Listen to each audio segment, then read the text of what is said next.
You look like a good choice. Interlink. What's it like to hold the hand of someone you love? Interlink. Interlink. Did they teach you how to feel finger to finger? Interlink. Interlink. Do you long for having your partner?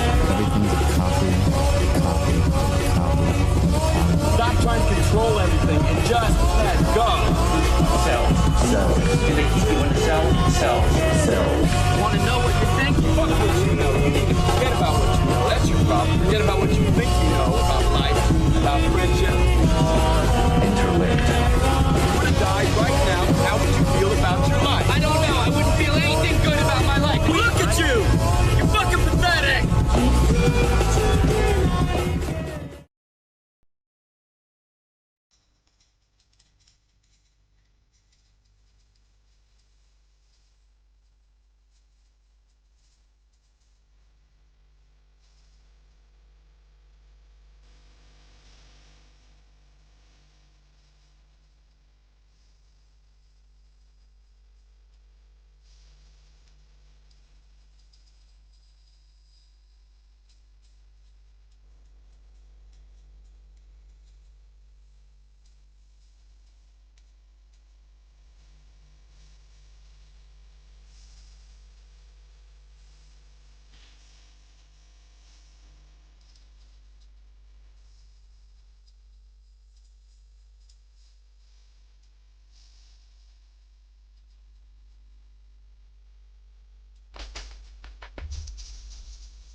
Wow. I have something important to announce. Wow. I'm also doing good. Wow. All right, we are back. We are back. Had to make sure we were actually on the right day. It is Monday, right? Yeah, no, we're good. We're good. Miss CZ's editor is now a pretty cool guy for 3 months. 3 months. 3 months. And Eco, $5. Hey, Olalio. So surprised people still listen to Destiny despite him liking Mexican internet Nazi cum. Yeah, talking about the video where he's like talking to the IDF guys. I don't even think they're like really listening to him. They're just trying to go like, hey, look, we're talking to streamers. Meanwhile, all the guys in the video look so fucking bored with him talking. He's trying so hard to like talk like a soldier too. Like he's saying fuck every 5 minutes, saying like, oh, just go out there and have fun. And you can tell all of them are like, fuck off, dude. You're a fucking poser. Mark99 for $2. Well, Lolly, even now I still regret having faith in Splitgate 2. Just history repeating now. So how have you been? I've been pretty good. Oh man, Iran and America going ads. World War III. It's just confirmed both sides ceasefire. All right, nothing ever happens. Yep, nothing ever happens. So I got the care package from the Aussie Bro in Australia. Very nice. Yeah. For those that don't know, the Aussie Bros, some cool dudes out of Melbourne decided to send over a care package. It's full of like snacks and stuff. I'm gonna try them with Shota tomorrow. They actually have some kind of interesting looking ones. So I don't want to spoil the surprise just yet. The only one that will not be there is the, I think it's called like Milo's or something. It's basically chocolate milk mix, because I put that in the cupboard and it was immediately stolen. So, Therion's now a pretty cool guy for 12 months. Watching 20 days later, Jim getting woken up from his nightmare by Frank and Jim calling him dad got to me. Yeah, it's a good scene. Even though Jim is calling him dad sarcastically, just knowing what happened to him up to that point, it's like, that's a good moment. That's a really good moment. Mike's been quiet. Last stream, is it fixed now? I don't think so much fixed, more so much of I might have just fucked up increasing the audio when I started talking. Brackets from R. Shoesmith, don't open it. I mean, I don't see a reason why I wouldn't. He seems like a cool guy. Oh, there's a cool string in there. So saw 28 years later, it was good. The skull scene was very emotional and morbid at the same time. Yeah. What is the culture of the worst food? Probably the Danes. Every single thing I look at Denmark food or like Norwegian food, it's mainly just like, fermented fish. So Josh and Kev decided to call Jim a pedophile for streaming with Kirsch. Yeah, I definitely think that's going to be something that kind of burns them because Kirsch is on her upward trajectory. She has been massively popular. A lot of people really feel for her. VTubing is just now an accepted genre. It's not like the weird niche thing it was before. I mean, you have fucking Gura opening for the goddamn World Series, that kind of thing. So trying to be all like, no, but they're pedophiles because they make jokes on a stream, it's going to piss people off. Especially with the whole thing of like, the Shardy kind of cuddling up to KF, the Shardy who have a reputation of spamming CP at people. It's like, I feel like it's one of those time bombs where it's like, that's going to blow up in their face. Eco, $5. Also, now that the stupid controversy pretty much passed, you willing to do a review on Stellar Blade? Picked up recently, enjoying it so far. Yeah, I definitely would like to. I like Stellar Blade. I liked the little bit I played. Yeah, Kirsch no longer literally who? No, not by any means. She is now like one of the bigger names. Trump basically took Iran, pulled his pants down, and spanked its ass until Red for throwing a tantrum. Yeah, as long as it stays that, I'm happy with that. So everything was at work. Talking about the Iran thing, basically. Like, they were literally calling each other ahead of time, warning each other to leave their bases before they attacked. Aussie rules say you need to throw a boomerang at the person who stole the Milo. They must be punished, or the ghost of Steve Irwin will visit them and they'll be warned. So I watched that clip of Jonathan Blow saying in a dark room while Soulja Boy makes fun of his game. Is the most hilarious fucking clip ever. I've never heard that before. Got done watching Dread 2012, new to the IP, but it was absolute cinema. Check out the comics. The comics have a very different feel than the 2012 movie, but they are a lot of fun. But when you get to the Four Horsemen, it's fucking great. America getting genuinely dumbfounded after hearing about Kirsch's income was hilarious. It makes sense. She'd been pushing gamer subs for fucking years at this point. I think she's been doing it for a number of years. And she always had very consistent sales. My big thing is I was shocked that, because she talked about her merch sales. Her merch sales were the things that kicked her over the six-figure mark. And I kept thinking, like, yeah, that was because of the controversy, right? That was because of controversy. And then people point out, no, that was before the controversy. Just before the controversy, she was able to make, like, upwards of six figures. So I was like, holy shit. Because with the controversy, you had a absolute swell of people coming in to show support and buy stuff for her and things like that. So just off the numbers we know about, it's very good. The numbers now post everything, and Niara and Anna Valens and Bint and all those fucking lunatics shit in the bed and smearing it all over the carpet. I'm genuinely curious, like, she might be able to buy a house with cash and then some. And on the news, Medicare is a new big titty avatar. She started in 2020. I don't know if she started with gamer subs in 2020, but it's been a number of years. With the whole Iran fiasco, nothing ever happens. I told you. Yeah, Noel and Kiwi have been completely buck-broken by Medicare stream and Kirsch. Noel's doubling down. Pippa and Kirsch being problematic. Loudcon saying Ralph won. Ralph objectively didn't win. He's streaming in a fucking tin shat in Mexico on the run from the fucking cartels because he can't stop beating hookers. Yeah, Noel Estevons and the Eggman's audience was made fun of on Jim's stream. They didn't like that. Yeah, they took some pot shots. The Synth's audience actually got like the most even hand because she was, Kirsch, because from the stream I just kind of assumed Jim had no idea who Synth was, and Kirsch was like, yeah, he was always nice to me. I don't have any problem with him. It's his fucking fans that are nuts, and it does kind of feel like it's just kind of the same little circle of guys who are kind of starting to kick shit up and go nuts. Because they're like fervently dedicated to the bit and they refuse to just let it go. Yeah, Ethan's brain's also completely burnt from drugs and booze. Yeah, it's like, fucking Jim streams with an up-and-coming streamer who just announced that she made over like $100,000 off her sponsors and is getting like more and more viewership and getting more popular. And somehow Ralph's the guy that wins. Like, come on. At that point, that's fucking... Come on, dude. What do you think would happen if Kirsch got within 10 feet within Noel's range? You think with how much he hates her, you think he'd explode? I definitely think he'd do something stupid. Because the track record really does kind of scream like he's going to do something fucking stupid. I've seen people in gym thread posting pics of Kirsch as a teen and writing the word pedophile on them. Yeah, see, that's what I mean. That's going to blow up into something extremely fucking stupid. Yeah, his fans are nuts. His audience tried to get some Deckman to start a fight with you because you defended KCT2 and called Fuda gay. Yeah, like I said, it seems to be this circle that's floating around trying to get everyone to fight each other. Because pretty much as soon as he bucked against them once, they started gunning for him.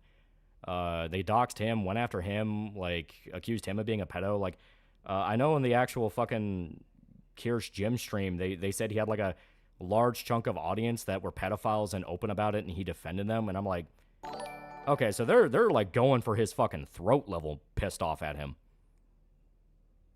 Fun fact, I noticed during last stream that Verso's second name means some ash in French. Oh, that's actually clever.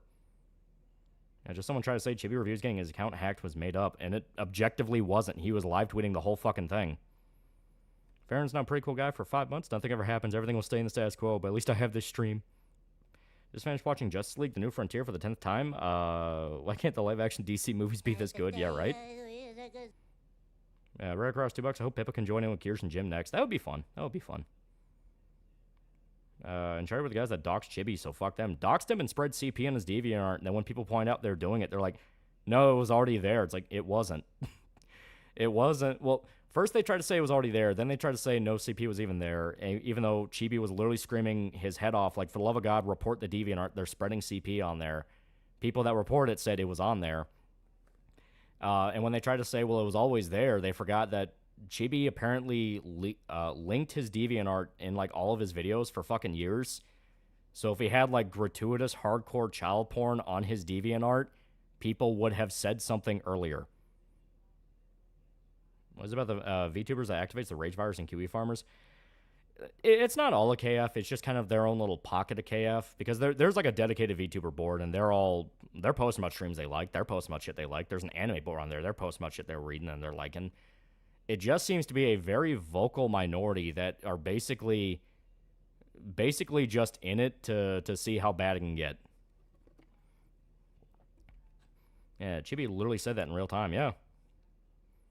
Van Nickel, for every time someone's called a pedophile on the internet, I'd be able to afford gamer subs. Use code TAL at checkout. Use the code or we'll seize your hard drive.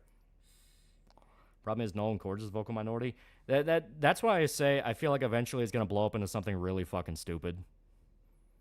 You see Killer Killers? I did not. I've been watching 28 Days Later on repeat for the last several days because I'm working on the video. Also, Stop Killing Games might fail thanks to one fucking cunt. Yeah, that video was hard to watch. Dibbers $5. Apparently, Iranian Foreign Minister Arashi said there's no agreement to any ceasefire. They said that, then they also said, well, because Israel's backing off, we'll stop shooting right now, which is basically there's no ceasefire, but there was a ceasefire. See the Toxic Avenger remake trailer? Looks like mindless fun. I hope it is. The original's fun. That's the opening 20 years later. It's very interesting. The fact it just goes for it and implies a bunch of kids got ripped to pieces was hardcore. Knowing who that kid is later definitely kind of starts making you think some things where it's like, I'm curious what the second movie's going to do with him, especially with his introduction later on at the end being so fucking weird. Like, that is the filter. When you get to, like, the last 5 minutes of 28 years later, if you're not into that, you're not going to be into it. It's Kazozi is now a pretty cool guy for 10 months. 10 months. Yeah, the Iranian's going to say that because they're petrified of their citizenry, don't want to appear weak, basically. What was your reaction 20 years later? As stated, I liked it. I liked it. There were some parts that were really good, but there's also a lot of moments that screams, hey, get ready for the next 2 movies. And that's something that kind of drags down that one because they had so many teases for the later movies, they kind of skimped on some details in the first one. Like, the whole subplot with the mom, I actually thought was, like, kind of emotional and well done in a lot of parts, but then it just screeches to an end. Like, it just quickly goes, oh, yeah, no, this has to happen now. And it's like, that kind of feels like that was an issue where they didn't have enough time to really flesh that out how it's supposed to be. Yeah, sequel will make or break that final scene. Yeah. Yeah, he said it's basically trilogy bait. Yeah. So what exactly happened to Stop Killing Games? A guy posted it down there, but yeah. Ross got taken out by Pirate Software being purposely disingenuous and couldn't get past the language barrier. That's implying Pirate Software wasn't intentionally doing it, but yes. So they did the mystery box thing. No, it's more like watching. It's more like watching, Fellowship of the Ring, where okay, this is building up towards way bigger shit down the line. It has its concepts that it lays out very point blank. The infected are getting smarter. The world has moved on since the infection. The UK has kind of devolved into this weird pseudo-medieval state. It lays out a lot of its ideas very perfectly clear. It's just the fact of that's just what you get. You just get the laid out concept. Yeah, director of the next 28 movies, the same director who did the latest Candyman and the Marvels movie. I'm skeptic. I'm going to go in with an open mind due to the fact of, those were corpo titles. 28 years later was so fucking weird and out there and just so like, you're going to be on board or you're not, that it's like, okay, this is basically, if you can do it, you can do it. So I'm okay with a lot of the ideas they put forward. I will see the second one, just because I do want to see where it goes. And hopefully it's good, because if the second movie sucks, that's going to kill the trilogy. It's going to kill it. How's Cyberpop Control Theory going? As stated, we got 12 pages. 12 pages. Manio's working on the next batch. The exact sentence is descendre in French, but verso or descendea. Second name is descendea. There's just a letter difference, but it sounds the same. Oh, okay. Or descend. Yeah, that's it. Descend. Fucking French. Director of The Green Knight directed the LA Peter Pan, live-action Peter Pan. Corpo slops usually with fun passion projects. Oh, yeah, yeah. Do they play In the House at all? Yes, very end of the movie they play it. $5 is going to be a smart raid zombie? No, there is. That's the alphas. If you mean in the sense they can talk, probably in a very simple way, because you got to remember, the infected could talk all the way back in 28 days later. When Jim kills the kid in the gas station, right before he bashes his fucking head in, the kid screams out, "I hate you!" Apparently, Charlie Cox was only in studio for 4 hours for the entirety of Expedition's development. What kind of drugs this man on? He's a hard worker. Is it true 28 years later bombed or on track to bomb? No, it made its money back opening weekend. Yeah, Ross needed to respond a lot sooner to Pirate Software. He severely underestimated how underhanded influencers like Pirate Software can be. Yeah, I'll agree there. The problem is Ross is just too nice. He's too nice and wants to be too reasonable. Next time someone tries to nuke the farms, no one's going to help Null this time with the way he treats anyone that tries to help him. It's not going to be next time, but if the pattern keeps holding, there will come a point where people are like, why the fuck would we? Like, the Mastodon, I don't know if it was, like, fully Mastodon, but the fucking decentralized leaks after Shondo got doxxed, where people were posting shit about the different subnets and all that shit, talking about what it was like when KF tried to push in the first time, and they're like, yeah, these guys are... You know, these guys are like absolute fucking hypocrites, and Null encourages them every step of the way. It's like, yeah, that's kind of feeling like that's brewing up to something. What was your reaction to the skeletal zombie in 20 years later? If you're talking about the one in the field with Spike and his mom, he was just an infected. Like, he was literally just an infected. He was an infected that probably wasn't allowed to have a lot of food compared to the others. And a reminder, Corona is confirmed immune. That is true. Yeah, Kirsch defended Nolan. Look what he does back. Yeah, basically. Saw you in Ross' newest video about SKG initiative. Fuck the word. Yeah. Yeah, raid zombies are still regular humans. Yeah. They're still human. The only ones that are mutated are the fat ones and the alphas. Those are the only two where there's like a very clear, okay, something's going on with those. What's going on with Ross and Pirate Software? This is all back when Ross started kicking off the Stop Killing Games initiative, which is basically, hey, have a fucking end-of-life service plan, so we're not just buying an online game and then we just pray that's not taken offline one day and we can never play it. Ross gets the initiative up. It's really popular. People agree. They're like, hey, this is a problem. We should take care of it. Pirate Software pipes up, and at the time, he was well-respected, and people thought he actually knew his shit. And is going, they basically go like, hey, this is impossible. You don't know what you're talking about. This is all dumb. Why would you ever try this? And people, apparently, according to Ross, did listen to him, and it did hamper down on momentum, even though he was lying about a lot of details and tried to say, like, they were basically saying you need to always provide a single-player option. When Ross is like, no, that's not what we're asking. Gaming Enjoyer for 40 fake monies. What do you think of Elizabeth's claim on Lincoln? The whole he was a tyrant thing? Well, it was war. War is fucking shitty. I guarantee you look into Lincoln's sins of the time, it's not pretty. Yeah, it says a lot in the majority of his videos about Pirate Software, yeah. You can still kill the infected with artery shots, like the femoral artery, neck, chest, and shoulders. Yeah, you can kill them, it just takes a lot longer because, you know, they're hopped up on adrenaline, and that obviously means they're pretty fucking tough. Yeah, bloated ones are like bottom feeders. They crawl around and nom nom nom. They mainly kind of just eat whatever they can. Like, they're eating worms and bugs. Really do learn shit late. It took me 3.5 weeks to find out the console port of Wizard 101 is finally coming out on console stores after being announced 8 years ago. See the latest Mission Impossible? I've not seen that yet. I want to, though. Who's Ross? Ross's Game Dungeon, Accursed Farms. He's actually a really good, really cool guy. Really funny guy. Has a lot of great videos. Getting close to the new Berserk chapter, boys. Yeah, only a few days. It's probably going to leak earlier than that. But no, dear Kirsch, typical thing. Anime is all for pedophiles, and if you ever support it, you're also a pedophile.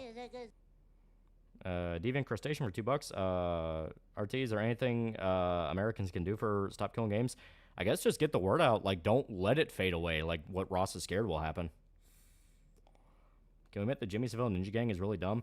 That's what I mean by that's the filter. When you get to those last 5 minutes in the movie, if you are not on board with that, you're going to be like, what the fuck is this? I was on board in the sense of, hey, wait a minute, that's that kid from the intro. Okay, that kind of makes sense. And I kind of interpreted it as, like, it's supposed to be over the top in the sense of, oh, they're just so used to killing infected, that's just how they do it. But I was also one of those where even when I was in the theater, it's like, some people are going to think that's fucking stupid. Yeah, Noel's just salty Jim didn't pick him to be his successor. Ironically, wanting the position means you don't deserve it. See the Dawn Walker gameplay showcase? If so, what do you think of it? I have not, but I've heard across the board it looks really cool. People are hyped for it. Yeah, fuck Pirate Software. Justice for Shin Nob. Yeah, Americans can't do shit for Stop Killing Games, specifically because their country fucking sucks when it comes to consumer rights. The best we could do is just spread the word. About all you can do, yeah. That still sounds pretty dumb. As stated, it's the filter. When you reach the end of 20 years later, if you're not on board for where it's going, it's like, If Kiwi gets taken down, I'll have no sympathy for Null after all the shit he's actively encouraged against VTubers like Pippa and especially Shondo. The big thing I think will determine it is how bad will the association with Shardy get, because they've basically become associated with, oh yeah, those are those guys that spam CP and soy jacks everywhere. And the CP spam is one of those of, they know how bad that looks. That's why they try to clamp down and say, no, that was somebody else. That was somebody else. Or these other alt tech sites that are associated and all that shit. But people are going to reach a point of like, okay, but why is it every single time you guys get involved, there's CP? You know? People are saying there was like a running joke when it first started off that there could be GIFs on the site that are just, you know, CP scare links. So it's like, that's the kind of shit you don't play with, you know? Because almost always that means there's a fucking CP ring there. There's guys in the Discord doing shit they should not fucking do. You know, it's just, it's one of those things where it never means anything good. So demanding nuance for them while they go and fuck with other people is like, no, you're not going to get it. You're not going to get it, and other people that are associated with you are also not going to get it. What movie sequel that was set up years ago do you think will finally come out? Good question. You ever make a Mission Hill video? I've not seen that show in a fucking long-ass time. I remember liking it, but it's been a while since I've seen it. Yeah, Feds would love to have known how Shardy got the CP in the first place, yeah. See, Bam Margera was on Fish Tank, didn't expect that. Apparently Bam and fucking Ricky Berwick are going to be on there. Are zombies your favorite type of monster? Not going to lie, I do watch a lot of zombie stuff. Like, I guess technically they would be my favorite, because like so much of my favorite stuff involves zombies, you know? Yeah, I don't think Noel liked the gay jokes on his way during the Medicare cures. As stated, it feels like something stupid's gonna blow up. Waiting for a Hardcore Henry video. I would love to talk about Hardcore Henry. Yeah, Bam and Ricky. Holy shit, I gotta look this up. Bam for sure was on there. Ricky talked about going on there. I don't know if he's been on there yet. I was a lot of the Shard operating KF almost completely unchecked since the giggly gooner shit has made a lot of threads unusable. That's what I'm hearing a lot. Because as stated, KF is made up of a whole bunch of different people, you know? And that's why you can find a thread where they're all just shitting on one guy, and then you can find another thread where they talk about how that guy's super cool and they love him. It's people, you know? And people are people. People all act different because everyone's a fucking person. But, and on KF, you know, there's like VTuber boards, there's like anime boards. Like, there are people on there that post on there that like that shit. You know, and even stuff that Noel personally says, no, that's pedophile material, and the guy who made it's a pedophile. There can be threads where they're talking about it, you know, like Berserk. There's like a dedicated Berserk thread on there, and the people talking about where they like the new chapters, I think Koji Mori's fucking it up. You know, they're actually talking about the damn thing. So it's a thing where having this hyper paranoid, I'm trying to find the right word for it, but like, when it feels like you're walking on eggshells, that's when a site starts to die. Because people don't want to feel like they're walking on eggshells. They just want to fucking post.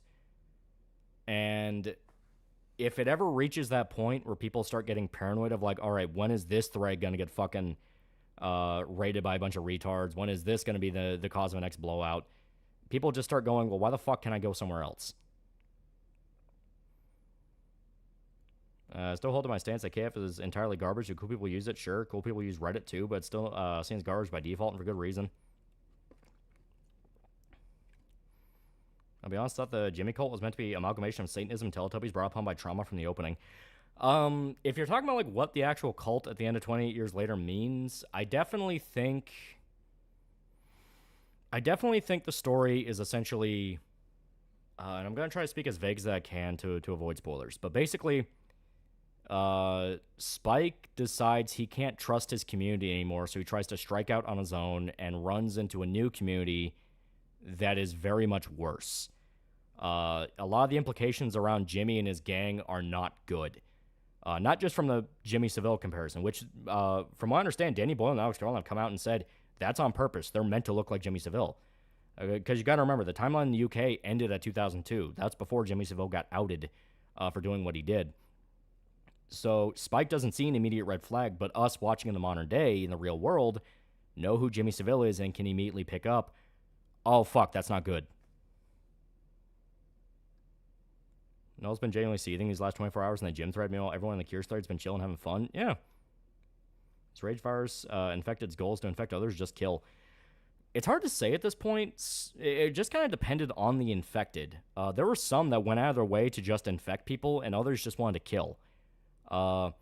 Mailer in the original movie, despite him also just being another infected, was mainly trying to infect the other soldiers. And you can kind of see that as him getting revenge, for them chaining him up and torturing him. Meanwhile, Dawn, in 28 Weeks Later, would, fuck people up. He would, butcher them. Everyone that remembers what happened to his wife is like, oh, God, yeah, he's out to kill.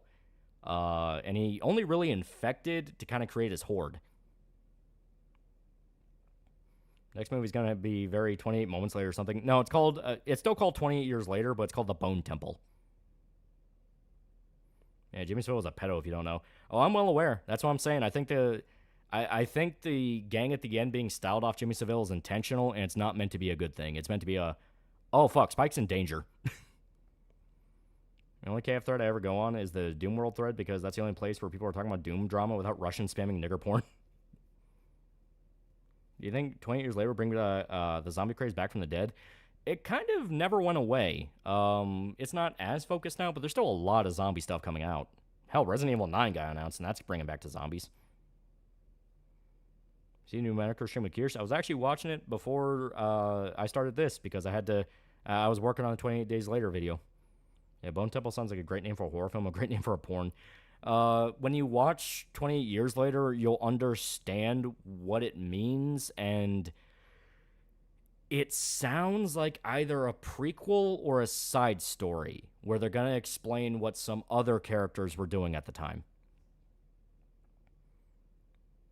I feel the dad character in Years is very underused. As stated, it feels like set up for the rest of the movie, because the way his story ends, it's like, okay, I see where this is going to go in the next movie. And you hear about Uber Haxer Nova's partner, AI Miles, basically experiencing dementia and ego death. Holy fuck. Jesus.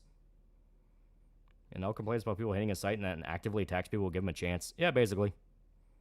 And moments with the infected rampaging 28 Weeks Later were some of the best. It's one of those where I remember hating Weeks a lot more after I first saw it, but I did a rewatch, and Weeks is still very flawed. It still has a lot of problems and stuff that's just fucking stupid in it. But the moments where it's good are really good. Man, I like that RE starting to acknowledge the Outbreak series more. Hell yeah. Who's Jimmy Savile? He was a media personality in the UK. I think he worked for the BBC. Who was very, very popular, very big humanitarian, very, donated to all these different charities, was basically a philanthropist. He was also a sadistic pedophile that preyed on children. A lot of children. And he knew connections in the English government to keep him safe and protected.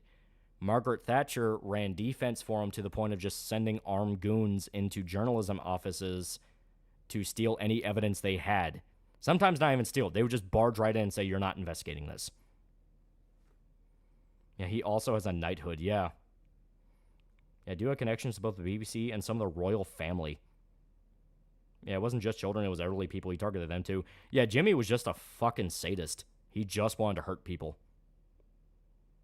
Yeah, one of the Sex Pistols members wanted to kill Jimmy. That was Johnny Rotten himself. Johnny Rotten, before it was ever popular to even talk bad about Jimmy Savile, was outright saying, he's a piece of shit. I'll fucking kill him if I have the chance.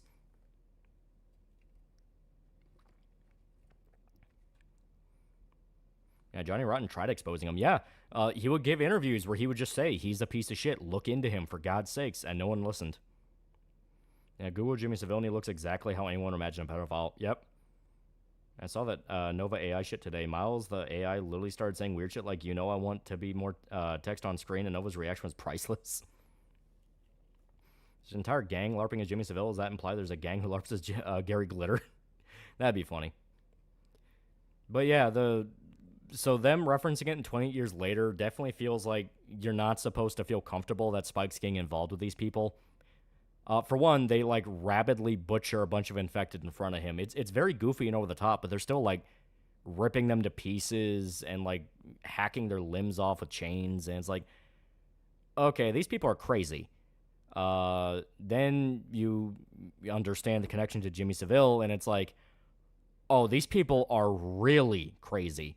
Like a detail I don't know if anyone noticed, but the main guy, Jimmy himself, literally the guy's name is Jimmy. You know, Jimmy Savile. And it's not actual Jimmy Savile. You know who the guy is, but he calls himself Jimmy. He's wearing a literal upside down cross. And I know that's not inherently a Satanism thing, but with all the other context clues, it definitely feels like, so he's going to be the main bad guy, isn't he? Yeah, they were laughing while killing them, yeah. Yeah, sorry, mistyped. Miles said I want to be more than text on screen, yeah. Yeah, Jimmy is coming, yeah.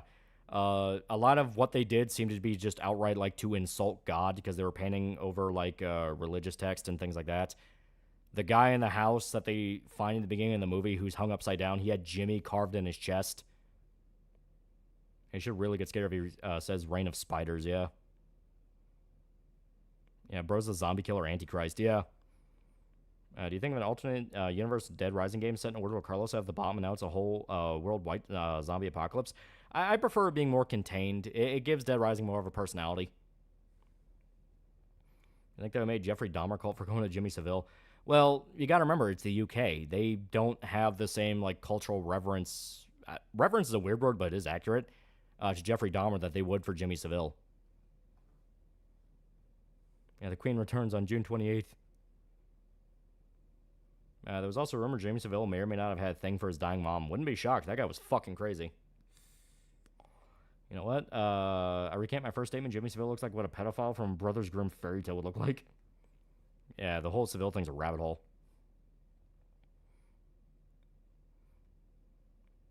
Some reviewers completely missed the Jimmy thing and made fun of the ending. As stated, the ending is very weird. It's very goofy and out there, intentionally trying to be goofy, but it's one of those of it's such a tonal clash that when I see people go like, I love the movie up until that ending, I'm like, I get it.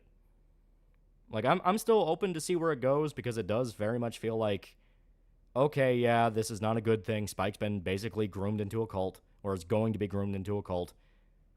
But the introduction's fucking weird. Yeah, Rest of the World's Like Us, while the UK's in 2002. Yeah, you see that with the Swedish guy, where he had a fucking iPhone, and he was complaining about his girlfriend leaving him. Yeah, the upside down cross of St. Peter's cross, Satanists took it as their own symbol. Yeah. Pop in and say your Punisher video was fucking Kino. Hell yeah. Yeah, Jimmy's part 28 years later is pretty surreal in a more satire way. It's definitely not afraid to get weird. As stated, that's an aspect I like about the movie. It's very unafraid to just go like, hey, here's this idea. Are you on board with it? No? I don't give a fuck. And it just moves on. The whole thing with the alphas, like, the running joke right now is people going like, oh my god, why is like every zombie naked? And in the universe, it makes sense. Like, they're rage-infected, like, basically cavemen. They don't really have a concept for clothes right now. And the movie just guns with it. It's like, yeah, they're a bunch of naked savages in the woods. Deal with it. That was an answer to someone in chat log, but okay. Well, it was still good to give the context. So Apogee was dunking on 80. Yeah, 80 Shankar has recently purchased the rights for Duke Nukem because he wants to do a Duke Nukem show. And he's trying to, like, rage bait people about it, of like, oh, I'm going to humiliate Duke and do all these different things. And it got to the point that even fucking some of the guys that worked with Apogee were quote tweeting him and going, why the fuck are you expecting a reaction out of us? This franchise has been dead for like 20 years.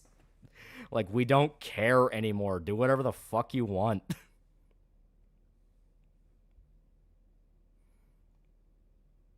Remember when the Boondocks reference 28 series? Yeah. It's 28 years. Most of their clothes be worn off. And they don't really have a concept for putting back on clothes. Like, they don't think that far ahead yet. They're basically cavemen. I said more than once, like, they reminded me a lot of the Savages from, like, The Forest or even The Descent, where it's just, like, this weird side species to mankind now. So they're still very early progression-wise, but you're starting to see, like, but they are developing.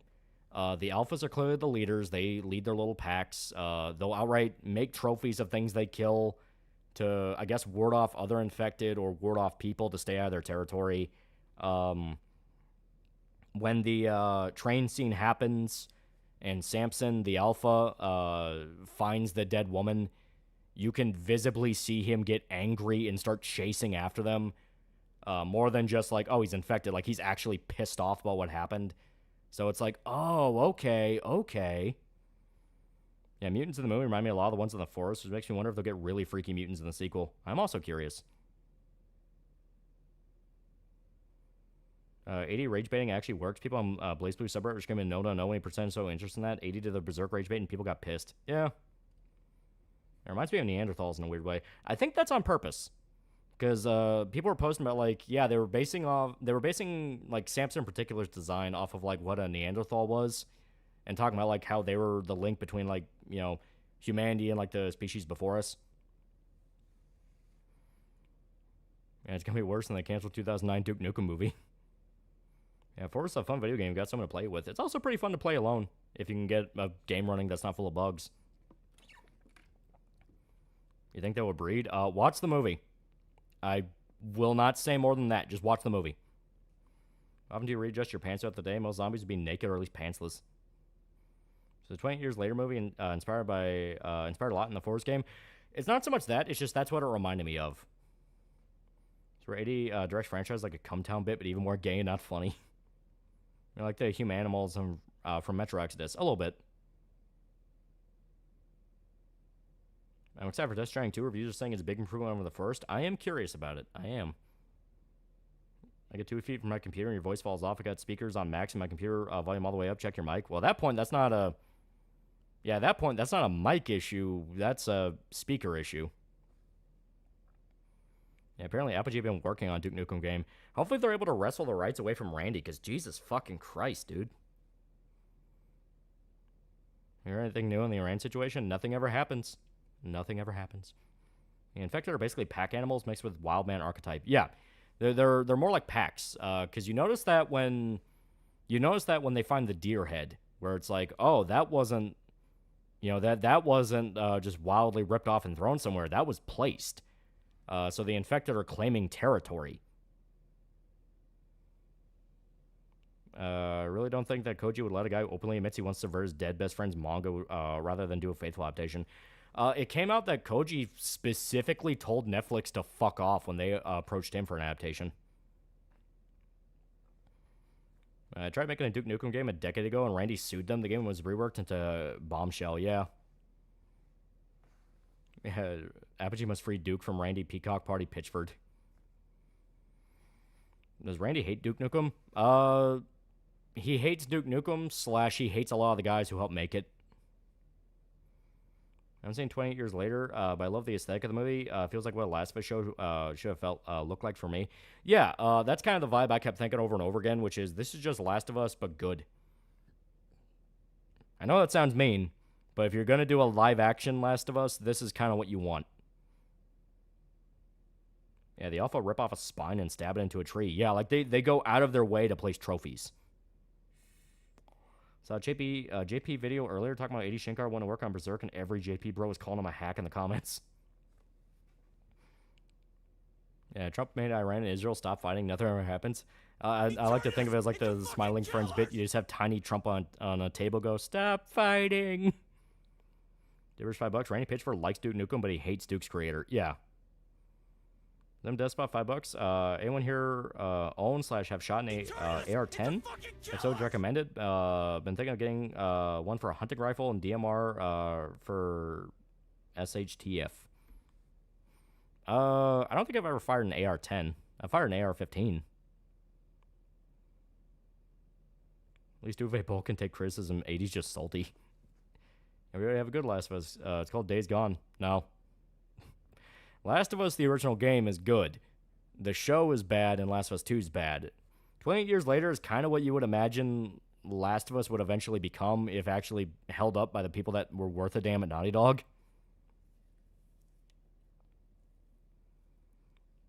So wait, why all the stuff you received from Australia, your family steal the fucking Milo?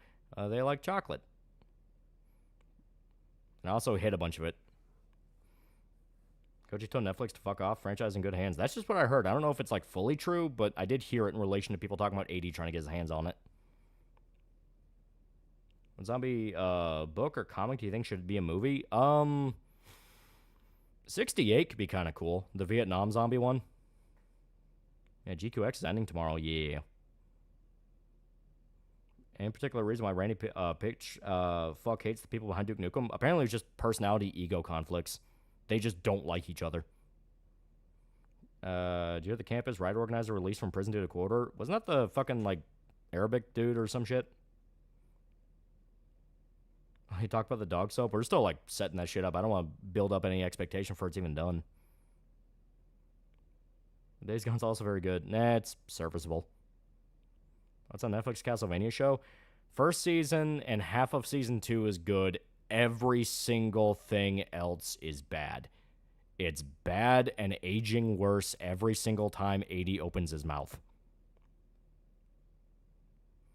So one guy in particular Randy hates is not George. I think it's Chris something.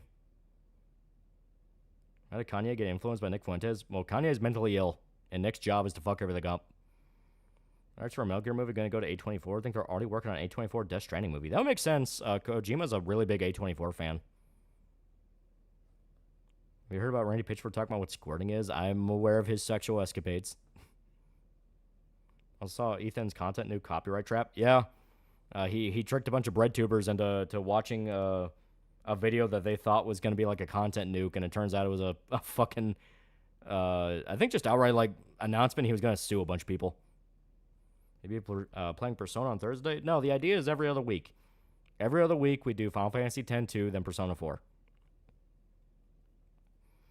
And most of the Netvania show is really bad. Just gets worse the further you get into it. Yeah.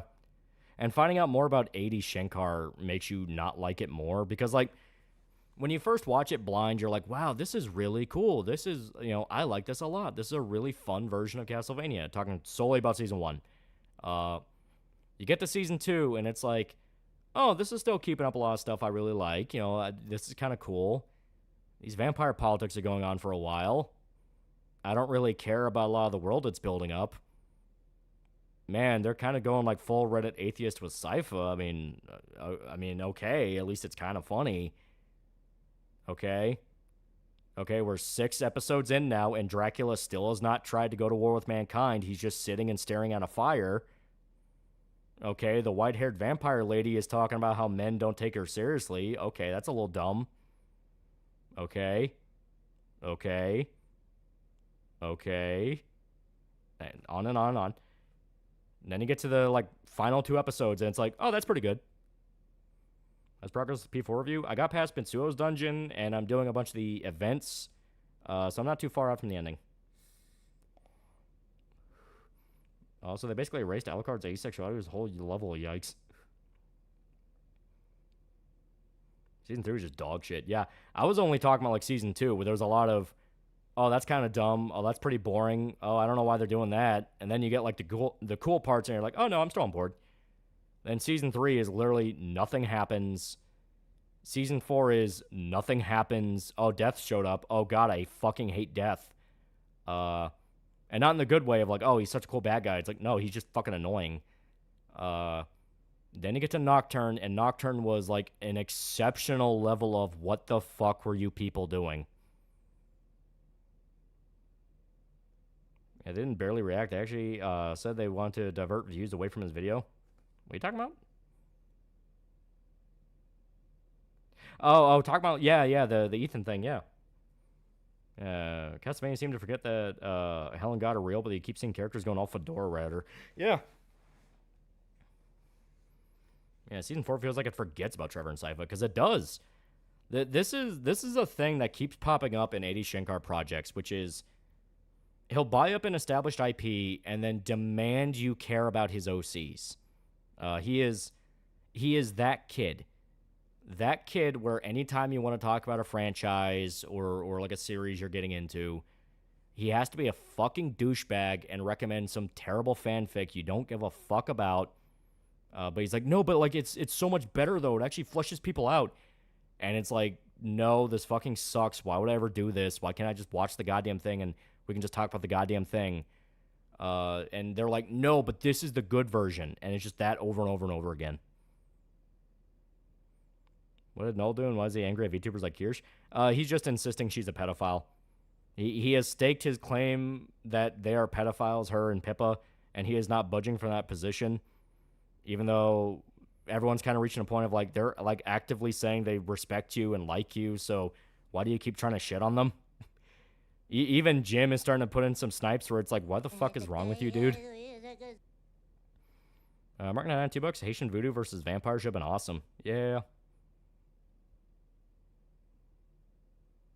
All right, Koji, we're here to submit our version of Berserk. Hey, Netflix, why do you send me one page? Well, we want Berserk to appeal to a wide audience. It's one page. Noel's just jealous from Kirsch making bank. That's all it boils down to. Not even that. If I remember right, yeah, it was in the Pippa thread. He just flat out said he's jealous that Pippa can make money. Pippa can make money talking about Bossman Jack and Chris Chan, meanwhile he can't. And he's pissed off that Jim likes Pippa. Not understanding it's a self-defeating prophecy where because he gets so angry about it, they get more annoyed with him. They want less to do with him, so he gets more angry about it. So they get more annoyed with him, and it just keeps feeding into itself.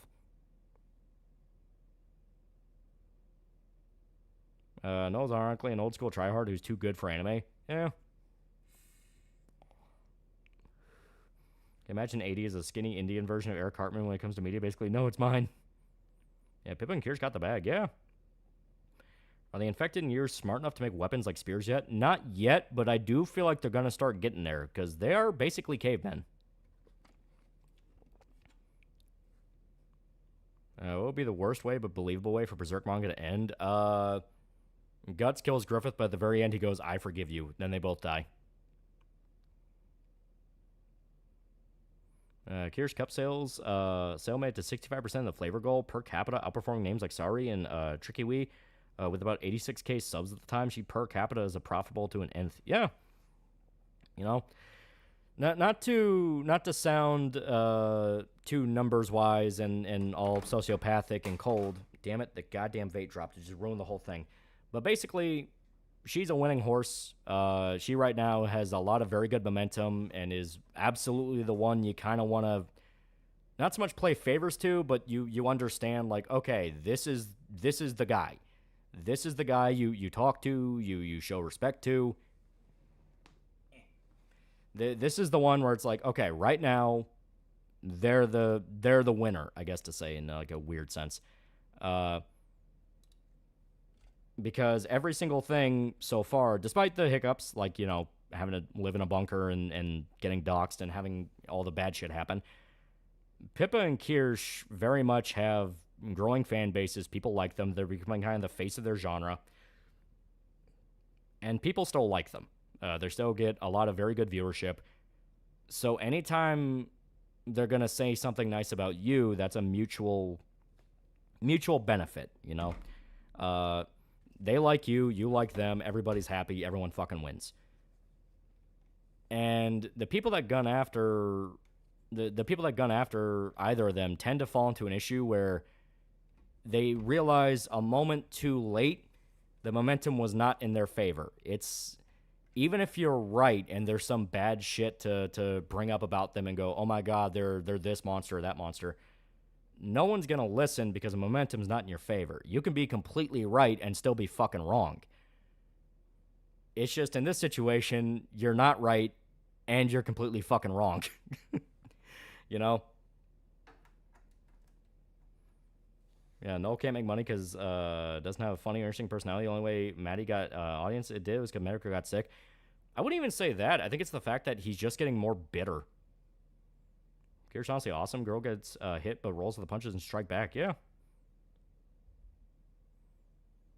Mark my words, Noel's announced himself and all the anti-anime is just projection. We don't know until we know. You know, that's one of those things. It's like, you know, you don't know until you fucking know. At the moment, I just think it's petty. You know, it's just petty jealousy. But Lolly, you don't get it. This gay fanfic I made of Nick Fuentes and Noel has copious amounts of hot gay sex is really good because it fleshes out their personalities. See, you got vids about Soulblade being transcoded or E33 having Chinese or at least suspicious backing. Yeah, he's doing everything desperately he can to rage bait people. Like, ever since he kind of, like, broke off from Synth because Synth actually, you know, he took the right advice and went, oh, this guy's fucking crazy. He's a net negative to have around me. He's kind of just desperately wading in the water. I mean, he got, well, eventually, you know, I'm going to swap over. Egad will eventually find his little circle of lunatics that will listen to him and think he's saying the right thing, but yeah.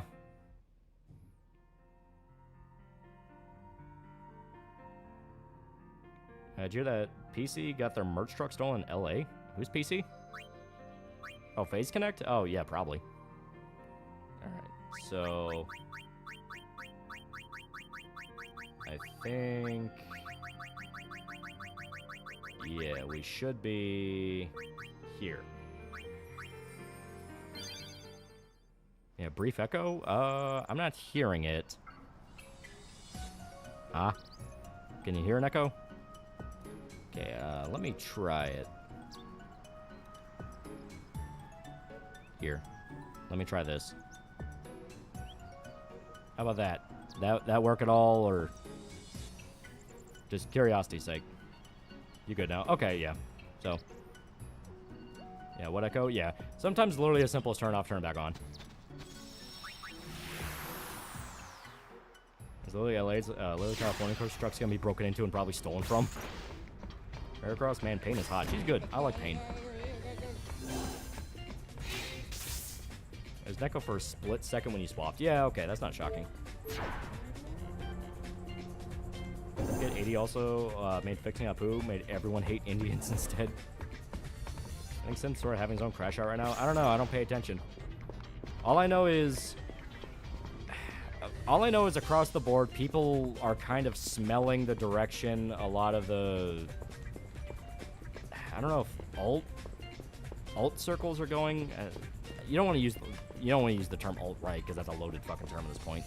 You're all not, nobody's a bunch of like, Mexican feds here, but it's one of those of people are noticing there is a growing consensus among kind of the alt circles of when we defeat Le Woke, we're just going to do the exact same goddamn thing, but for our reasons.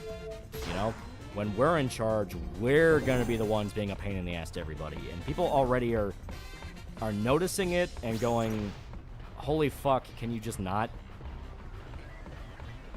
We're actually playing FF on a Monday, yeah. Synth is sipping hard for Kirsch, yeah. Well, he recognized he fucked up. Like I said, I think it's to put my own little Victorian hat on as we gossip about the other ladies at tea time. I think that he recognized, oh shit, I fucked up picking this fight. I absolutely should do what I can to prevent this fight from getting any dumber. So he's playing nice. Which, I mean, better to at least do that than double down, bet max, double down, bet max. Yeah, Circle of Marxism, nobody can just do their fucking job and go home. They have to take, yeah. Segman now has 3 decades, right? Shitting on my TV farms as their audience turn on him. As stated, when it happened fucking hard. Yeah, vibes are changing, yeah.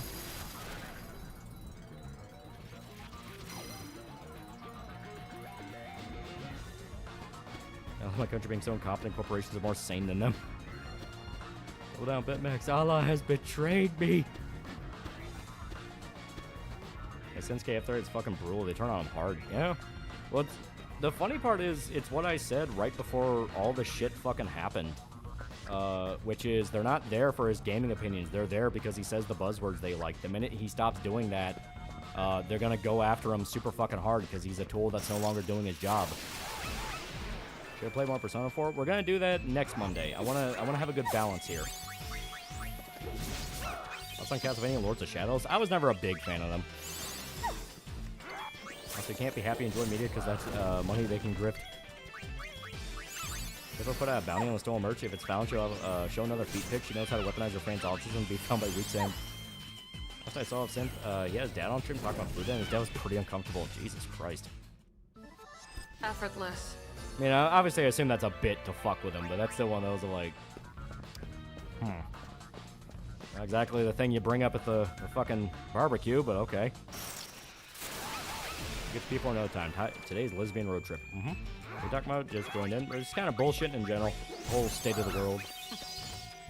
Game's audio is a bit too loud. I think I did turn it up for Persona 4, so let me crank it down a little bit. There we go. First time I'm gonna feel bad for the guy for the Bulls. He said BS he said about the two of us, but that's me. Yeah. Like I said, it's everyone has their time. Everyone has their time where the you know, the axe falls where it may, the guillotine drops. So why is Riku barking? Because she's peppy. She's weird like that. Seen some of the FF7 remake clips, and did FF stop being turn-based? Oh yeah, it stopped being turn-based around like fucking 12. I mean, 3 is technically turn-based, but that's still kind of like a weird active. That's using like a more energetic version of ATB. Your thoughts on the new Superman movie coming out? Wanna hope this is good, but man, I'm not impressed with what they've been showing. I'm gonna wait on it. I'm not really in a position where I want to go see it. The only movie I've seen in theaters this year, I'm pretty sure like the entire year, has been 28 years later, just because it's like everything else I just waited for it to fucking go on demand. Well, today is Bruce Campbell's birthday. Hail to the king. Hell yeah, hell yeah. Here's the thing, you never bring up porn at the barbecue, even if you even if you were insisted to go, you're white and you disrupt the blackness of it, but our guests just don't. So talking to his dad about food reminds me of that video of that brony talking to his dad about Klopp. Yeah, it's like obviously I hear that and it's like, oh, so he's fucking with him. You know, he's fucking with him and all that, but it's still one of those of, you know, when you talk about your taste of women with your family, you try to keep it as neutral as you can, because, you know, why would you talk to your family about your porn preferences? You know, it's like when Muda was freaking out about like lolly shit on Twitter and was going like, well, would you want your mom to know you jerk off to this? And people were like, why the fuck would I want my mom to know what I look at online? Australian government is trying to ban YouTube through their social media ban. Google is surprisingly pissed. They literally lose nothing by pushing back too. We're a tiny speck. Well, still, they want the monopoly. One movie I did catch in theaters is a movie called Friendship, and actually pretty decent dark comedy. Tim Robinson and Paul Rudd. Reminded me of I Think You Should Leave. That does sound familiar. You're not supposed to talk about your porn preferences with your parents at the dinner table?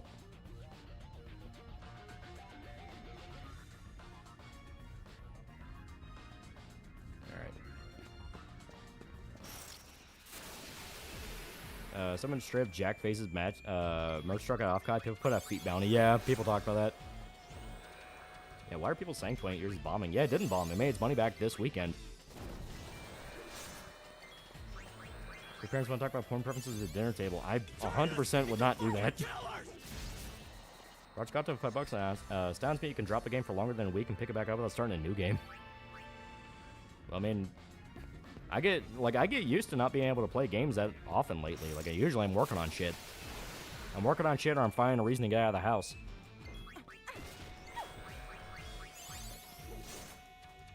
There's no reason for your mom to know why you were searching about ridiculously tall women. Exactly. You're fired. I don't like trains much of the neck guy, but why is Noel always bringing them up in his streams? Well, it's easy rage bait. There's a lot of psycho trainees out there that do a lot of fucked up crazy shit.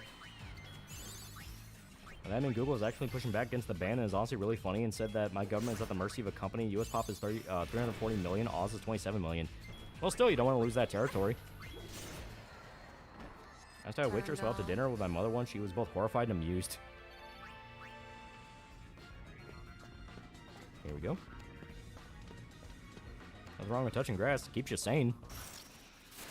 Working on KSD2 video. Oh man, that's gonna be. I'm really thankful I waited on that, just due to the fact of, like, across the board, it's very interesting.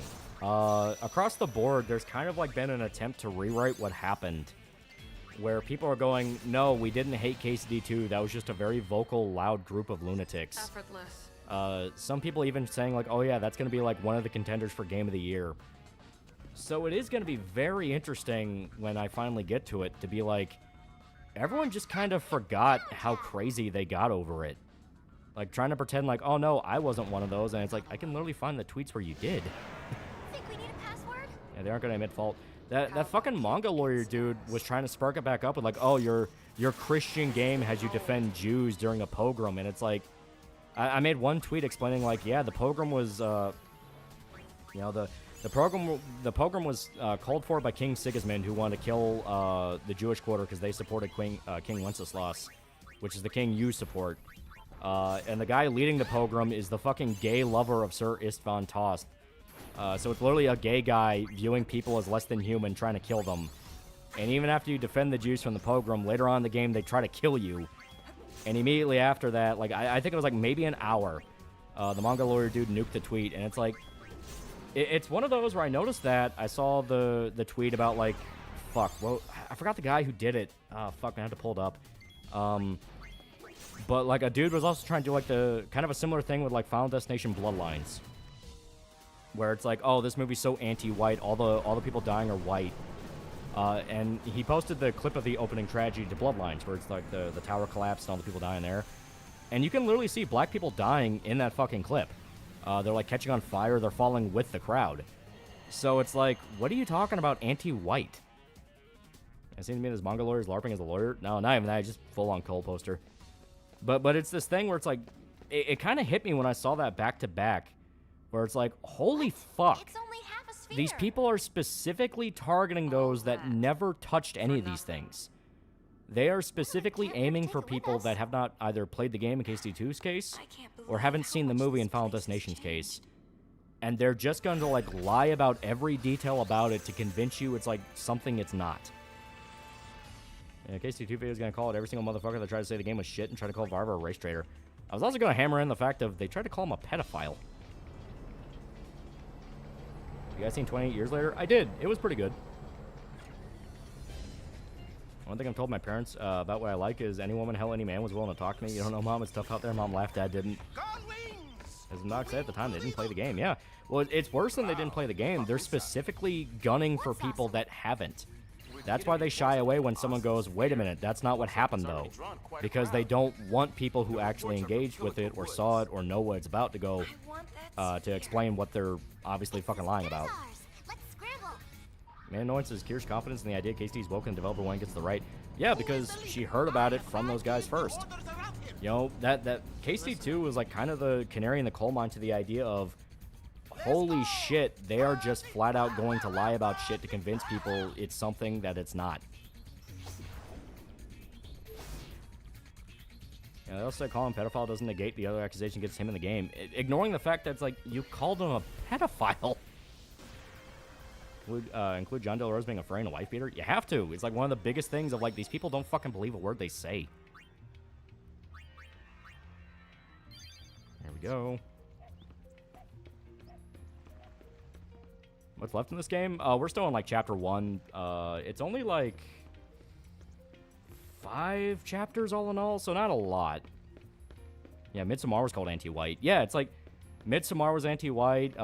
They're trying to say like 28 Days Later was anti-white, and they keep linking that same fucking video essay that I was literally baffled listening to, going, wait a minute, that's not what that fucking movie is. Like, it is getting to a point where you have a very similar market pop up of essentially breadtubers who are reviewing baby movies and going, oh, this all talks about Marxism and why it's a good thing. Never look into it, just believe me. But it's going to happen on the opposite spectrum, which is every single thing ever was made to hate you personally. All of it's out to get you. And it's like, this is fucked up and wrong. Like, politics aside, this is fucked up and wrong. And you're going to get outed for being a fucking retard. Yeah, how is 28 Days Later anti-white? Exactly. Listen to these people, not their own eyes and ears. They don't. People nowadays consume most media through YouTubers. They pay attention to a game through YouTubers. They watch a movie through YouTubers. That's all they really engage with media with anymore. Thought you passed by Killica. As stated, we had to go back because I wanted to be sure we didn't fuck up a step, because we're trying to get as close to 100% as we can. I like the band The Pixies. They are pretty good. Everyone's on the chopping block. Raise Fist, JDA, Melanie Mac, so on. Yeah. I agree with your takes on KST2, but I will hate it because the ridiculous price of $90 on PS5. No game is worth more than 60. Well, it's definitely awesome. It will be, won't it? I saw Chris Tuckman's horror movie comes out later this year. Yeah, I'm gonna see it. I'm gonna see what he adds. Sorry. The option to make 2 characters. Main characters are completely fictional, not made off pre-existing historical figures. Gay. Make people lose their fucking mind. Yeah. The thing is, it's optionally gay. Like, I didn't get the flag for it in my playthrough because I didn't pick it. Where it's like, I don't want Henry to be gay. He's been banging fucking, you know, tavern whores the entire fucking playthrough. Why would I suddenly want to make him gay?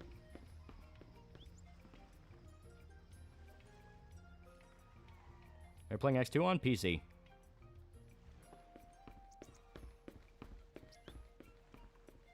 My favorite album? I don't really know any albums off the top of my head, but Where Is My Mind is a classic. Freaking being so peppy makes me happy. Too bad Shota's right and women aren't real. Those people want to see at least one white person die in media and go crazy and complain about it. Yeah, they're tapping into the exact same grift. As stated, that slowly but surely the obsession over politics is creeping into every aspect of human life. We thought it was bad before. Now it's getting to a point of like actual. No, if you don't believe every single thing I believe, you are a traitor. So that means that the psycho shit is getting more and more weird and out there and esoteric. Yeah, everyone called KC2 a woke pedo game, then got offended when the creator clapped back at them. Yeah. You see Ninja Gaiden on the DS plays really with only stylus and really well with stylus and touchscreen. And 60 USD is almost 100 AUD. It hurts. Yeah. I couldn't get into KST 1, so I didn't play KST 2. It is one of those of you either vibe with it or you don't. Or the Pixie song, The Happenings, about aliens and drugs. I have not. Are we letting the crazies dictate standards? Because the crazies are the only ones loud enough to do it. Even Brennan and Reyes own the right to calm down. The issue is they want everything fixed now and letting perfection be the enemy. Well, no, it's not even a thing of they want everything fixed now. It's the opposite. They're going out of their way to sabotage efforts to fix things. They don't want things fixed. If things are fixed, they don't get to complain. They want everything perfectly broken forever. Because then they get to go, haha, I was right, and continue to go about how they're noticing and, oh, everyone's slowly waking up. The revolution's coming any day now. Like, they don't want the problem fixed. Nobody wants culture to go back to normal. These are all sphere hunters? Everyone in Kaguya top gal count when full anti-Semite. Well, I mean, that was kind of his thing from the get-go. The problem is the fact he's fucking Mexican claiming to be white. Who's that? There's some people in the Discord mindlessly agreeing KC2 shit when it's proven wrong. Once you get the first impression, that's what sticks with you. You can never let that go. That first impression is going to stay in your mind forever. That's why it's dangerous to let people who are clearly gunning for the first impression take advantage of it like that. The youth league, right? I finished KC2. I'm not how far into the game. I'm pretty damn close to it. I met Musa. No, you can't kill him and keep going through the game. He is a scripted. But they also do make it clear he is an asshole on purpose. Like, yeah, you're not supposed to like him. He's a fucking prick. We are here today to demand that New Yevon make the contents of that sphere. Have you heard of a game that came out recently called The Alters? Base building RPG where you and a bunch of clones of yourself have to survive on a distant planet. That sounds interesting. My friends, I ask you, how far are you into the 20 Days Later video? I'm a little under 15 minutes, so not too far out. About a quarter of the way. That's Superman's voice, yeah. Doesn't Musa cuff you? No, he doesn't. That is one of those things I'm talking about. Musa never cucks you. The rumor is that there is a certain love interest you can get with the lady with massive honkers, massive titties. The rumor is, oh, she'll eventually fuck Musa behind your back, and like they'll make jokes about it, make fun of you. People ripped her entire voice line script out of the game and searched for any reference to that. The only reference anywhere close is if you don't romance her and you talk to her about Musa and she just goes, yeah, he's kind of cool. That's it. So what now? Call it quits? Don't know about you. What's your favorite Star Wars EU shit? I do like Force Unleashed. I think it's pretty cool. And the cripple has some people to stand with him.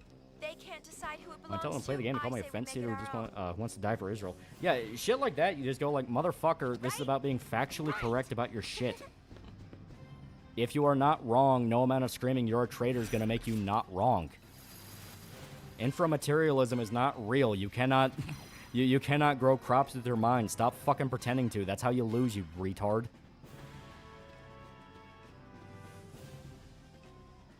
I hate about all this is plots and themes about being an individual going against some prescribed role or not being bigoted against other groups, seen subversive and anti-white. Yeah.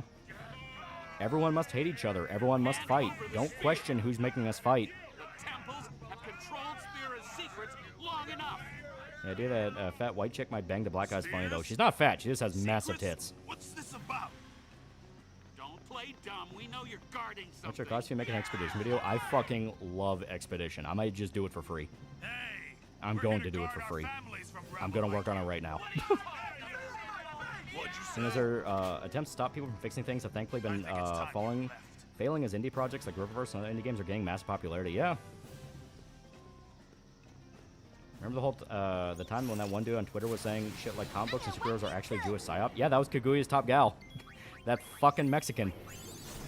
I'm trying not to use slurs because there are a lot of Mexicans that watch me, but understand that if you weren't here, I call that nigger a fucking banger. Oh yeah. It's Disney Play Expedition. It's really good. The only problem is that Freckle Jesus from Falcon and the Winter Soldiers and 28 years later, and knowing that Nia DaCosta is directing the sequel makes me nervous.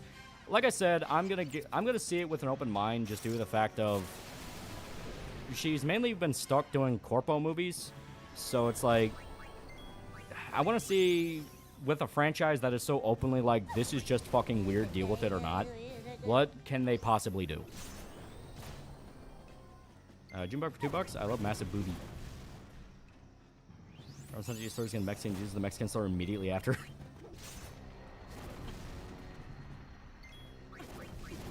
I'm not gonna swear or use the N-word. Well, it's like I said, it's this thing where, without fail, this week alone, there have been so many pro-white MAGA accounts, and I put that in massive fucking air quotes, that have been outed as being fucking Pakistani, fucking Indian, goddamn Mexican. And it got to the point of like, is the dude calling me a fucking Jewish traitor a goddamn Pakistani?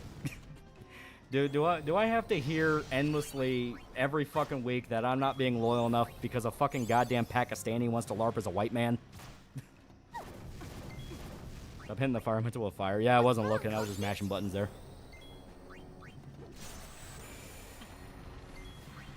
So are you a Jewish traitor, sir? Yeah, right? It's getting to a point of like, why the fuck should I even take any of that shit serious?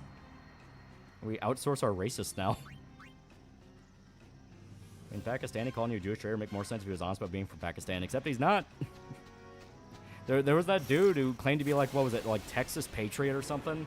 He was like one of the big fucking accounts pretending to like Trump. And he was like doxxed and outed as being from fucking Pakistan, like he was currently posting from Pakistan. XF for 5 fake monies. Have any stories about dealing with illegal immigrants? Not personally, no. My area is actually pretty good about clamping down on that shit. The cops are the oppressed Mexican fighting against the evil Americans, being white man, blue eyes, and blonde hair.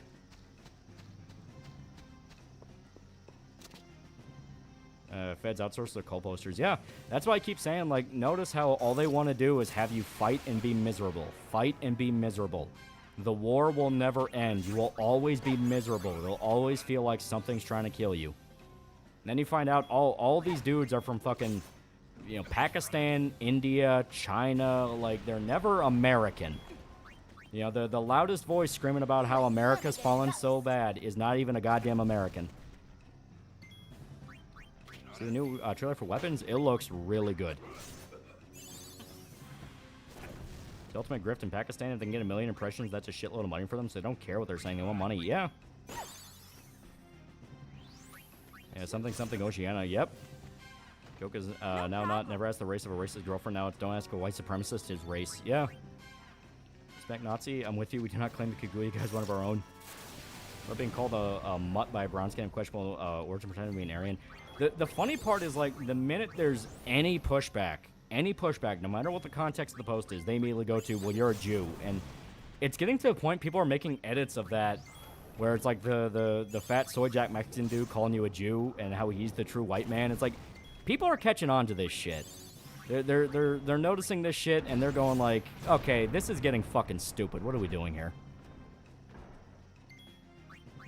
You're fired. Eh, we lost our white mage. This could actually be dangerous.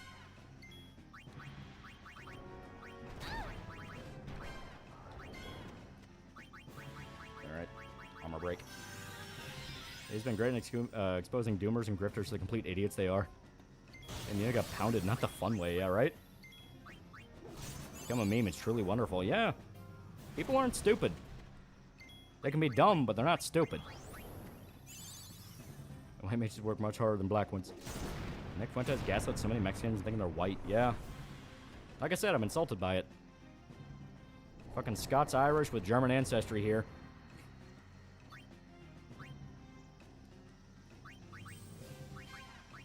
Alright. I think she's still knocked out, so probably needs a Phoenix down.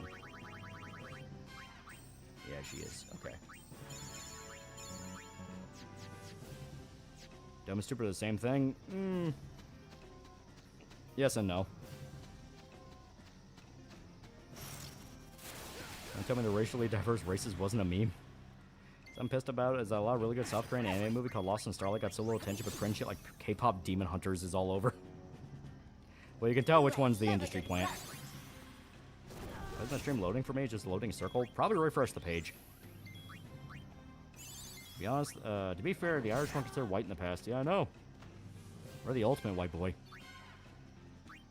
And I said I'm Scots-Irish. I'm not like full-on Irish. Irishman's the Irish.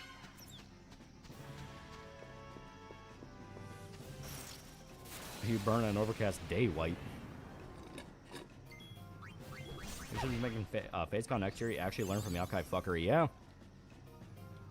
Zelda confirmed that Dev SFO really posted Camera Lady back during GG, so likely he was DFD all along. Dev still hasn't made in a month his real trucker and response video. Well, yeah, the Camera Lady thing was always an open secret. Everyone fucking knew he did it. Our Aryan and Groiper is German and Scandinavian heritage, and they call me Jewish mutt because I don't support Natsok or don't think Putin's gonna save us. Yeah. Yeah, notice, they all go like, oh, America is so degenerate and awful. We need to support we need to support Putin, who is also a fucking degen, who is also palling around with the World Elite's fucking children. Or support the, support the, old Adolf and ignore his whole weird fucking sex cult thing that was so common knowledge that, Midsommar was actually based off a lot of the pagan ideology the fucking Nazis used. Like, the weird sex cult stuff in that movie, yeah, there was an interview from the director where it's like, yeah, we looked into the Vril Society and some of the shit they believed in and, like, their weird amalgamation of, like, Norse beliefs, and we just kind of based it off that. Can you explain the story of the camera thing? So, back during Gamergate, there was someone by the name of Camera Lady. Camera Lady was one of, like, the posters for GG that was part of Not Your Shield. And Not Your Shield was basically when GG kicked off, you had a lot of the game journals. Okay, odd carved monkey. I think it changes each time, so it's actually important to pay attention to.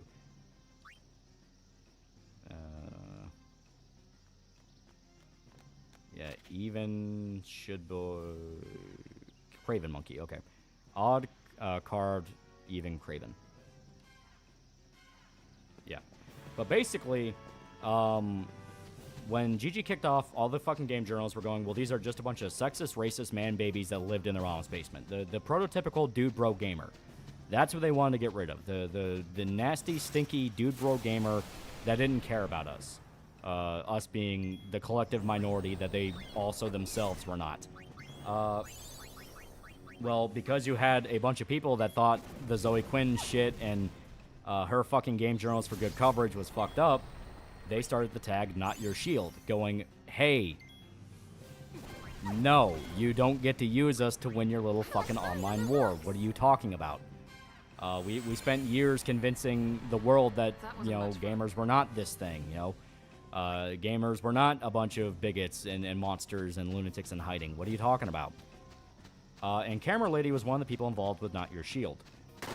Camera Lady claimed to be if I remember right, a deaf bisexual woman. I don't remember if there was ever an actual real name for Camera Lady, but it was just a deaf bisexual lady.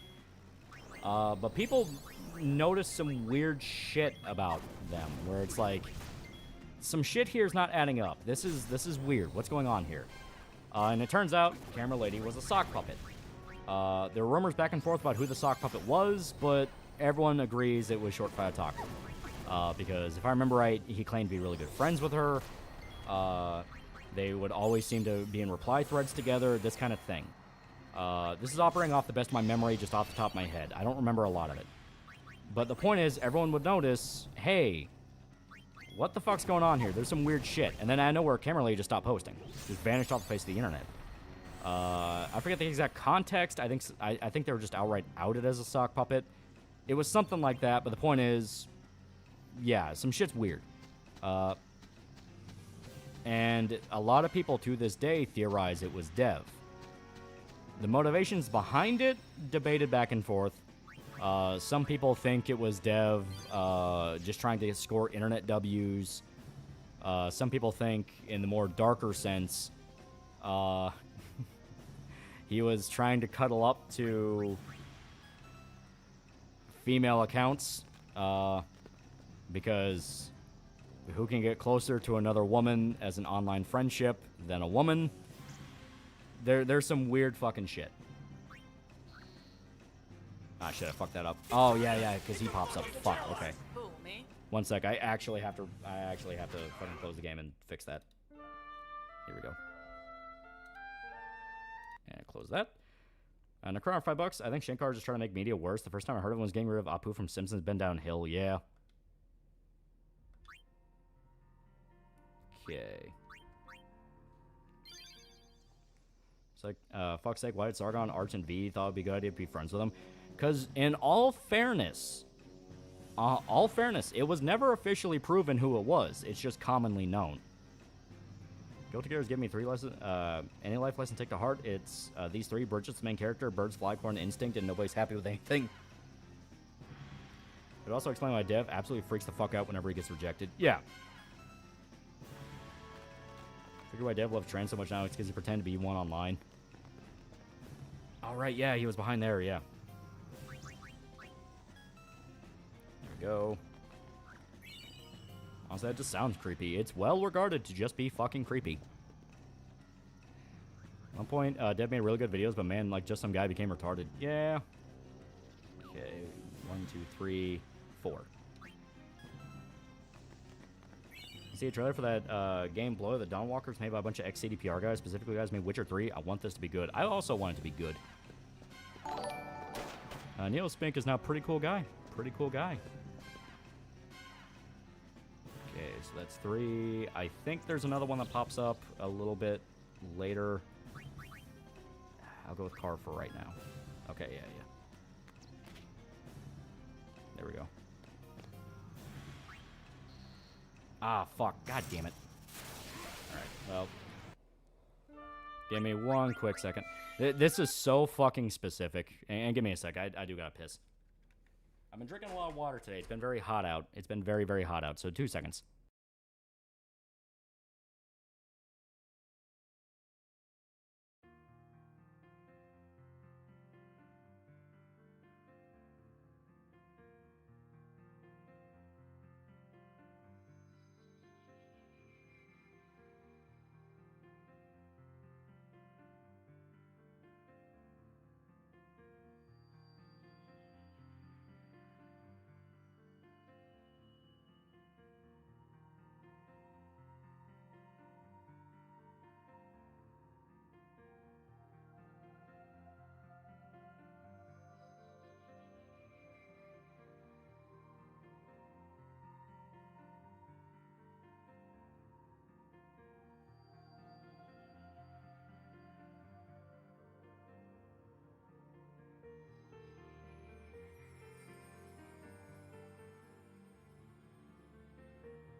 Alright, I'm back. Yeah, like I said, it's quick piss break. I've been drinking a lot of water. Unfortunately, the AC in the house has been broken for a week now.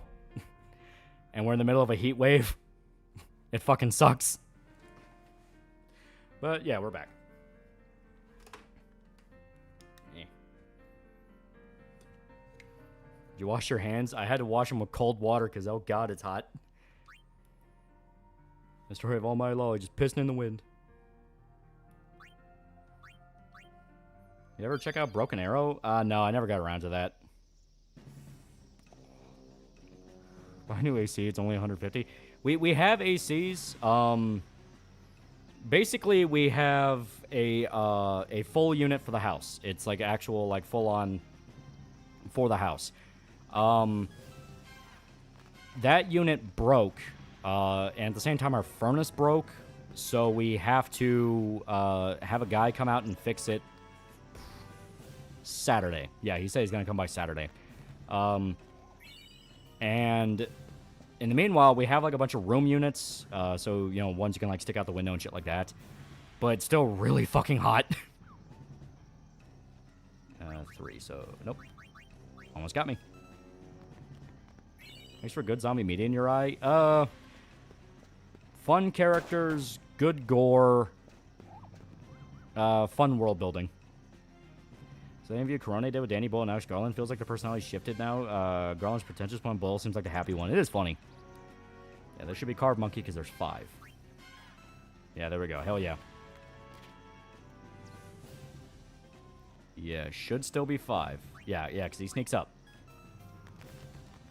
And you push potential by using code TALL for 10% off your gamer subs order.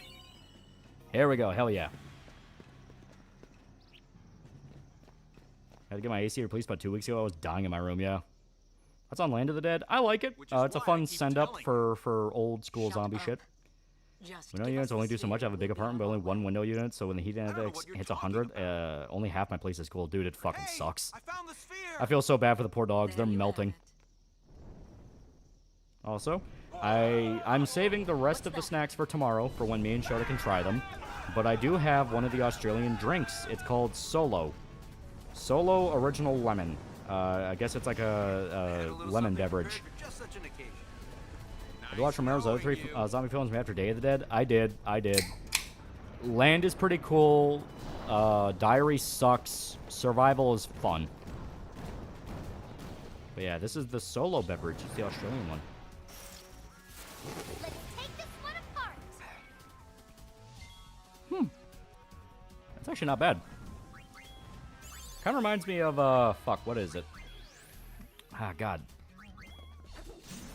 God, there's like a soda brand here that's very similar, where it's almost like kind of a grapefruit type flavor, like a citrus. And during the Kirsch Maker stream, I saw people posting use code TALL when gamer subs came out. Hell yeah, hell yeah. Drink up. Solo, a Star Wars beverage. And 3 versions of FF4, the Darkness skill, instead of an AoE, doubles Cecil's DPS at the cost of his HP. Wouldn't that literally make him Guts Berserk armor? That's kind of been an open secret for FF for a while, that they do take they do take a lot of inspiration from Berserk in regards to Dark Knight. Hell, FF14 is, when you play Dark Knight, it's literally just Berserk. Yeah, Squirt. Is it called Squirt? I thought Squirt was like what they renamed 7-Up as. How's it taste? As I said, very similar to that grapefruit soda. Called the Aussie band Bundaberg. I might have to. You know who wouldn't solo a Star Wars beverage? Gamer subs. Use code TALL for 10% off your next purchase. Alcoholic Solo called Hard. They had to rename because the government said Alcoholic Solo was too enticing to kids. That makes sense. That does make sense. This definitely feels almost like a Mike's Hard Lemonade, just non-alcoholic. Yeah, that is Squirt. Oh. They have mint-flavored soda in Minnesota? I don't know. I never went to Minnesota. Not bad at all. Well, I got no AC. Log on spit. Log got sweaty balls and endless stretch or starch. Just what do you So beverage from Australia showed missing his old flame already, I see. Oh, there's a lot more in that box, but we're going to try it Tuesday. I'm holding off on it. Can we wait for that Onimusha remake to come out? Are you buying on a release date? I definitely want to. Fucking love Onimusha. They called it Hard Solo, but it's renamed to Hard Rated due to the fact it looked like regular Solo. That makes sense. Sorry, Donna. The sphere is ours. Who do you think does edginess better, the East or the West? It depends on what you define as edginess. You're doing a lot better than I did with that boss. I think kicked my ass. We did a lot of grinding because I kept trying to see if I fucked up a side quest, but I never got a definitive answer. So I think we just over-leveled.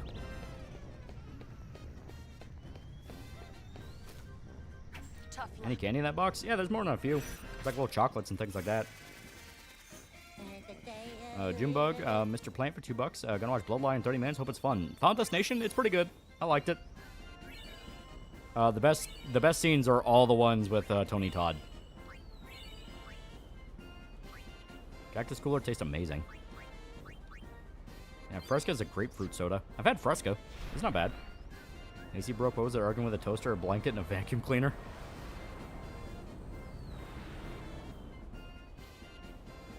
Talk about 10 2.5. Did you see their faces? East can get really corny with edginess, especially Korea. Yeah. Maybe we overdid it. I'm looking forward to Ari Aster's new movie, the neo-western about COVID. They weren't all that happy. I liked Hereditary. Don't forget Midsommar notoriety was can pretty be a good. bad thing. It wasn't anything I'd want to see again immediately, but it was pretty good. I can throw it on for like a week of October when I want to watch just fucked up cult movies. Beau is Afraid. I thought it was pretty funny. Being plain old regular sphere hunter. I would rather die than watch that fucking neo-western about COVID. Everything about it looks so obnoxious. Turn us into fucking killers! Junebug for $5. Should I add Plant to my name or keep it just Junebug? I want to be more unique. Let's have my name in it. It's up to you. You ever watched 2 Candyman sequels? Are they any good? They do not have Tony Todd. At least I know for a fact 3 doesn't. I don't think 2 has him either, but yeah, it's painful. You have to ask yourself, Lolly, what was Nojima snorting when he did Titus dirty like that? I liked the Men in Black trilogy. I liked them. Like, I really liked the first movie. I don't remember a lot of the second movie beyond it was basically Species, but a kid's movie. Because, like, the alien in that was, like, the super hot lady. And 3 was pretty good. I liked 3 a lot, because I had Josh Brolin in it. You know, spending $2 Sphere Hunters? Yeah, East is edgy and what it can be unironically enjoyable, unless it's done right. West is ironically enjoyable. Man Black TV show. If you're talking about the cartoon, yeah, I saw episodes of the cartoon. I didn't see a lot of them because they just didn't air that much, but I saw it. You know, you're all I can count on to save land. And Natasha Henstridge put some respect on her name. Jimmy stuff is why I know. Don't want to watch 28 years later. What was that in the movie? Just seems so nonsensical and totally at odds with the rest of the film. It is very much totally at odds, but it's setting up that Spike's going to have to deal with basically the psycho gang next movie. Next movie or third movie? Yeah, kicking a bomb, head decapitation, flying ex-boyfriend head towards the union's lap, some fucked up implication, necrophilia, yeah. Looks extremely dangerous. Definitely a I read the comic of Men in Black, they're way different. I never actually read the comic. It's him. Was Sphere and Sphere Hunter referring to Sphere Hunters? Well, you know, no, it's the spheres they catch, basically the knot material. I feel about the Dawn of the Dead remake, and speaking on zombies, what's your zombie apocalypse plan? I have a shitload of guns, so I'm bunkering down. In regards to the remake, it's fun for what it is. It has a lot of really stupid shit in it, though. The entire ending did not need to happen. So I thought some people talking about the recent Pixar box office bomb, Elio, and how all of Twitter's like, oh, we want new original films that didn't support Elio. Any thoughts? Well, to me, it looked like shit. Also, new and original in Disney, those words don't combine. Those are oxymorons. Yeah. Even Squared is about the FF10-3 novel, yeah. So you gonna kiss Titus' decapitated head like Mikasa kissing Aaron's head? How long can you survive a zombie apocalypse for? Well, it depends on what zombies you're talking about.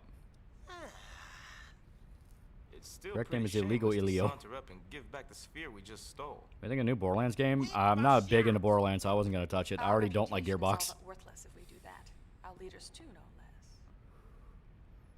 So Apocalypse plans to get a boat and go to Hawaii.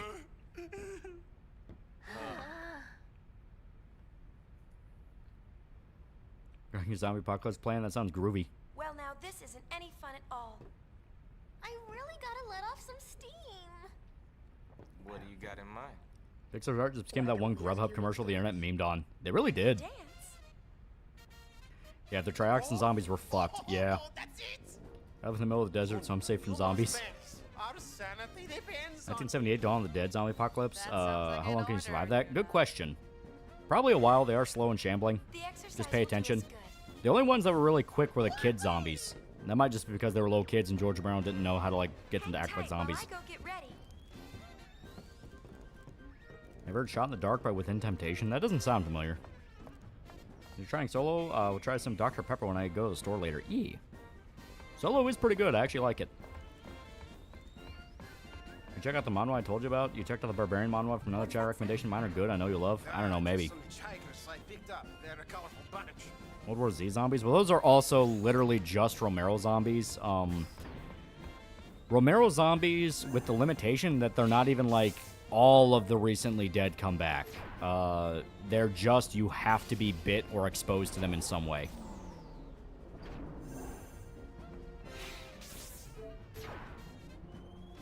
I think you could survive the apocalypse and Nyai to the living cat? No, I wouldn't. I love cats.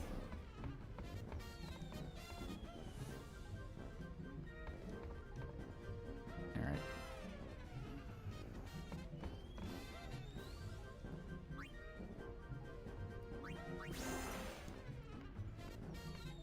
Alright.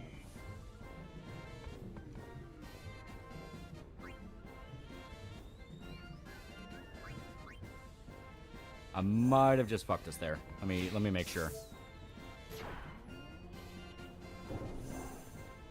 Alright. So Apocalypse weapons are AA-12, Beretta, and Naginata. And Man in Black 3 ended with a nice wrap-up that came full circle. Yeah, like I said, I liked Men in Black 3. I thought it was pretty good. You watch the LPC Joe Sauer comp, you're a motherfucking chicken shit criminal. Yeah, it's fucking great. Welcome to Among Us. Did you get to Breaker Morant? And what? Oh, shit.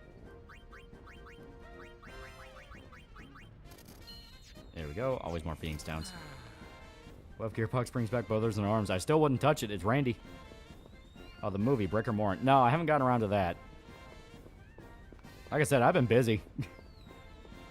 It's all been 28 days later over and over and over again, and if not that, Persona 4.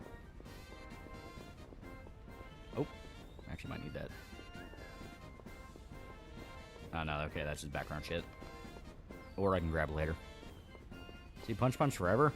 No, I never got around to that.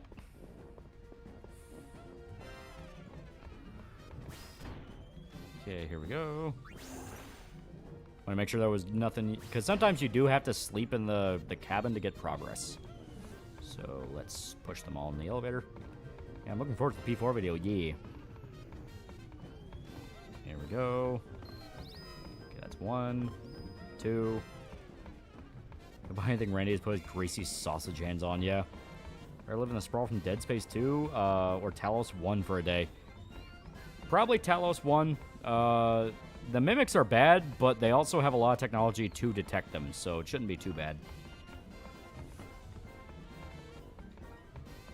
Okay, come on, you fucker, get in there.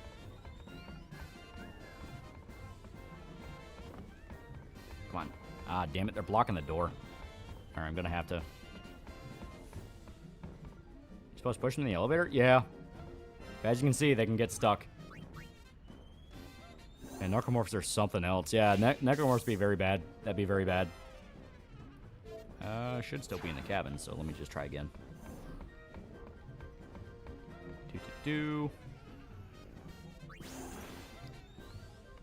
As long until we get your Dead Rising 3 video. As stated, I'm going to work on 20 Days Later. New Berserk chapter's coming, so gotta do that one. Persona 4. Another summer-themed-esque video or two to kind of plump things out a little bit more, then Dead Rising 3. I got a whole list of shit I'm going to be working towards. Could you survive System Shock's world? Fuck no. Either System Shocks be very, very bad. There we go. Hell yeah. Left 4 Dead Zombies be bad too. Left 4 Dead Zombies, it's just not fair. You want to go Australian literature? Try Les Norton. Basically, What If Conan was an 80s club bouncer? Short-lived TV show was okay as well. Could you survive Cross? The entire point in Cross is you don't survive that. So I'm talking about zombies. Thoughts on Black Ops Zombies and all the bullshit that came after Black Ops 2 and the third reboot of the universe you're currently in? I never once paid attention to any lore. I just shot zombies with my friends. I know the lore gets like weirdly in depth and actually better than a lot of the main stories in COD games. T-Virus or Plagas? Probably T-Virus. Plagas they can plan. Yeah, you gotta survive the green flu first, yeah. Like even if you don't want to deal with the zombies, the green flu can still just outright kill you.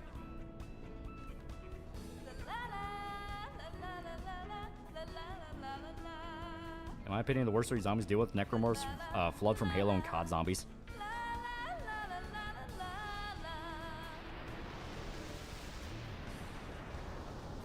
Who'd win in a fight? The Necros from Dead Space or Xenos from Alien?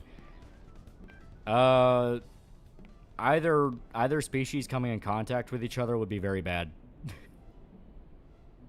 Yeah, green flu sucks, but it's survivable. Only if you're immune.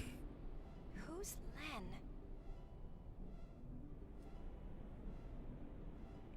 How do COD zombies work? Basically, like Lovecraftian, multi-dimensional bullshit. Why am I so mad? Who the heck is Len?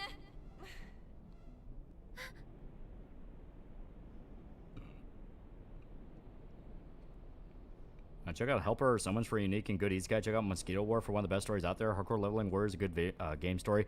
I've just been going through the Fable. Because they're actually putting out fucking part 3 of the Fable now. So I just started to reread the manga. I'm going to go to bed. I just got past when Kojima dies. And I've been enjoying it immensely still. If you're infected with the green flu, what zombie do you want to turn into? I'd say the Hunter. I would just want to be a mob one, so that way I could die quick. Remember, a girl had to deal with her boyfriend dying, killing God, and her religion being fake, becoming an idol was honestly the best result. Yeah, even if you survive the green flu, everyone around you won't. I could totally survive the green flu, immediately turns into a zombie. Didn't they make a fucking joke about that in Left 4 Dead 1?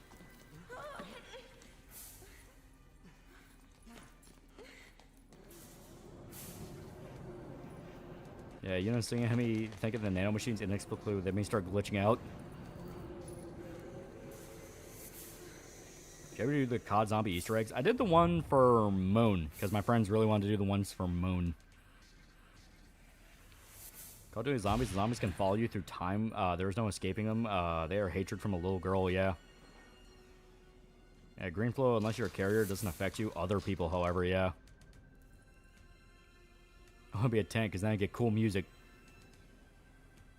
That's on the one-off COD zombies, like from Advanced Warfare or World War II, or were they fun to play? Remember them being just fine. I never played either, so I don't know. Necromorphs didn't scare me in the remake since I played the original way back. Seeing them in a new engine is like seeing old friends at a reunion. Hey guys, how you going? Make us whole yet? Can you please do a Left 4 Dead 2 stream? That would be really fun for Halloween. My PS2 disc broke at this cutscene. I'll get infected and be the coolest common infected. Can't cure you survive a zombie apocalypse? Thought there was a Yakuza zombie story. Yeah, that was Dead Souls. It was just a goofy little side thing. Would you survive Dead Rising zombies? The only real hampering factor would be the wasps. Are the wasps all over the place? Because that fucking sucks. Other than that, they're relatively easy to kill. Hell, you can kill them without even shooting them in the head. What? Which is fucking weird to think about. A dream's a dream. Did you watch the Medicare Cure stream? I did. It was actually really fun. Medicare being absolutely baffled that she made that much money and she's not even like one of the bigger VTubers. Like, that was fun. Okay, what percentage are we at?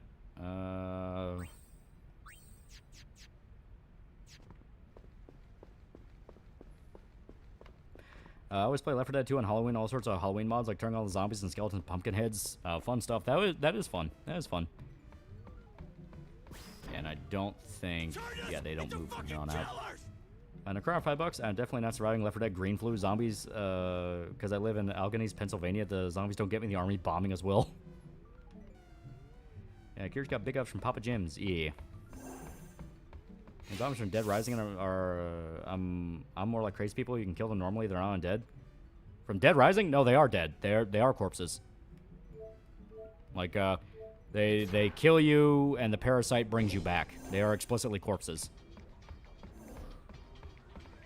Yeah, Dead Rising zombies be worse in the south because wasps are a huge problem. That is true. Okay, let's save. 23. Okay, we might be a percentage or two off. That's gonna suck.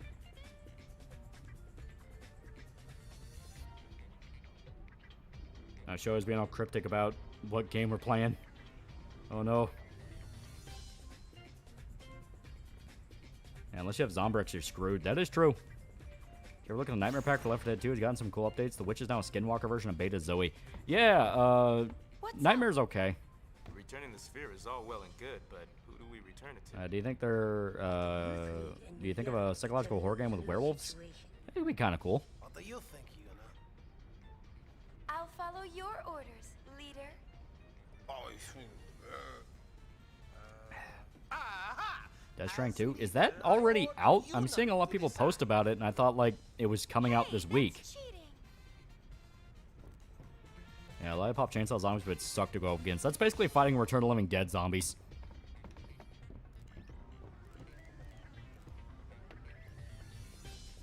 Oh, tomorrow, apparently. Oh, shit. I had no idea. Yeah, Shota... Okay, yeah. So, yeah, I guess Death Stranding 2 comes out tomorrow. Okay, I had no idea. Yeah, reviews are out. I knew reviews are out, but, you know, there can be reviews like a fucking week or two before the game even comes out.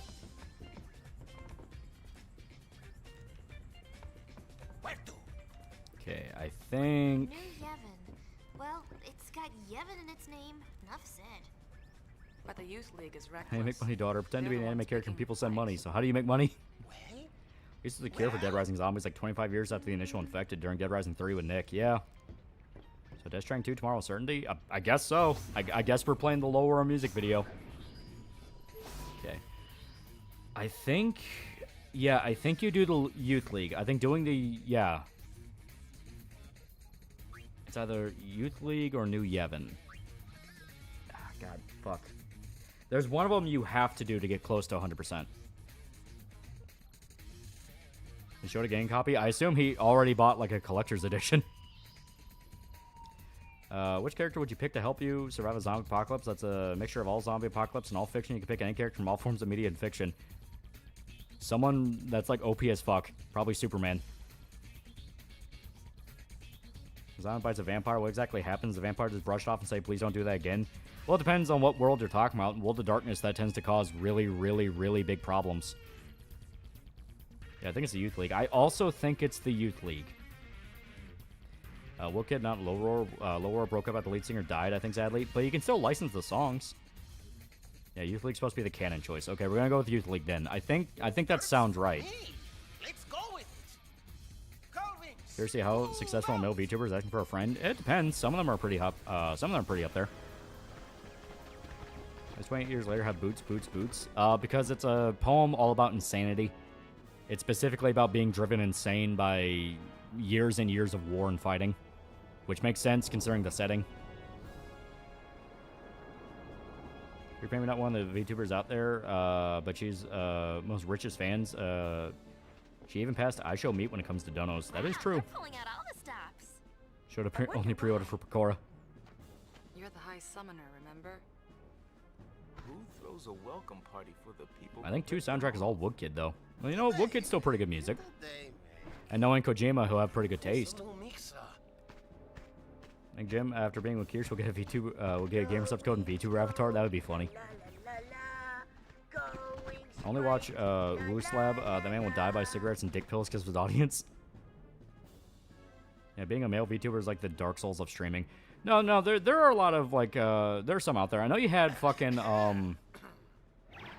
I know you had the Hollow Stars, which was basically like the male equivalent of HoloLive when that kicked off, because it was literally owned by HoloLive. Some of them got pretty popular. Maybe you should start by introducing Jimbo, $5. Once you're done with Fable, please read her summon. Chat. If anyone here read that manga, please tell Taller your thoughts on it. Can be so screwed once your parents find out Fox Lady got 170k from GamerSubs. Accept the sphere you have brought. On behalf of the Youth League. I like Shaun of the Dead, though I think Simon Pegg's an asshole. Everyone, oh yeah, art and artist. For the Gullwings. I spent one day in Zombie Apocalypse, one villain for anime, comic book, TV show, and movie. Who are you picking?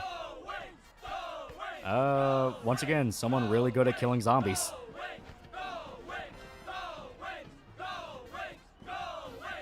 So what was it with Ross and Stop Killing Games Group? What's with that failing? like, Pirate Software fucked up Momentum so bad that Ross isn't even sure it's gonna work anymore. So, did you watch And he explicitly named him as, like, the big reason why. the sphere? Well, you see, we did. Oh boy. Forget. You're right, nothing happens because Iran I'm did sign a afraid ceasefire to I saying missiles to U.S. Qatari base. No one was hurt. Also, Florida judge had a mutual agreed fight with the prosecutor. I'm picking Frank West to help me survive a zombie apocalypse. Some advice. For Western male VTubers, either be a fanboy or be unabashedly raw. Thing. The Colossus you saw. Yeah, Sayu is not a big male known as VTuber. Vegnagun. It possesses Yeah, I feel like in the overwhelming Western scene, there's destructive probably not a lot of power. male VTubers, but like Must not be in the touched. Eastern scene, like Japan and Korea, Yet there's those probably more Yevon than a few out there that are like rulers really think popular. They can control it. The Youth League will do whatever What it Pirate takes Software to do? make sure that you He not completely get a chance fucked to up. try. Stop Killing Games by labeling it all as just like stupid, unprofessional, and it didn't know what it was talking about. Apparently would like go around and talk to like really big streamers and say, oh yeah, no, that's dumb, just ignore that. To the point they didn't want to actually help out with it. Like I said, watch the new video Ross put out where he explicitly lays out that this happened. And it all happened because Pirate Software is like working with a publishing company that's working with the studio doing a live service game. Rubberu, Haka, Regis, say we want about them, Vox, Orin, they get really popular, yeah. I take Joel or Tank Dempsey in the zombie apocalypse scenario. One's a hardened Marine, the other's a brutal survivor. The broken sphere from the Xanarkand ruins is missing. It's your time to become the male VTuber of the West. Time to rig the nothing ever happens, Chud Jack.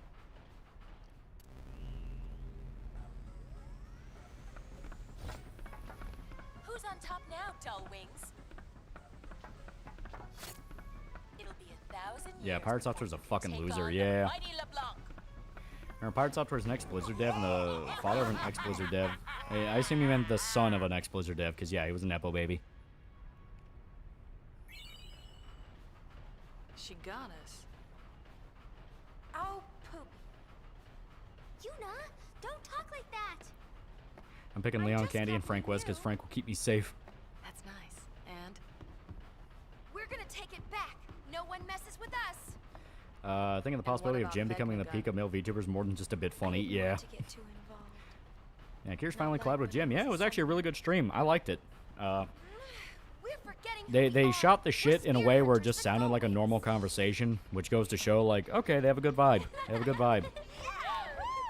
And Pirate Software is not Blizzard dev. He works as a mod for WoW, yeah.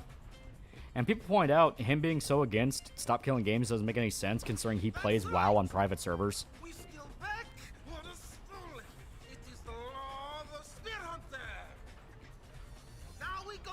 Yeah, Pirate Software is an industry plan. He even showed Blue Sky's genuine social media. Remember when Sayu went by Alejandro Saab back in the day and had fun watching him play DBZ Budokai Tenkaichi 3 mods against other DBZ tubers like Rhyme Style? I never even heard of the guy, so I don't know. So we have to fly around till we find LeBlanc's gang. Must be an ugly bastard VTuber. That one I know for sure. That's a JP one. He rigged it to just be a typical ugly bastard from like an NTR hentai, but he's actually like a really chill dude. I remember that one.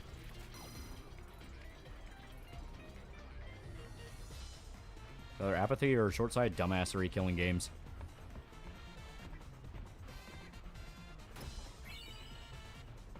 Here we go. Is Sayu a decent guy or up his own ass? I've never heard of him before, so I don't know. He's an official Dragon Ball VA now, too. Oh, shit. Well, there you go. Time to stop killing games. As stated, momentum slowed to a fucking crawl because Pirate Software fucked it up.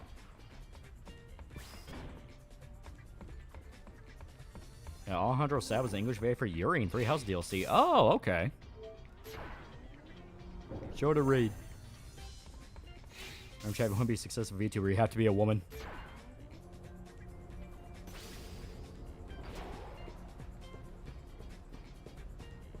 I'm trying to remember. There is... It might become like chapter 4 or 5, but there is one of the ones for a condition where you want to be up here. And rated by Shota. With Ross' YouTube channel for the Pirate Software video, Accursed Farms. There's a very anti-lolly VTuber in Hollow Stars that's constant collabs with a pedo known as Porcelain Maid. Of course. People can never just be normal anymore. It all has to just be stupid. Bring up some buttermilk fried chicken. Gonna be good. Hell yeah. I keep forgetting. This might be where I need to go. This might be. It is. Yeah, most indie Western VTubers kind of have their own asses. Yeah. Alejandro Sab's also the voice of Akihiko in Persona 3 Reload. Oh, okay, so he's not bad. Because I kind of liked him as Akihiko. That was Medicare still kicking? Pure perseverance.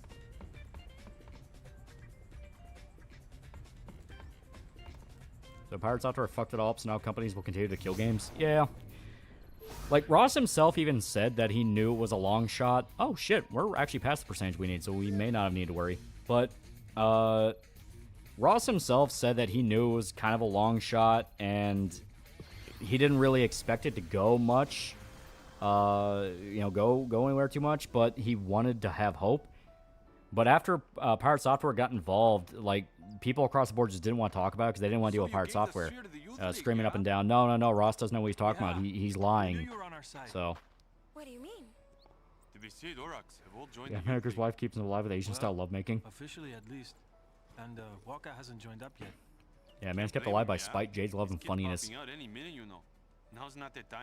Ours I have my VTuber model and rig is having a hard time understanding not to make it cutesy. I said to him, designed to make it look like Bowie, cheek indents, and all. Who's he? I am Becklum. Try Chrono Trigger and do not know how the combat works. Can you tell me how it works? You just have to figure it out, man. It's basically traditional turn-based until you get to the other systems. Then it's mainly about fucking with turn orders. Alejandro also plays Gabimaru in the English dub of Hell's Paradise. Oh, okay. So he's pretty legit then. Entertaining the idea of becoming a VTuber a while ago using a Jade skeleton dresses in a Napoleonic-style uniform and stream Star Wars games. Technically a Star Wars character. Oh. You're pathetic. Oh god, this minigame sucks. Okay, he's creeping me out.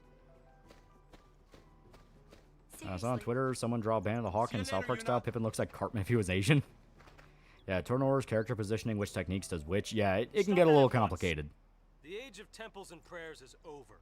It's about time you let go of Any of the story of what Porcelain Maid did to believe he was a pedo, or just people that hate him calling him that? I have no idea who they are, so I don't know. Summoners are a thing of the past. Chrono Trigger, the Mayor's House gives you a tutorial. Yeah. Do you think this is, Buster? Alejandro's honestly a good VA. There are no more aeons to summon. Summoners are worthless now. Mom, give me my money back. Will take those words back. I will. If Jim's lifespan is proof God exists and hates him specifically. Between you and Shota, who's Solid Snake and Liquid Snake? I'm Solid Snake.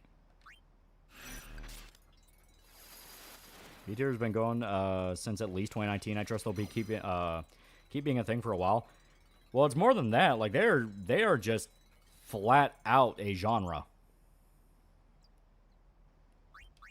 The way you twaddled on before, you had best break my record. No, there is proof? Oh, okay. Now, begin! Inferior genes. Okay. So I assume in your sights, press A. Okay. Rounds fired will always connect, however you need time to reload every now and then. Okay. Keep firing until 0. Okay, okay. So it's a little bit like a, almost kind of like a Resident Evil type deal. Fought the robot at the festival the first time, he nearly kicked my ass, it was rough, yeah. Okay. Okay, different types of ammo.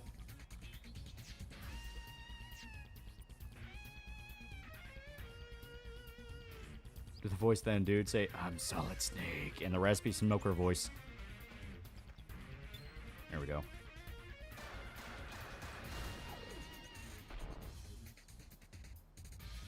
Okay. So I get the idea. I get the idea. This is one I've never even touched before.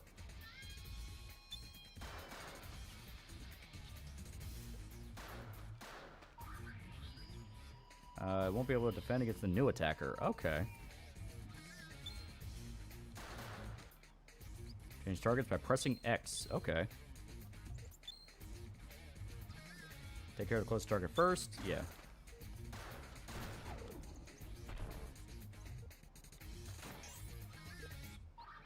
Dual shot. Yeah, for neutral attack, use gun. My dad's named Fat Snake because he's fat.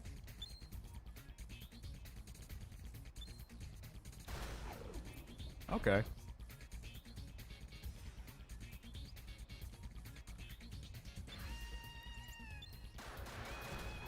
Alright, so I get it. Okay, unit goes from summoning mystical beasts to just dual gun singing because why not?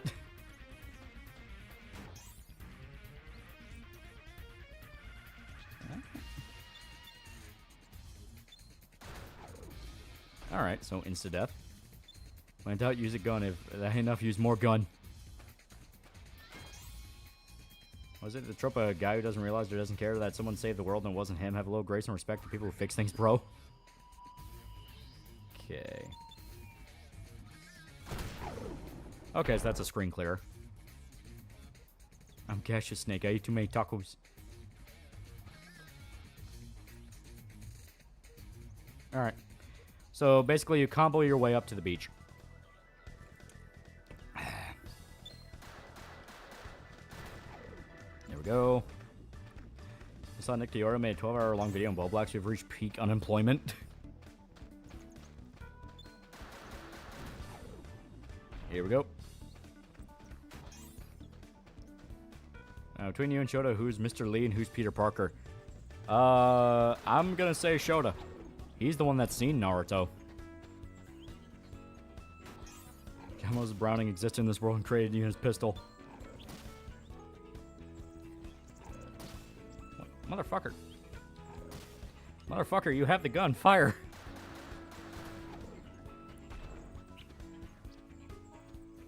Okay, here we go.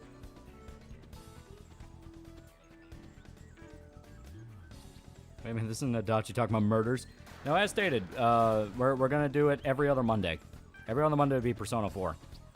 Because this game isn't too super long.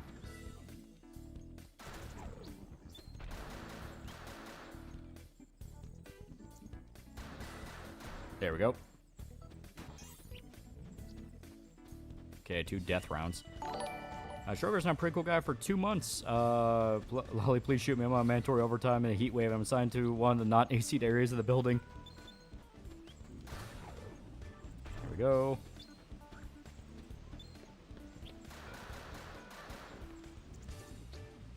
Fuck. There we go. Damn it.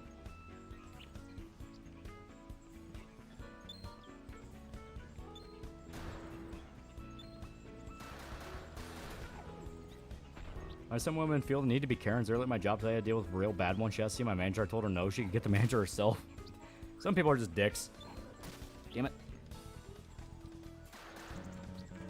Fuck, out of bullets. Oh god.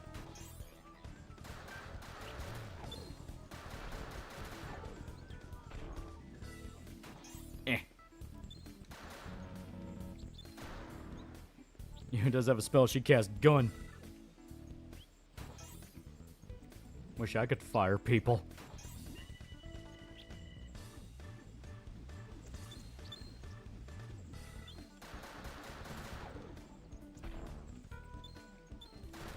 There we go. Linda Cube. Oh, son of a bitch. Okay, the targeting on this one's fucking weird. Here we go.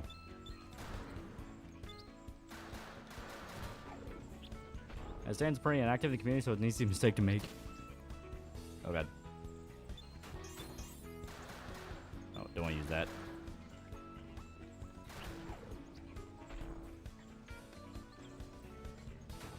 Oh god.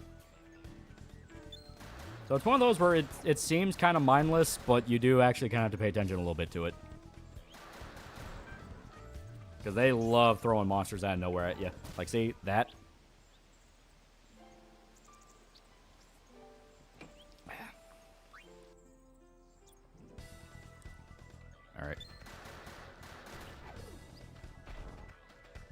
I heard JD Vance joined Blue Sky, poor bastard. Oh, he's there to fuck with people.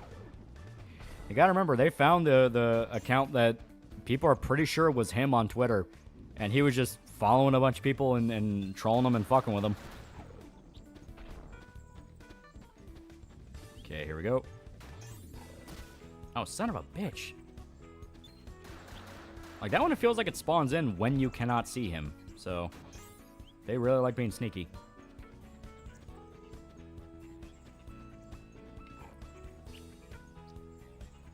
Okay, there. Yeah, JD Vance, the ship poster, yeah. Okay, gotta give it time. Alright, give it time. There we go. Yeah, magic missile. Say pen fire the sword. I doubt it. Stab someone with a pen. It may not break the skin. Stab them with a sword and you'll find a lot of red squishy stuff. Yeah, I would ask and hope that you understand that it's a proverb, but not gonna lie, past week I'm starting to realize I don't think people understand what proverbs are.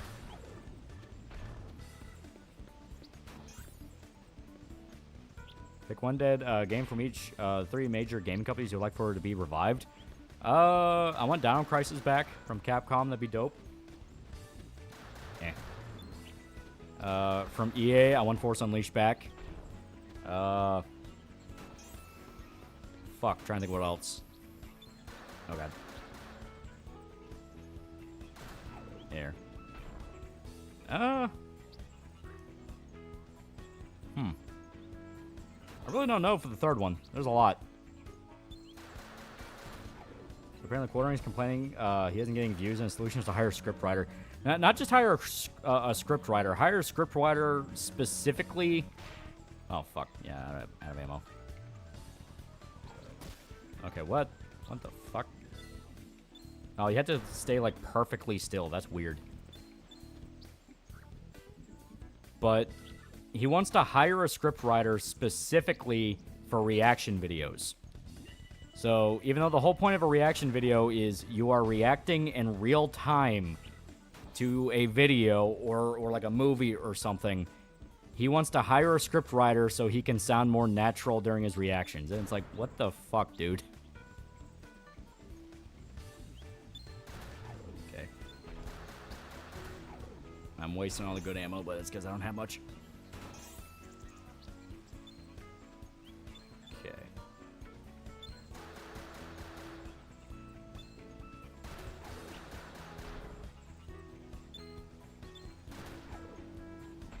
There we go. Isn't the Quartering a marketing executive? Yeah, he's been a marketing guy for a number of years, and he has flat out admitted he just does shit for the money. Which, a few years ago, that would be seen as like, you know, he's just trying to get his money, he's just trying to get his bag, whatever, it's fine. Now people are realizing, oh, he will literally just do shit for the money. Frankly, don't listen to anything Quartering says. Yeah, it's like actual unironic grifter. And like I said, you know, most people, you know, they're like, hey, we all got to make a living. It's fine. When it gets to a point of people going, oh, you're not kidding. Like, you are like a full-on grifter.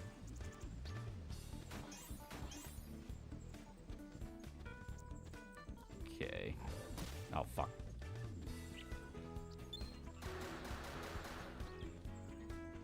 Oh, come on. Yeah, you had something for being thrown out of the Magic community, but it blew fast. Yeah. May as well let us die here, because we are nowhere near the 500 we need, and still feel like I need to iron this out a little bit.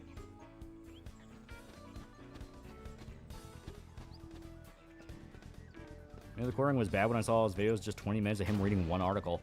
One article, and on top of that, like, it was the same thing over and over again. It's, guys, this is so weird, am I right? And it would get to the point of, like, guys, woke is dying, I promise you. And it was like that for, like, 5 fucking years straight. No, more than that. He's been doing it for, like, over 10 years now. When entering next area, never have your thumb on the stick and wait to see the enemies are. Some won't move until you start to move in entering areas. That is true. Probably make our lives easier here. Because it definitely is one of those of, you want to keep that streak going as long as humanly possible. Last month when he tried to recruit Kirsch to his coffee company. It's more sleazy than that. He wanted to recruit Kirsch for the coffee company after shit-talking VTubers and doing the whole Goonergate thing of, well, this is all just degeneracy made to bilk lonely men of their money and shit like that. And he was immediately in her fucking replies going, hey, I'll have an offer for you. Oh, god damn it. Here, just kill me. Remember when he bailed sticks, beats his GF Hexenhammer 6-6 on for 6 chill another guy's coffee company? Yeah. Only same thing Quarter Pounders contributed is making a thumbnail so generic and bad with hyperbolic titles he's associated with bad hyperbolic thumbnails. Yeah. Yeah, stop watching the quartering for seeing him fantasize about being cucked. He's a grifter. I'm curious, if they do bring back Dawn Crisis, how do you want the dinosaurs to walk? How they look in the original or scientifically accurate? As close to accurate as possible, because that'd be cool.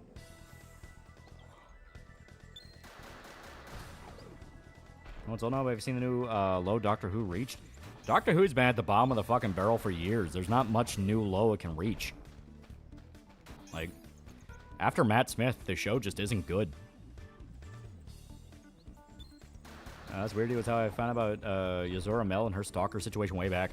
Oh yeah, he'll insert himself in like every fucking situation possible, but he doesn't give a shit about them at the end of the day. He will 100% fuck people over for his own bottom line. He'll admit to it sometimes. And at that point, it's like, well, then why the fuck would I ever listen to you? Because I don't know if you're actually being honest. I don't know if you actually give a shit about this or not, or you're just pretending to for this week.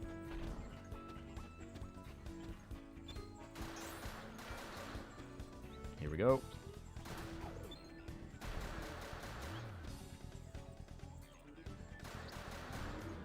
And some of the Peter Capaldi episodes are okay. Peter Capaldi himself was a great pick for the Doctor. The problem is those episodes, yeah, they wavered.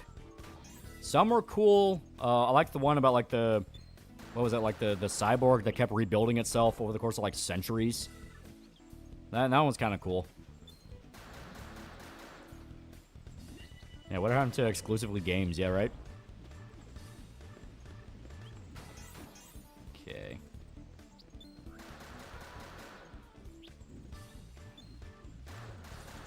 In case anything was behind him. Nope, okay. So they're not here yet. Yeah. So literally play it like Resident Evil. Just keep away, kite. Hey, Peter Capaldi deserved better. He really did.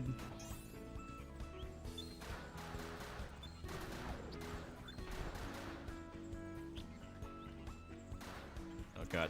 Pin on Holden Blood Feast, respectful bipartisan. It is funny how many edits of that were coming out after the Iran shit kicked off. Oh, God. There we go. Not today, Satan.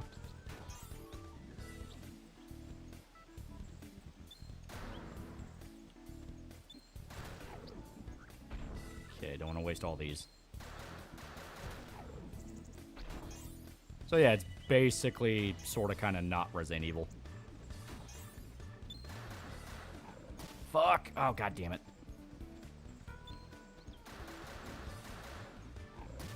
Ah. Yeah, this minigame sucks. Yeah, this minigame just sucks. Hey. Yuna to pain during the minigame. I was in the foothills of the Himalayas with Xi Jinping. This shit ain't nothing to me, man. Oh, God. Yeah, I told you. It wouldn't be so bad if, like, I was mashing A over and over and over again. Yeah, see? Like, I don't know if it's maybe, like, a register issue or something, but, like, I'm mashing the button to swap over because I need to be a certain ammo type or something like that. And it's like, no, you have to wait your turn. It's like, this is a real-time minigame. There's no turns. Oh, God. Yeah, see, like, you have to hit A in order to target, but you can't target if they're in the middle of trying to attack you, which is exactly when you want to be targeting.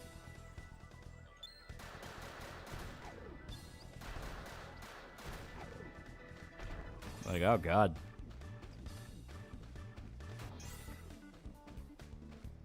You take this or dodge lightning strikes. At least lightning strikes, they work. It's monotonous, but they work. There we go. This definitely feels like one of those mini games of it sounded cool on paper, but they need to run through it again.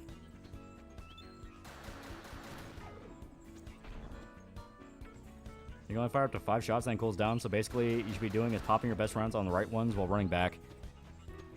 It's like, I get that, but the problem is, like, I get that, you know, it's like I pop 5 rounds, I gotta wait a little bit to fire again. The problem is the fact when it's not targeting an enemy I need him to target. You know, not targeting an enemy, not swapping over to an ammo type I need. It's like, okay, that feels just outright like something's broken right now.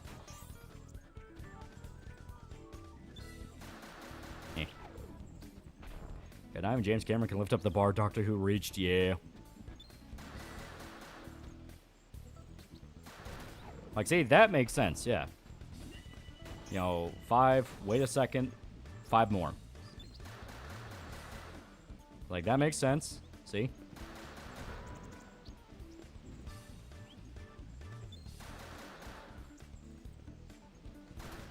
There we go.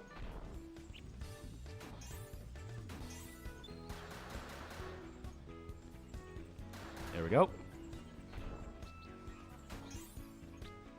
Okay.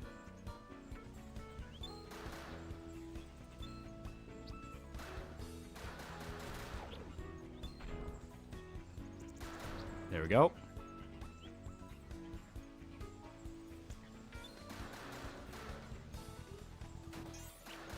There we go.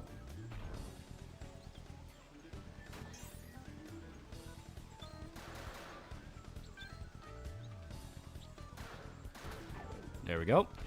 Oh, man. Fuck. Oh, my God. Almost lost the streak. That's what I mean, where it's like, enemy placement feels fucking weird. Everything about this minigame just feels fucking weird.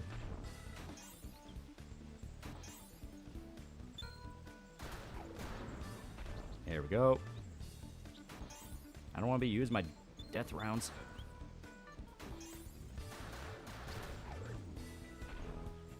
It's the American segment of Final Fantasy, sorta. There we go.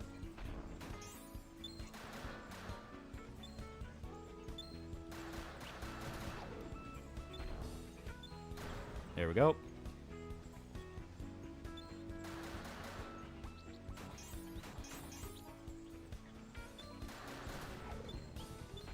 Fuck him. There we go. How many of these damn things are there? We defeated Sin. Why are there still so many fiends?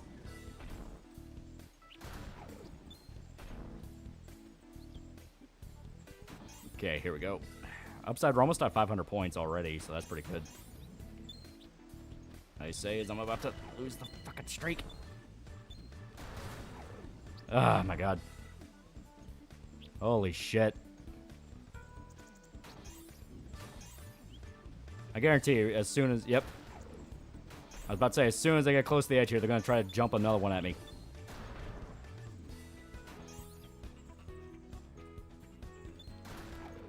Here we go.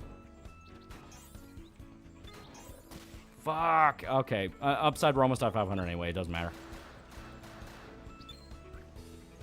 Of course I say that, but god damn it.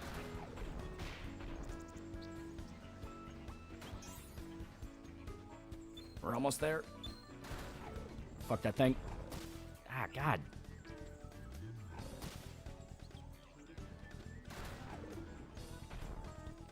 Is this a game or expansion? They introduced idle mechanics. It's technically both. It is technically the sequel to 10. Okay, yeah, that got silly there. It was just clown carring him out there. Fuck that thing. Alright, so... Wait a minute. It may just be under... Ah, fuck, god damn it. It's just under the goal.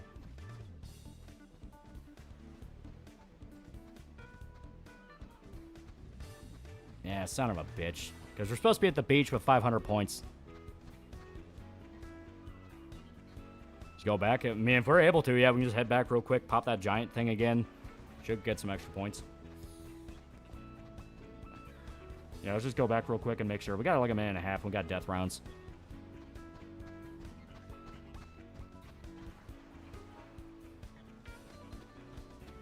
Okay, let's go this way.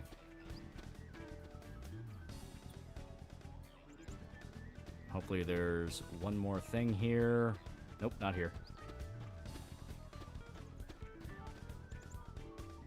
Now, what's the point of this minigame? Yuna and her friends make a bet. Oh, see, that's where that fucking thing is. There we go. Now we're good. 500.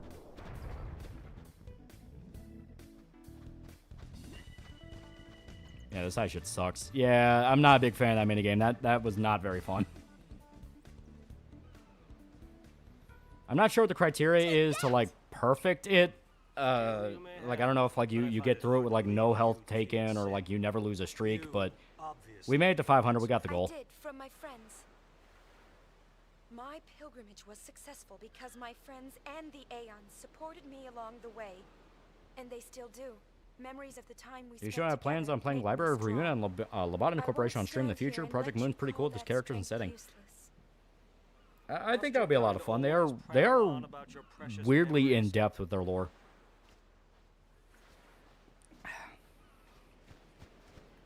He's got some nerve. Sore loser. There we go. We got that done. How do you feel about the 10.2 remaster compared to the PC version? I don't think it's bad. They definitely have some issues. You gotta download the mod, so they use more than, what was it, like 2 gigabytes of RAM. My boyfriend did not die because of this. This Doctor Who after twice upon a time after they tried to slander the first Doctor as a sexist old man. What a terrible finale for quality. Yeah.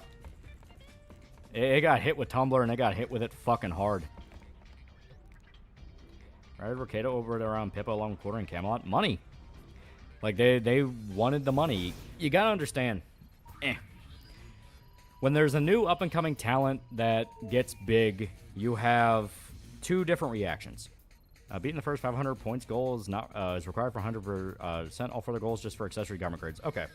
But you have 2 reactions. You have the people that are basically, well, I want to take that bitch down a peg. That's where you get to the gay op shit. That's where you can get to the whole, like, no, like, fuck you for not being the exact perfect streamer I want, and they, find a reason to hate them or what have you. And this isn't exclusively about, like, Pippa or VTubers. It's just all-around reactions. And then you have the suck-ups.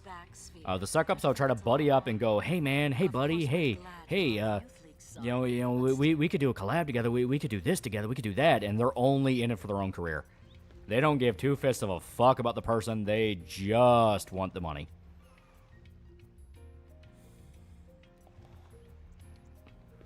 Okay, well, at least we talked to her. I'm not sure if we needed to do that, but we did it. Yeah, SFO tried that shit too and failed. Yeah. The suck-ups usually become also the take that bitch down a peg group if they fail to get what they want. And Pippa was also just a fan of Ricada. Well, at the time, Ricada wasn't batshit crazy. Made Twice Upon a Time worse. The first Doctor slander was done purely out of spite. Stephen Moffat admitted he did this because he hated the black and white episodes. And it's weird because, like, dude, the black and white episodes are fine.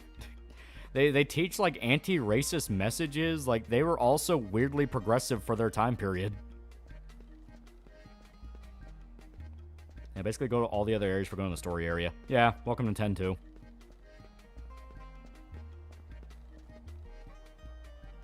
And as for the alcohol and coke rot his brain. Yeah. Well, yeah, because at the time, Ricada was doing fine. Back before then, Ricada was the guy you talked to. Hello and good afternoon, Luca. This is Shalinda bringing you all the latest All right. news from I don't Sphere. remember if this matters depending on what camera you go to. These days, everyone's talking about the groups battling throughout Spira for control of the spheres. Let's start with the youth. I never got into Doctor Who. I always thought it was boring. To be fair, the wrong episode is very boring. This picture below screen. Do you mean the one in the corner? That's a image I had made for the comic. Shockwaves throughout Spira. Pairing off against them is none other than New Yevon. All eyes were on them after the new Yevon Yeah, chairman's Fishman knew his sudden ops and not resignation. trusting Nick. Yeah. Chaos seemed inevitable. But their newly appointed leader, Praetor Barreleye, has held them together with utmost finesse. And news media exists in Another Spira. big turning Yeah, of they're our like a heads is the machine weirdly faction, an outdated modern, organization. futuristic medieval culture. They've managed to distance themselves from the Sphere's Yeah, Fishman crippling called it when royal Pippa wanted to spirit. collaborate with Ricada. He knew he was Their trouble. unmatched Yeah. technological prowess At least that was could some of well be the enough some of my to favorite. The dramatically first Doctor is shift straight the good balance of power. 60s serial And let's sci-fi. not forget the LeBlanc Syndicate, the gang with a style all its own. Headquartered Yeah, at Nick was still good with the Chateau weed crowd. LeBlanc Yeah. in Salam, its agents span Another one the who doesn't globe. understand why Moist Critical is as popular as he was. There's His one Let's group Plays in back in the day were particular that's been genuinely drawing funny. all kinds of attention. That's right, the only group led by a high summoner, the Gullwings. And now, here's today's special guest. I was told by a friend she gets dizzy if you keep switching cameras when I was a kid. No, never noticed the difference. 20 years later jumps a shark. In my opinion, features non. Nigga, that is spoiler shit. That's spoiler shit, and also Sort of me up there. they're very clearly bringing up the asymptomatic carrier idea from Weeks. Like that's one of those where as soon as I saw it, I'm like, oh, they're bringing that idea back. Sounds like you caused quite a stir with that disappearing act you pulled on Visay. Yeah, water zombie from Doctor Who is a pretty cool concept. Yeah, the Mars zombies, that was actually a lot of fun. Rumor has it you left the island. Fucking mean though, like Young man. that whole episode's so mean spirited. Like, ah, fuck. God, which one do I pick? Here. I don't think there's a time limit. I'm gonna make sure.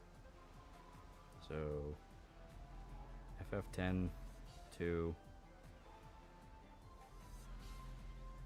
news interview questions. Okay, yeah, the Shalinda interview, yeah.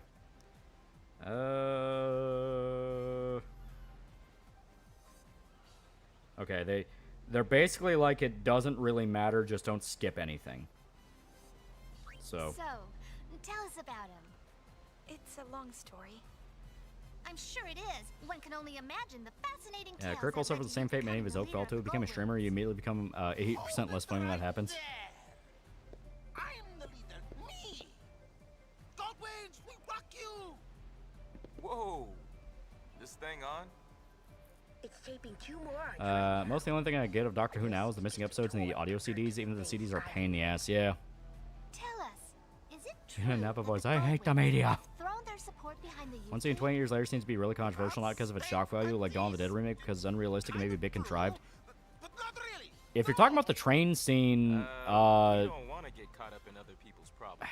like I said, I'm trying not to fucking So many spoil everything. questions left to ask, but I'm afraid we're out of time. As stated, they're clearly bringing up the idea of asymptomatic carriers from Weeks, so the idea is they only think it's uninfected because it's not outwardly trying to kill them. Should have joined in too. It could still infect people.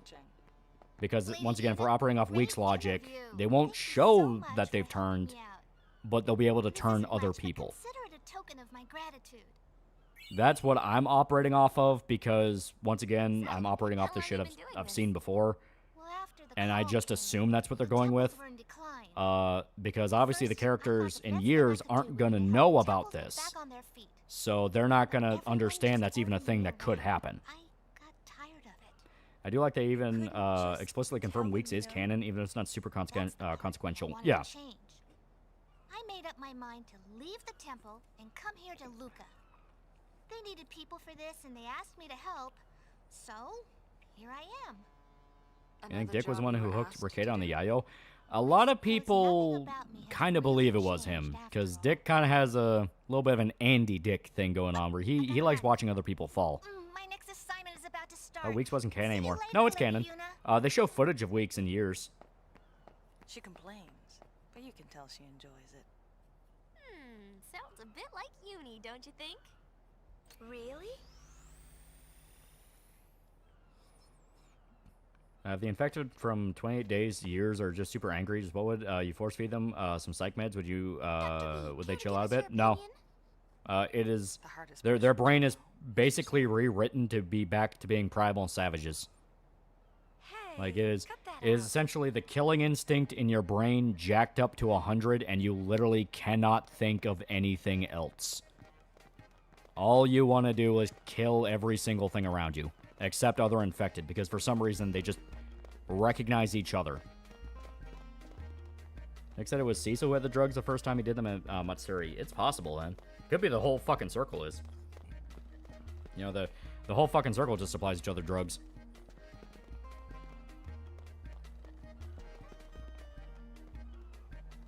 Yeah, there's no cure, plus your mind is gone. That's the scary part. Your mind may not be completely gone, but it's not the mind you had before. Okay, and I think we gotta find the... I think the mascot suit here. Like, Luca is one of the more infamous ones where there's like a really fucking stupid step you have to do here. Just feed the infected in 28 years, 28 series Snickers. There's hungry. Giving someone the Sanji medallion count as terrorism? It's basically Crossed, but only killing remains. Well, Crossed was inspired by 28 years, because it, not 28 years, 28 days. It happened after. Because I think they even name drop, yeah, it's basically 28 days later mixed with the crazies.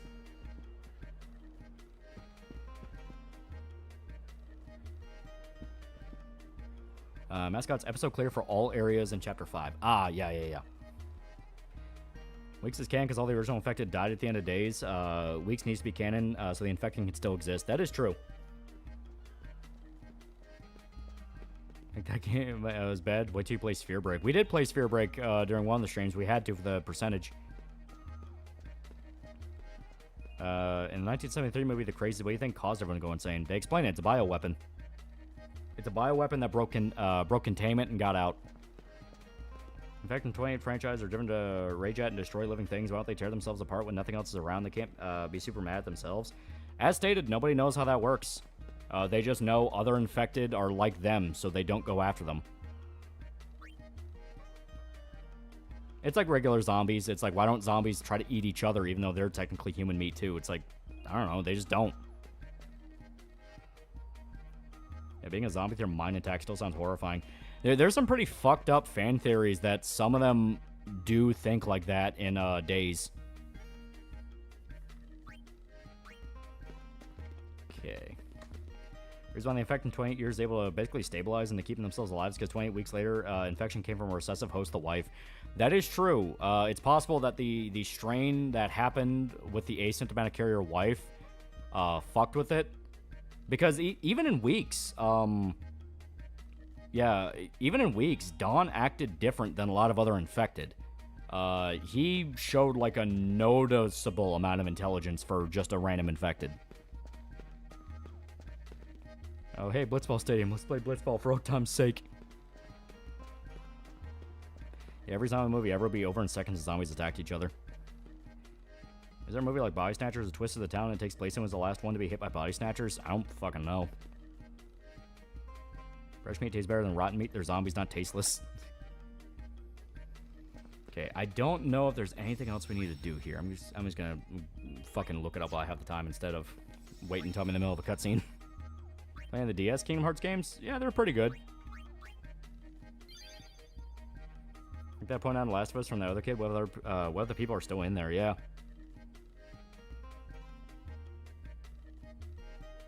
Yeah, and I have no mouth. I'm a scream scenario. Yeah. Well, in fucking 28 days later, it is implied that Mailer has a little bit of his own intelligence back because he doesn't attack Jim. So basically, he at least recognized Jim helped him out / wasn't the guy torturing him. So he instead goes after the other soldiers. Okay, let's see where Chapter 2 Luca takes us.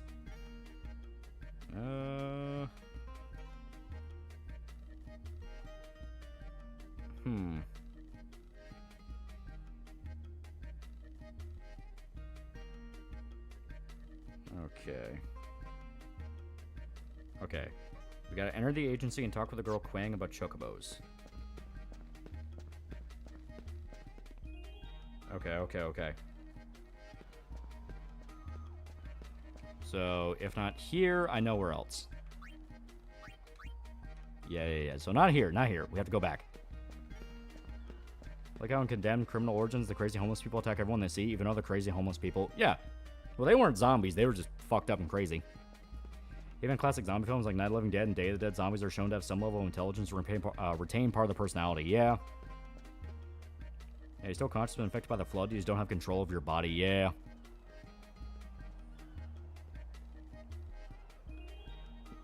Okay, let's talk to... not her. I think it's further back. Mentions before, the infection from the dropped blood from the Crone 128 movie still gets me. Yeah.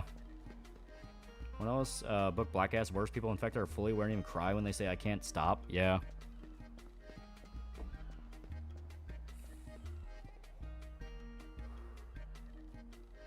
I Condemned, everyone's getting fucked with an eldritch force that's being summoned via frequency technology by an evil cult. Yeah.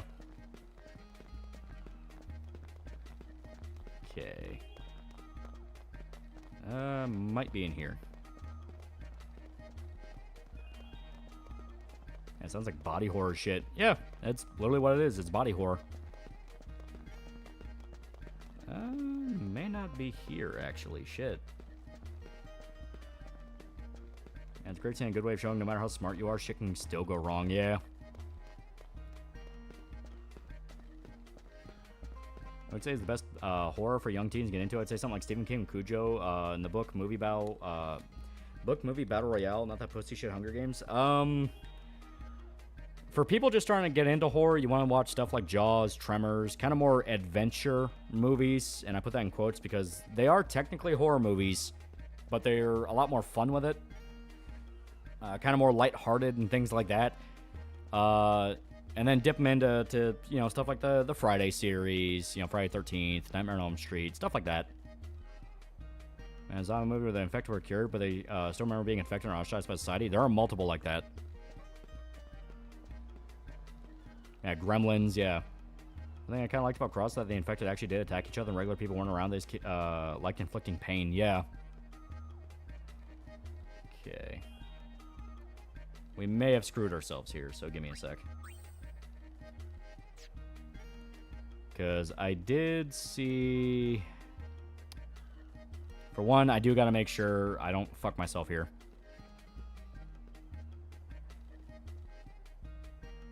Yeah, Warm Bodies was that, yeah. Five Nights at Freddy's.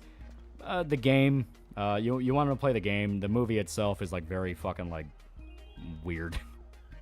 It's hokey as fuck. What are you trying to do exactly? There's an order of steps we got to do in Luca, which is here. And I need to be sure doing the interview didn't fuck us from what we need to do. And the infection from the Splinter movie fucks me up. The parts of your body get infected before your brain actually does is horrifying. Yeah.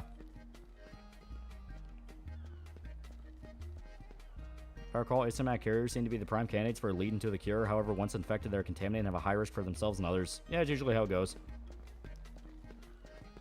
Because if you can stop the symptoms, you can theoretically stop the entire contagion. It's just about stopping the contagion itself.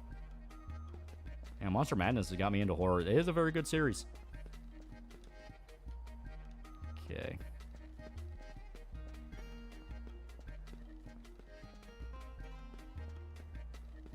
I think in Chapter 2, all there is in Luca is the interview. Okay, I want to be sure. Okay. One of the first two FNAF games are actually scary. How it's got fumble, everything else. He just didn't give a shit at that point. It's like, this is a money printer. It doesn't even matter what I put out.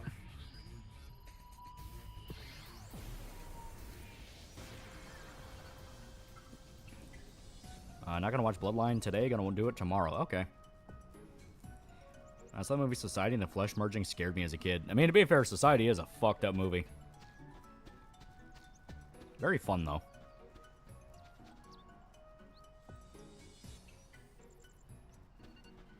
When I was a teen, I watched Army of Darkness because it felt more akin to horror-themed action film than horror film. It basically was. Are you on Act 2? Yes, we're in Act 2 right now. Yeah, I came from a man considering suicide and one of the most wealthy people in horror video gaming. Yeah. May need to go backwards. Let's go backwards first. What I don't get about X2 is who was the antagonist of Sin's Gone. It gets weird. There's like timeline bullshit going on. All that matters is that people like Leah want to fuck different versions of Freddy Fazbear. A zombie movie where they cured the virus, but the formerly infected retained memories of what they did. I'm forgetting the name of it. Yeah, like I said, there's been multiple that have done that. I think it's literally just called The Cured.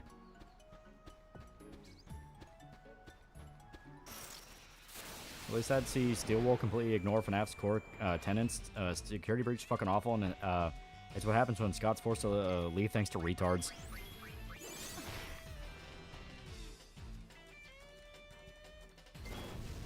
Yeah.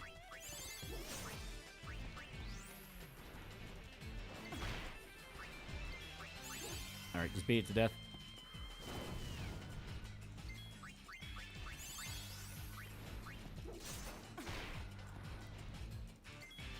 Here we go.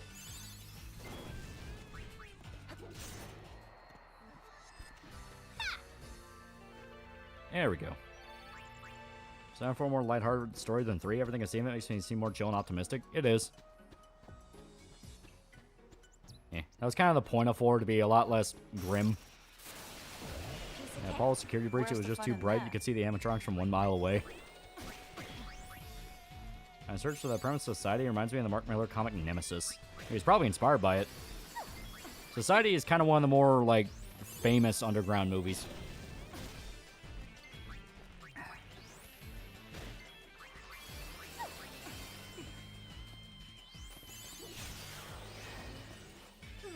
There we go. It was not Steelwool's fault. It was Scott's, because he wanted to be very cryptic during Security Breach development. Well, yeah, because the entire appeal of the franchise for people when it kicked off was it being very weird and cryptic about what was going on. Personally, I just kind of wanted it to, you know, shut up for a bit and be like, no, here's just a spooky pizza place haunted by fucking ghost children. Got the ending Society, but I remember, like, the main guy was able to convert one of the high society alien chicks with his dick, because the Asian lady basically would betray entire species. Yeah. Most people are most vocal about canceling Scott, where the people sucking up to trains, aka British people, or refuse to die for Harley TPS for that alone. And 20 years later, it's been wondering if the next is going to be more tonally in line with Zombieland and Shaun of the Dead. I think it's still going to be very grim. It's just the fact that these people have gone completely batshit insane. Ever seen the Berserk iceberg? Yeah, it's pretty interesting. Ooh, I love a good roast.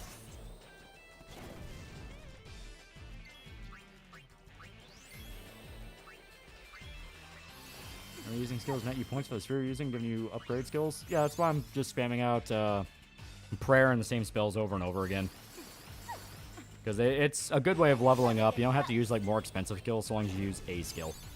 The only one not really leveling up is Pain, and I think that's just because she's already towards the end of hers. So may as well have her play, you know, guard dog, where everyone else is just kind of doing the not tactical thing to do.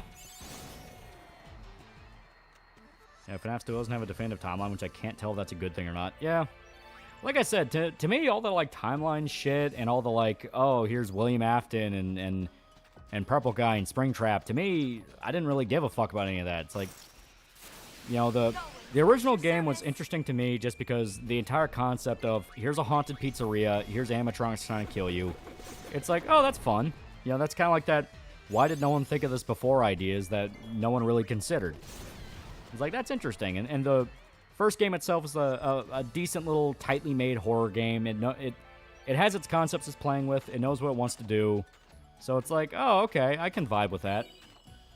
Everything afterwards felt very gimmicky, felt very like, oh, you can do this now, and oh, you can do this, or oh, you're even more exposed. And I'm kind of sitting there like, this kind of, you know, doesn't really feel as interesting as the original.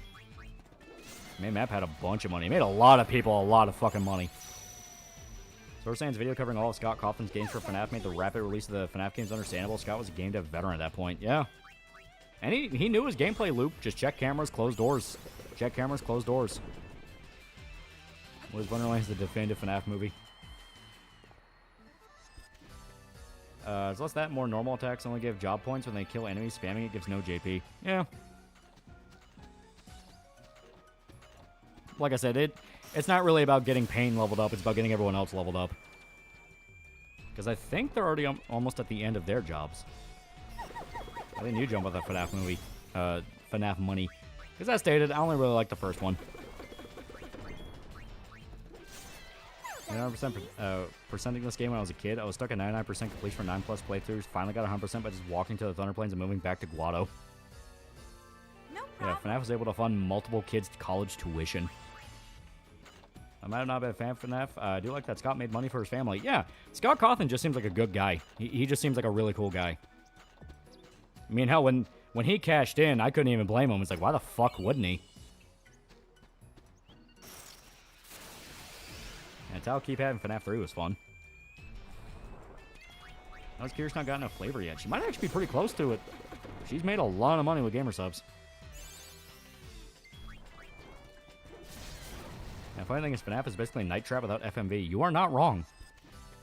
Hell, I feel like if you just point blank ask Scott Cawthon, it's like, did you play a lot of Night Trap? It feels like you did. He'd probably be like, oh yeah, I played a shitload of it. There's why rich people online, especially, so fucking annoying. That's the spirit. Same for Scott's earlier game, the Desolate Hope of FNAF.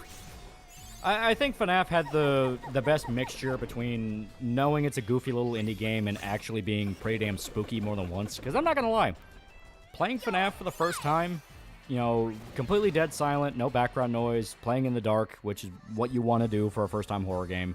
No problem. It can get you. Not even just like the jump scares, just like the different things and the different events that can fuck with you. It's like, there's actually a little bit of spooky here. Yeah, this actually can get a little freaky.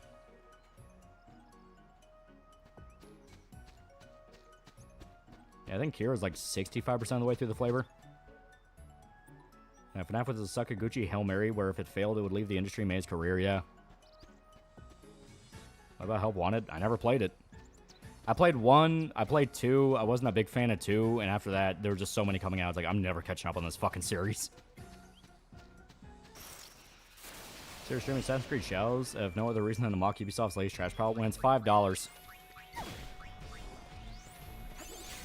When it is a solid $5 across the board, maybe.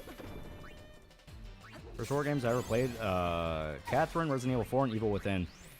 It is funny to call Catherine a horror game. I mean, it technically is. It's a psychological horror game, but it's funny when you actually, like, play Catherine. It never feels like it. Did Nicolas Cage star in a movie where he basically kills the FNAF animatronics? Yeah, Willy's Wonderland. It's fun. It knows exactly what it is.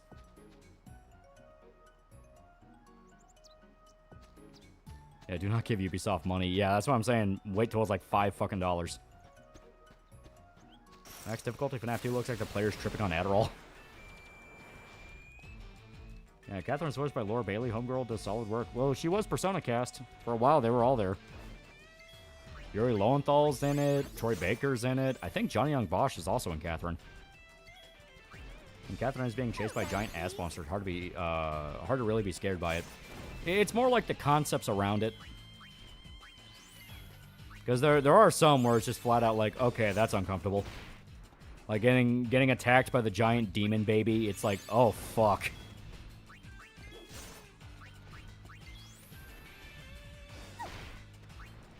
And Nick Cage played FNAF and said I can kick their ass. And Nick Cage doesn't say one word in his knockoff FNAF movie. And it's actually like kind of hilarious. The situation gets so dire and like multiple people are dead and he still just doesn't talk. He just wants to play pinball and drink soda.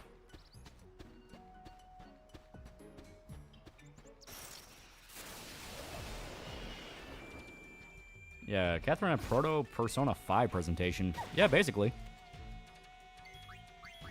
Silent Hill for horny people? Sorta, kinda, actually. I think it's one of the best FNAF games. Works really well in VR, and the original idea behind Glitch Trap before Security Breach ruined it with the whole Mimic shit worked really good. I know Help Wanted's the VR one, right? Isn't that the one where it's basically a remake of FNAF 1, but in VR? Because I did see some footage of it, and it's like, this kind of feels more in line of, like, if you were gonna remake FNAF 1 into more of, like, an active video game where it's not just basically a glorified Flash game, that kind of feels like what it would be. Yes, okay, so yeah, that's what I was thinking, yeah. To be honest, breaks are holy and important. They truly are. Especially when you're working a late shift and you're pissed off. Catherine first came out, some friends and I played as a party game. Regardless, say we got the true neutral ending. I can review Helsing this Halloween. That would be a lot of fun. Like ignoring the lore for Springtrap, he has a he looks terrifying. Like he's an animatronic. There's a dead corpse inside of him. Yeah, I will say a lot of the designs look sick. When he basically just says "fuck it" and isn't even trying to make them like kiddie animatronics anymore, and they're just full-on horror shows. Like, they can look pretty cool. A nice thing about Scott, he sold the games for cheap. Yeah, I think the original was like, what, fucking $10? Like, he sold FNAF 1 dirt fucking cheap, which I think is a big reason why it blew up. Because when all the big streamers were playing it, people would, like, go on Steam to find out what the hell is this game, and it would be like fucking $10, $15. And be like, oh, shit. And to be fair, they weren't very long. You can beat FNAF 1 in, like, what, 3 hours at most? Silent Hill for horny people? Isn't that just Silent Hill 2? Up 1 is pretty much a VR FNAF minigame collection, the first few FNAF games. Oh, okay. Only Steel World didn't ruin Rush, cut most of the security breach. It could have been great, but no, ignore the original idea of returning back to horror, go full mascot horror, yeah. Got a favorite boss next to? I love, oh god, what's her name? The main rival chick and her goons, I love them. They're just so goofy. They're so fucking stupid.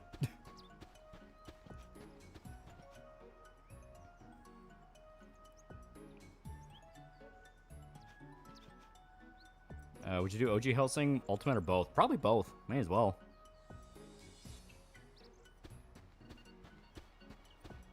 Yeah, world record, I think, for one is like an hour. That makes sense.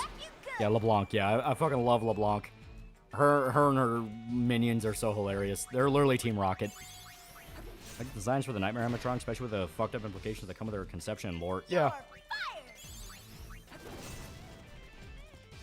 Like I said, I know enough about FNAF lore to get the big basics. I watched the Wendigoon video where he broke down a lot of it.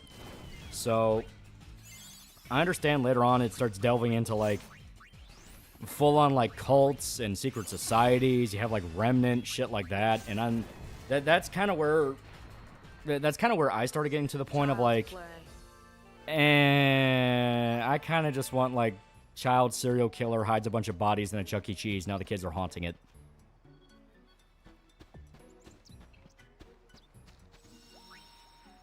Those who hate the self-gratifying Easy Guy's recommendation, Drifters, Easy Guy made by the creator Helsing. That is true. That is a different one. I feel like FNAF lore will eventually read COD Zombies level of complexity. There's shit like canon books you have to read. Books that retcon those. Games that retcon the books. Like, it gets bad. I joke, Steel Wolf Pole Shadow the Hedgehog and censoring mature elements in the last few months of development and shows. See, I don't understand the point of that, because, like, everyone goes into FNAF understanding that it looks like it's for kids, but that's part of the joke. It is explicitly a fucked up series. So damn hot in the 2-liter soda I have to drink from for the week is hot. Like I put it in the microwave. What the fuck? Also, the books are canon according to Scott. Yeah, it's like people say some books are canon, other books are not canon. Scott himself says none of them are canon. Like, it gets to a point of like, all right, this is getting fucking goofy. Yeah, same where, say what you will about FNAF, some designs for the animatronics are well done and terrifying, yeah. Yeah, books aren't canon to the games and vice versa, yeah. Well done, please. It did give us the best robot pickup line, call me William Afton, because I'm about to put a child in that robot. Everything about martial arts RPG with grinding and leveling up or revolves around perfecting our fighting style and fights take the place of quests. That's sort of Jade Empire, but Jade Empire still had quests. You want quests. Quests are fun.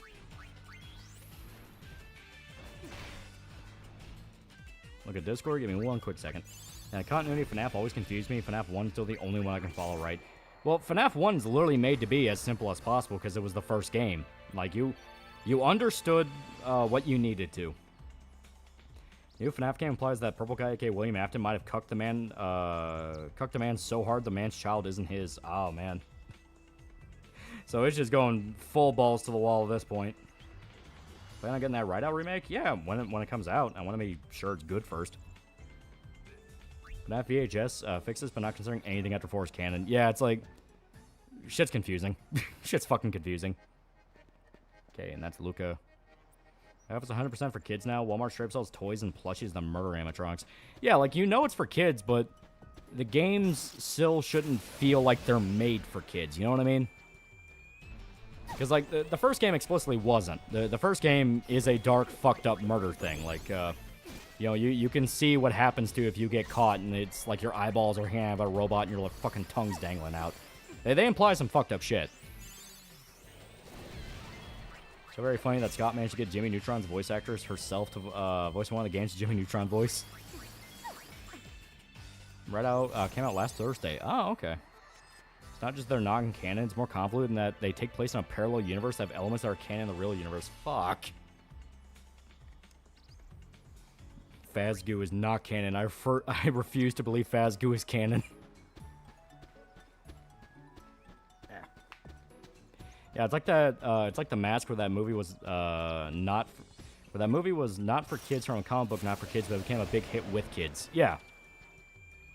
Like when SMT dips into horror, because best SMT games lean more on terrifying aspects of demons. Games for Apocalypse honestly has some great horror elements. Almost done with a 20-hour Berserk video. Hell yeah. Phasgoo? 6 and Ultimate Custom Night at a grand finale for original games. Yeah, I can see that. Doesn't help Scott based his story on MatPat theories. Like I said, I think Scott kind of reached a point of it doesn't even fucking matter at this point. Who cares? It's just a money printer. I could put he could literally sell you malware in a box and you'll fucking buy it. My mask, Steelwool did that. Simple Security Breach came out in 2021. Steelwool saw the industry heading towards mascot horror trend and thought they'd make bank. One comic is canon, Ball Pit. Even then, the events were changed for the game's canon storyline. Only expanded material that has remained canon is William Afton's alive face. My Pat Rune lore discussion with his dream theory to the point where Scott made fun of it twice. Yeah. Wasn't that for 4? Where, like, because his big theory was that in 4, it all took place in a dream of, like, a comatose child. That's why all the animatronics look super fucked up and it's all just like a bedroom. So he made fun of that by explicitly doing the opposite and saying, no, that was 100% real and literally happened. A guy called The Retro Dude did a video that was a breakdown of FNAF 1 that ignores all supplemental material. It's a nice throwback. Yeah, I actually saw that one. Remember the 90s when R-rated movies that kids couldn't watch yet still had toy lines? Yeah. I think his most disturbing non-horror movie, I feel like Johnny Get Your Gun could be a contender. Well, that's where you get into more like just straight up thrillers, and those can get really fucked up. Watch any Cleo vids? VODs? Not VODs. I've mainly been subsisting on the little clips. And she is funny. You ever consider doing a crossover race if the opportunity arose? I don't know. Is he going to call me a D-Gen? Because you got to remember, he threw his hat in the ring for Melanie Max, so it's like, I kind of get the feeling it's a bad idea to get involved with the anti-D-Gens from Up County. It sucks you even have to think like that, but it's one of those of like, all right, when the chips were down, you kind of already saw the problem. Is that on the corner of your screen? Hey, it's an image for Cyberpop. Pretty cool. There's Nia Crowd's reaction to the mask anytime Cameron Diaz is on screen. Well, she kind of talked deserved shit at him. Yeah, it's like, the whole Melanie Mac thing was fucking stupid, and everyone across the board now universally agrees it was fucking stupid. It's like, what the fuck were you people thinking? Why did you think it would work? Yeah, didn't Cleo teach Pippa about the Troubles? Yeah, because Cleo's whole thing is like history. I'll forever hate Steelwool for ruining Glitch Trap for the fucking Mimic. Yeah, FNAF has male pregnancy in the books, by the way, yeah. And it was after the Troons came after his family due to him supporting some Republican that was against Troon stuff or something. Then came the whole fucking I'm crashing in attitude, which, to be, cashing in attitude, which is fair. Yeah. Make the money and ride off. Way too much FNAF lore. I should do a stream on all the different takes. Yeah. So we have the right to complain about things that are morally caustic. Thing was fucking cringe. Yeah, because everyone immediately said, oh yeah, Anita. The minute everyone brought up, oh yeah, Anita, all of them immediately went dead silent. They'll pop up every now and then and go like, oh, well, you went after it just because we're Christian. Everyone immediately counters with, yeah, Anita, sure, whatever. Like that immediately makes them shut the fuck up because they knew. They knew it's like, fuck, okay, bad idea, bad idea. You know, it was a genuinely spooky scene for me. The Zodiac movie, Jake Gyllenhaal in the basement with that dude. You can hear the footsteps. Yeah. You have a show that you want to be made, what would you want it to be? For me, I just want an episodic Hill Divers do TV show, no big moral lesson, just fun. I don't know. Like, maybe another season or two of Mr. In-Between. That show's awesome.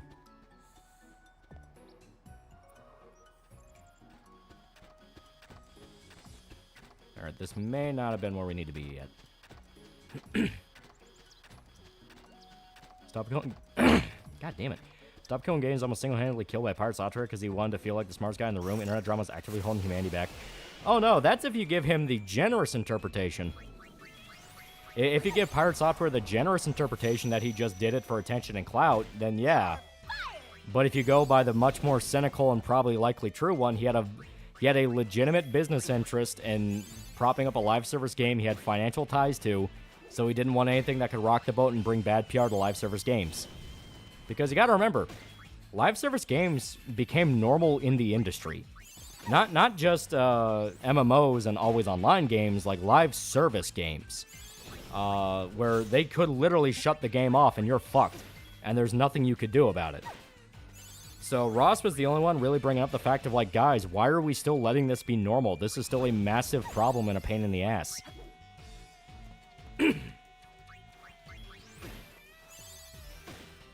Yeah, FNAF books have MGS active camo as a plot point. Like a proper, second proper DMC anime of Dante being Uncle Dante to Nero. That would be fun.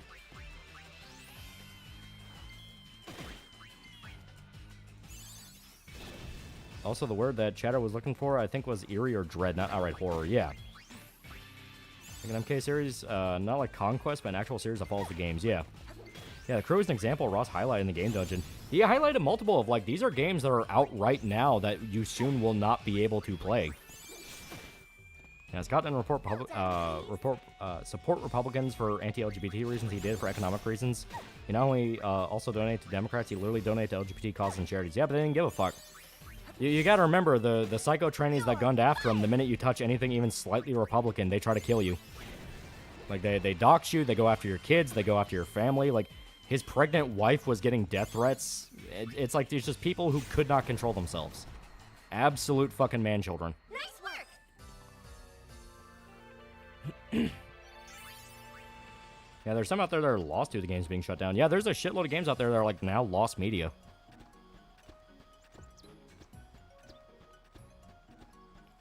When trains ask, why do people rightfully hate us? All you have to do is bring up what they did to Scott Cawthon, Hogwarts Legacy, and Bridget. Then when we shall Fed post them. I don't even Fed post. I legit just get, like... The Fed posting just kind of turns into a cycle where it's like, oh, haha, kill yourself, tranny, and they just go, well, fuck you, kill yourself, chud. Like, they're not upset about it. They just go back to the edgelord roots they pretend not to have and just, you know, call you a nigger and tell you to kill yourself. No. What you do is just go, you're a fucking 30, 40-year-old man screaming your head off about these issues on the internet because people like video games you don't. You know, it's like, are you that fucking mentally stunted in high school that you are actually trying to, like, accuse people of being fascist Nazis and try to ruin their lives and ruin their children's lives because of video games you don't like? And if Fed posting never works, point out how fucking crazy they are. Yeah. Yeah, just this you, yeah. Any suggestion or advice for living in a tent out in the woods? Bring some kind of weapon, because, you know, critters. Nothing with Top Cleo having a filmed orchestra in their phase debut. Funny how some of them was trying to scare Scott's defenders by showing the pride flag, and their response is to show them a picture of grass. Yeah. Because Stop Killing Games Trending, did you ever see the Pirate Software therapist interview? I know that was, like, really embarrassing for him when the therapist basically made him look like a massive retard. People have had training fatigue for a while. People have been fucking with that spot where that groomed kid offed himself. Yeah. And like I said, that's one where I don't make that kind of joke explicitly in the sense of like, oh, haha, that kid killed himself. I mainly just talk about the fact of, isn't it fucked up that people dug into... Because the one everyone's talking about is the picture of the bridge where it's implied the kid jumped off. And I think it's pretty much confirmed he jumped off because no one's ever heard of him since. People dug into it and found out he was, like, sexually groomed by grown men ever since he was, like, 14 on the internet. So, any kind of joke I make about it is the fact of, like, why is it took people barely any time at all to look into this and find out he was a victim of, like, actual sexual abuse? Yeah, again, this you, yeah. Man, gay joke in some dumb old video I made and still get people reading. Yeah. Like I said, it's one of those of I don't even understand what's the point in pretending. Because it's like, dude, you still make the same jokes. You just think nobody will find out about the Discord you and your buddies are in where you're all openly making the same jokes. Also, I think I gave that to Pain by mistake. Fuck. Oh, no, I gave it to Yuna. Okay. Yeah, the kid's dead. They found the body in the river. Well, there you go. His worst therapist had really zero information on the situation. You can watch him lose respect for Pirate during the interview. Even made Thor snap once. That makes sense. I forgot how disturbing the fusion of mementos and reality is. What fucking monsters have those huge skeletons? None of the shadows I've used.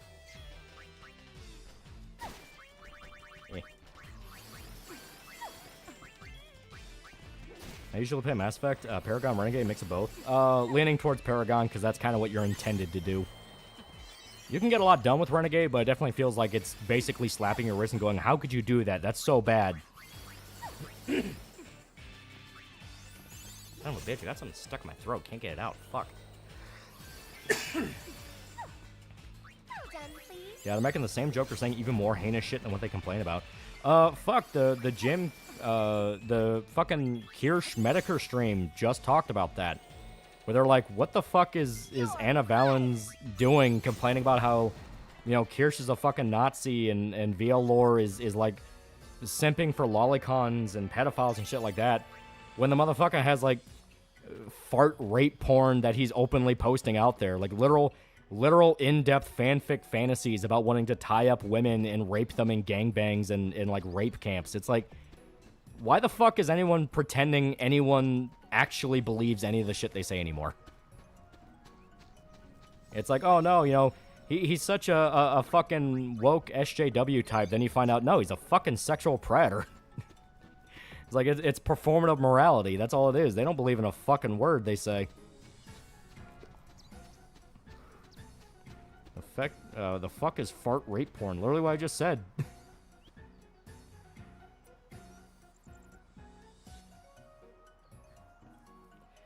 I remember the Shenpai situation where she got outed as hosting a Discord. They were making way darker jokes than most servers. Yeah.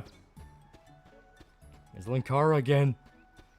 Also, Raiders is going all in on Christian Zealotures, explains, which was extremely out of left field. I think he got talked to by a company. I think he got talked into it by a company or a clique. An obscure horror recommendation, Vampire by Jon Nareda. It's a Czech short story about creepy tenant who kills victim by paying him on canvas. Oh. Didn't Dan Aykroyd go lefty? If he did, remember the time he did Blackface and Trading Places? I don't think Dan Aykroyd really gives a shit. I think he just kind of goes along with whatever's popular just so he can still have a career. There's a lot of celebrities I fully believe they do that. When the Shenpai pedo accusation is true, I do not fucking know. I don't really know much about Shenpai. After what Kirsch read, I honestly thought I needed a shower. Yeah, Dan's just coasting, yeah.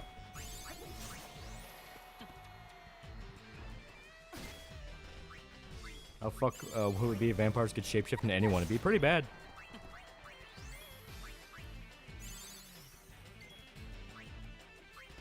Wait, did Shenpai do something? Like I said, I have no idea. I don't know a lot about Shenpai at all.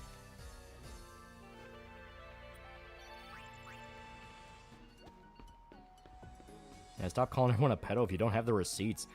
And especially, you can't exactly bitch and moan when people start looking at you with a raised eyebrow where it's like, why are you calling literally everyone you don't like a pedophile? They're gonna look into you.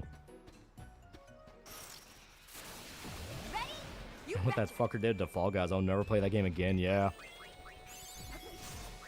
Hell, people even point out Anna Valens, which is the guy's fucking like name with Vice and all that shit. It's literally a play on the term anal violence. The guy is so fucking coon-brained, he can't get rid of any aspect of his sex addiction. Like, you know the term gooner is like way all over the fucking place. And it's being lobbed at like literally anything and everyone. If you like this game, you can get called a gooner depending on what day it is. You know what I mean? Valens is like legitimately a fucking sex addict. Like every single thing he does revolves around his fetish, his kinks, some form of sexual behavior. Reminder, he's the guy that wrote the article for Vice, specifically talking about how he would play Fall Guys, you know, a party game with a bunch of children playing it, with a fucking, vibrator up his ass just because he wanted to do it, Is Jim even aware of SFO-related shenanigans like Corey Competeri harassment or weighted or supporting Ruby Ridge or following sharing info with anal Valens? Or Jim stuck with GGSFO? I think he's fully aware. They just didn't want to talk about it that stream. They were just trying to, like, address it, talk about it, and then move on. Because they don't want to give him attention. At least from Muppet Treasure Island, not satisfying Link Car by watching. And don't call someone a pedophile. What you jack off to is 10 times worse than what the person accusing is. And that happens a lot. This one, goons meant hired thugs. I hate porn brain people ruining terms. I also remember when goon just meant hired thug. And telling some of the dark shit like anal violence, and the like to guys in my MMA gym and my coach mildly terrified since he's the father of a 1-year-old daughter. Yeah, people like that exist. People like that are the ones that fuck up society because all they want to do is ruin everything for everyone else.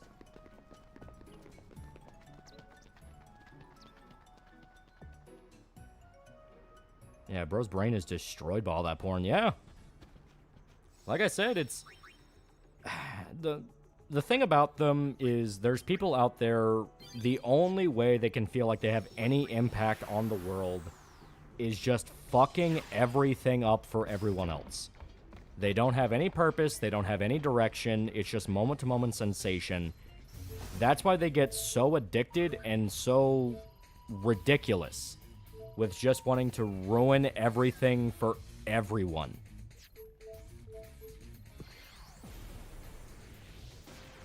I need goons at the dock tonight. You got it, boss.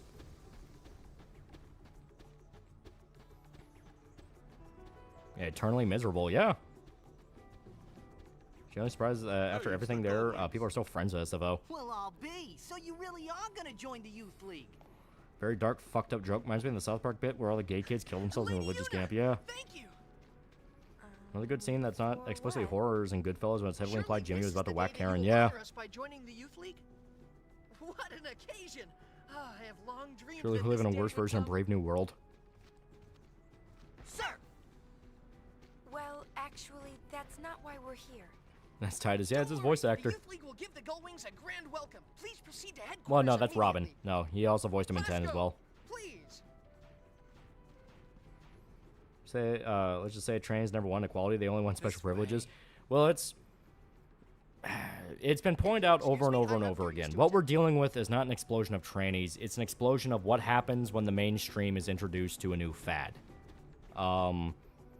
Because you gotta remember, transgender shit exploded into popularity through the shit like fucking Bruce Jenner becoming a tranny, the fucking I Am Jazz show on MTV, crap like that. It was explicitly sold to the public. When you sell a new fad to the public, it gets very fucking stupid very, very quickly. Because it's the mainstream public. You know what I mean? So what we've been dealing with over and over and over again the last several years is essentially a state-mandated this fad can never die. This fad needs to go on forever because then we get a whole host of permanent customers that will forever stick with us, and we'll just deal with the consequences of when people start going, why the fuck did you let this happen later? Yeah, flavor of the month type thing. Flavor of the month, but it's been lasting for like 8 years. Yeah, transgenders, yeah. Yeah, transgenders. Most of the trains aren't trains, they're autogynephiliacs. Yes. And it's actually very easy to tell the difference between them. You can look up someone like, fucking Sophia Norwitz, Blair White, kind of one of the influencer trannies. I know that sounds mean, but you know the term I'm talking about. Where they've been transgender before it ever became a public talking point. They actually have like psychological conditions, and they're like, this is just how I want to live my life. Then you have someone like Jim Sterling. Jim Sterling or anal violence. They are, anal violence. They are two of the best examples of you're not doing this because of good reasons. You're doing this because it gets your dick hard. Every single thing they do revolves around sex, sexuality, some form of sexual behavior. Yeah, or Iron Liz, yeah. Iron Liz is another example of, like, they've been transgender before it ever became popular. You know, that kind of thing. Why is Handmaid's Tale an overrated, shitty piece of dystopian literature? Because it's a fetish book, and I don't read fetish books. Unless they validate my fetishes. Didn't some celebrities make their kids trans too? Yeah. That's how you knew. That's how you knew. Like, this is a bullshit trend. Like, this is not a real thing. This is a bullshit trend. Like, every fucking celebrity and their mother was coming out and saying they had a relative that was transgender. Like, some schools were reporting that, like, what was it, 30% of students were becoming transgender. Which at the, with the actual ratio, documented ratio of legitimate, you know, actual gender dysphoria before, you know, I Am Jazz / Bruce Jenner, all that shit got big. We're talking like less than 1% of people. You know what I mean? Less than 1% of people were involved with this crap and knew about it, talked about it, were interested in it. And you could just see. You could always just see. It was always some stupid fucking teenager LARPing about how they just bought, like, you know, it'd be like some, like, 13, 14-year-old girl talking about how she bought a heavy metal shirt because she always felt like a man, and he didn't have the heart to tell her, like, you know, chicks just wear heavy metal shirts, right? That's not inherently a male thing. Like, the trans trenders would always fall into the stereotype. They would be an over-the-top minstrel show of whatever gender they wanted to be. You know, whenever, like, a trender, like I said, like a Jim Sterling or Anal Violence, decided to go tranny, it would be like this over-the-top, like, everything had to be about girl cock and fucking and sex and dildos. And that's just one of those where you understood the subtext, you know? You understood the subtext and immediately knew, like, you're doing this for a kink. This is drag. This isn't transgenderism, this is drag. You are a drag queen. And guess what they try to make more common than it actually was? Fucking drag. They tried to say that's a legitimate form of, like, expressing sexuality, when that was always, like, an underground gay subculture, and they would admit to that. Like, my bestie was going through a lot of stuff at the time. Hell, she was disowned by her family, had to work hard for her transition because she never felt happy as a man. Yeah, like I said, before it got popular, there were people who legitimately, you know, dealt with those issues, and they deal with it in their own way. Lady Una! Man, trans stuff was sexual vanguardism, which kicked into high gear the moment Obergefell versus Hodges came out of SCOTUS. The leaders can never stop trying to push ahead. Let me guess. Yeah, remember the egg terminology? Yeah, right? Everyone's talking. Transitioning kids is a way for docs to think more from the young getting them when they're young, yeah. Handmaid's Tale actually a fetish book because it does not sound like one from how people describe it, but then again, I never read it. The only people that don't call it a fetish book are women. Do you want to know what the main demographic the Handmaid's Tale is aimed at? Women. 99.999% of media made by a woman usually is fetish shit. That sounds mean, but it's true. Yeah, but think how great it'd be if it were true. Trend sparked by the internet being our new god. Men and women, mostly men, who maybe aren't as cool or as attractive or popular in their own skin, feel the need to pivot to fix their issues. Remember the episode King, though, where Peggy made friends with a drag queen because they bonded over their shoe sizes? Yeah. And guess what? In the average day-to-day, he was a guy. He was just a drag queen. He was gay. Isn't Commander Lucille amazing? You know what the main demographic of the rape fetish is? Women. I learned it all from my troops. Excuse us, we have Remember those dojins that have weird, wacky fetishes? Who made them? Women. Come and see us again, okay? I know, Jesse Pearson passed out during a debate. Looks like he had a stroke. Oh, fuck. Holy shit. Like Jesse Lee Peterson? Like beta male guy? That's actually really sad. That was arguably a great episode, King of the Hill. Yeah. Played almost a decade, got groomed to being a troon by a lesbian in an online game. Now he's in a poly relationship with a lesbian and her wife. Yeah. Damn, top P down? I hope not. I wonder these are the freaks who want to make gay icons out of child predators like Chucky. Yeah.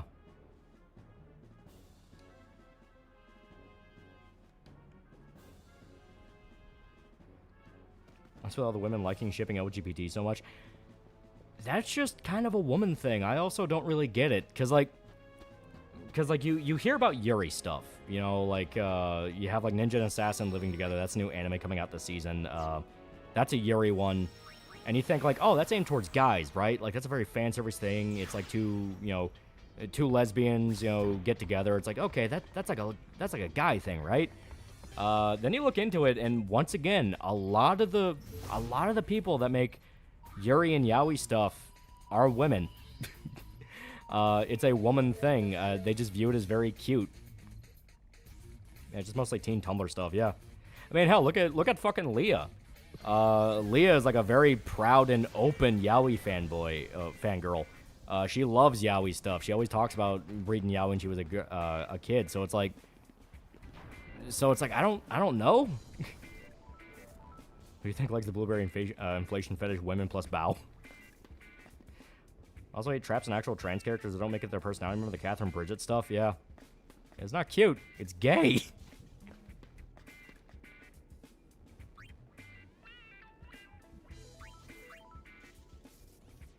There we go. She's also gay. She claims to be. Not gonna lie, I don't really know what Leah is. Leah is a confusing one. Background's teenager knew girls whose natural facial structure made them look like boys. If you ever read the manga After School Nightmare, you know what I mean. I know fans of Yuri are women. Don't know guys are into Yuri by itself. Usually if a guy's into Yuri, it's something like fucking, like Queen's Blade, fucking Valkyrie Drive Mermaid, like very excessively fan servicey shows. Where it's like, that's made for men, but, made by men for men, with probably a woman director here and there. Which VTuber's a giantess fish? None of the good ones. Fucking Anal Valence has one, so I gotta deal with that fucking colonizing bastard. I had to deal with so much bullshit. My land was taken over and raped by the white man how many different times now? The white man came after Resident Evil 8. They were driven across the sea, but then they came back with anal violence. Across the plains they gave them hell, but it didn't work. Things that are basically borderline hentai are more for dudes. Yeah. Okay, I think we pretty much got what we need there. We gotta go to Moonflow. But Lolly, you're white. Fun fact, there's a genre manga for gay men called Bara. Yeah, I mean, there are, like, openly gay, like, manga authors that do, like, basically kind of sort of yaoi, but it's more like called Bara, where it's more about the actual, like, day-to-day life of being gay. I'm a dude in one of the Yuri scenes. I like his Citrus. Series I like his Citrus. I'm just open to checking out stuff out as long as it's good. Yeah. Did you partially quote Iron Maiden at us? Yes, I did. We said that 20% Gen Z's LGBTs likely skewed by teenage boys just fucking around and girls calling themselves bi to seem more interesting. Yeah, that's what a lot of it is. People will lie about aspects of themselves to seem more interesting or get attention. They want to fit in, and hell, you want to know the exact perfect example? How many people have claimed to be Native American and they have like 1/64th ancestry? That is the best possible example I can think of. You're not just some, white douchebag. You are Native American because you had like an ancestor 5 fucking generations ago. That happens all the time.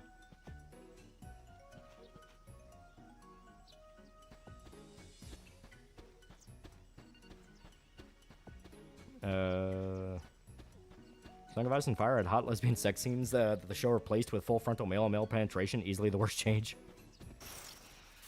It reminds me of one time a female friend of mine tried to create IRL fanfic in her head of a friend of mine and being gay for a kink. Oh, God. In fact, most Native Americans have Russian, Asian ancestry. That's right, Shota is Asian. Well, yeah, I mean, that makes sense. Damn, why he doesn't Shota? Oh, no, he has a lot more than just one ancestor 5 generations ago. His family's pretty native.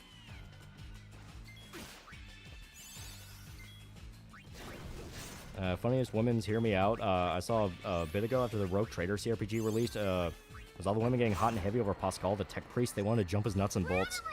Please don't touch the tech priest. The tech priest just wants to play with his toasters. He's a good guy. Leave him alone. Also, during their teen years, going through a lot, bodies changing, trying to discover who you are. Yeah, basic identity shit. When you're a teenager, you try to find any clique that you think will... not only that you can make friends in, but that you can excel at. You know, it's just kind of one of those things. You want to find that circle that you are the cool kid in, so you're going to jump around a lot.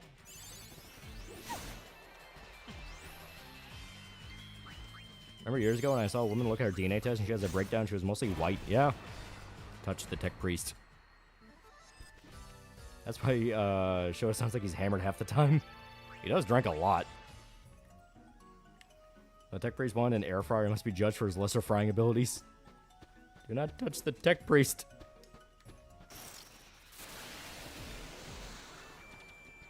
On native is Shoda. I mean, does the wind suddenly pick up when he stares out into the distance when he talks about bleach? Yes, it does. Happens a lot, actually. That's why all the fucking tornadoes kept blowing through. He kept fucking ranting about bleach every goddamn day. Solo is not a pretty cool guy for 9 months. Fujos are insane. Almost every story I hear is them having fantasies about their IRL friends and write about it. Yeah. You gotta remember, a lot of Fujos are dumbass teenage girls.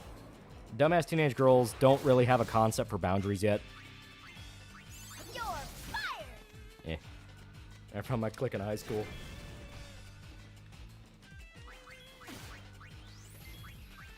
Our VTubers so gay. Every time I see a PC off collab, they're talking about flashing and groping each other. Once again, women.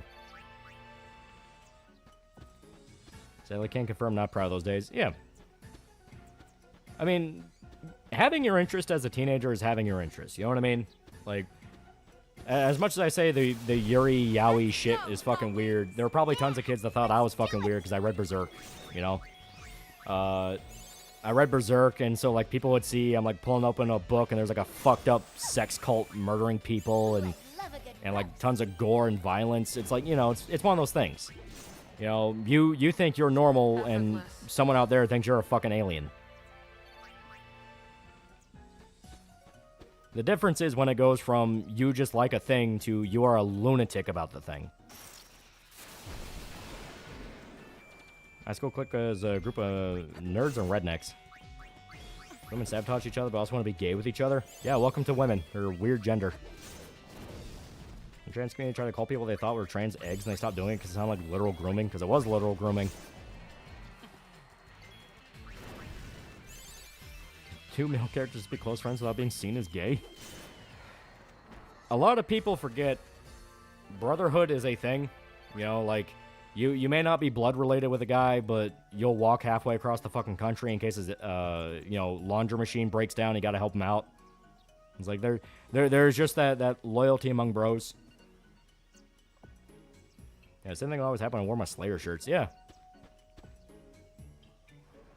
Should really be investigating how much Big Pharma profited from trans trends, selling hormones and gender mutilation. Plastic surgery is more profitable than treating gender dysphoria. You're not wrong. Therapy across the board had like a fucking drastic drop in quality in recent years. Like one of those things where it's not just it's not just they'll write a prescription for a bunch of pills and throw you at them. It's that they were getting like you had shit like BetterHelp become popular, which is give all your information to this therapist that you're not even physically talking to. It's like therapy across the board had like a massive drop in quality. Trans losing their share of Hogwarts Legacy, and 2 weeks later, a female to male trans teacher shot up a school for becoming a buzzword. Yeah. Yeah, sometimes yaoi's fun. Nothing is better than a true brotherhood story. Yeah. Whatever you do, just don't go up to girls and start talking about what porn you jerk off to. Yeah, don't do that.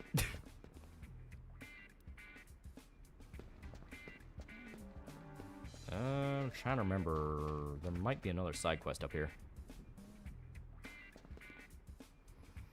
Looking back, I'm glad I was part of the USA Tactical LARP and Nerd Crowd before they turned out and became drama queens. Speaking of Yuri, we'll be checking out the Young Ladies Don't Play Fighting Games anime. It looks fun. It does look fun. It does look fun. I think Leia's just crazy and I like her that way. Yeah. Uragachi Akuda, really interesting manga. I still need to start that.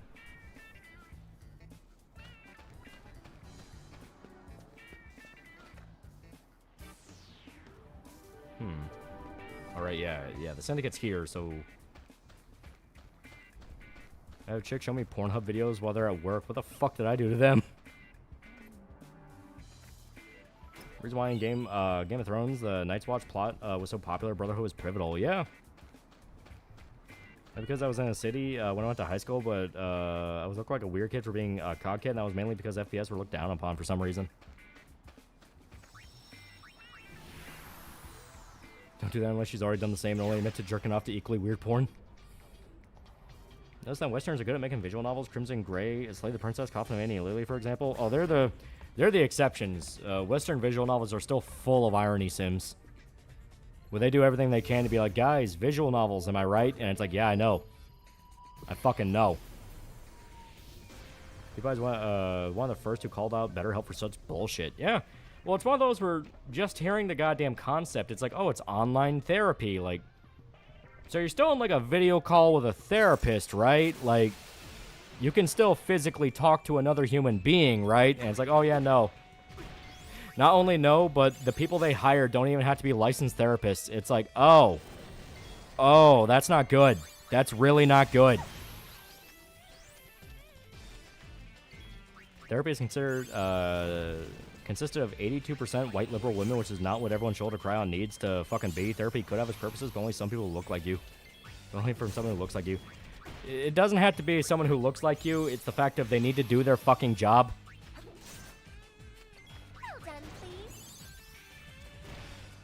Not only that, but they also had effective, legitimately healthy treatments for gender dysphoria that completely eliminated dysphoria entirely, made them feel normal again, yeah. At least the trend of irony sim, VN is dying off. Hope they are, and we get more good stuff like Snoot, Wani, and Coffee and Vanny and Lily. Yeah. I liked Wani, Hug That Gator. I think it led to it being dinos. I guess to talk to somebody having trouble, make sure it's someone you trust knows what they're actually talking about. Yeah. Like, they gotta know what they're fucking talking about.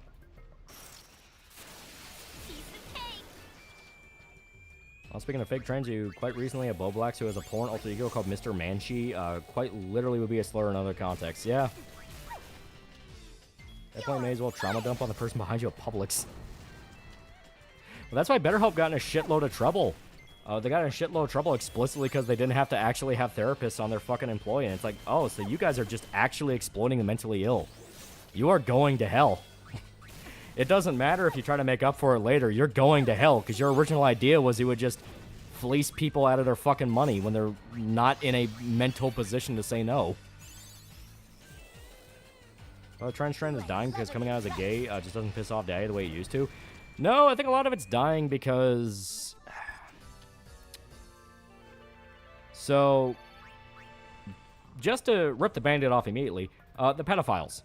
The rampant, never-ending pedophile rings that are constantly coming out of grooming discords, transgender discords. Like, that fucking Niara dude, Klaus, who I can never hear... I can never hear Klaus and not just immediately think of American Dad. But, like, the one fucking training that was going after, once again, Kirsch. Kind of funny, they all just seem to circulate around the same topics. But they got in shitloads of trouble for saying shit like, oh, well, why do you want to deny transgender children care? Which, just like fucking 2 or 3 years ago, was enough to make people go, well, you know what? At least they actually have a point and la debate and all that shit.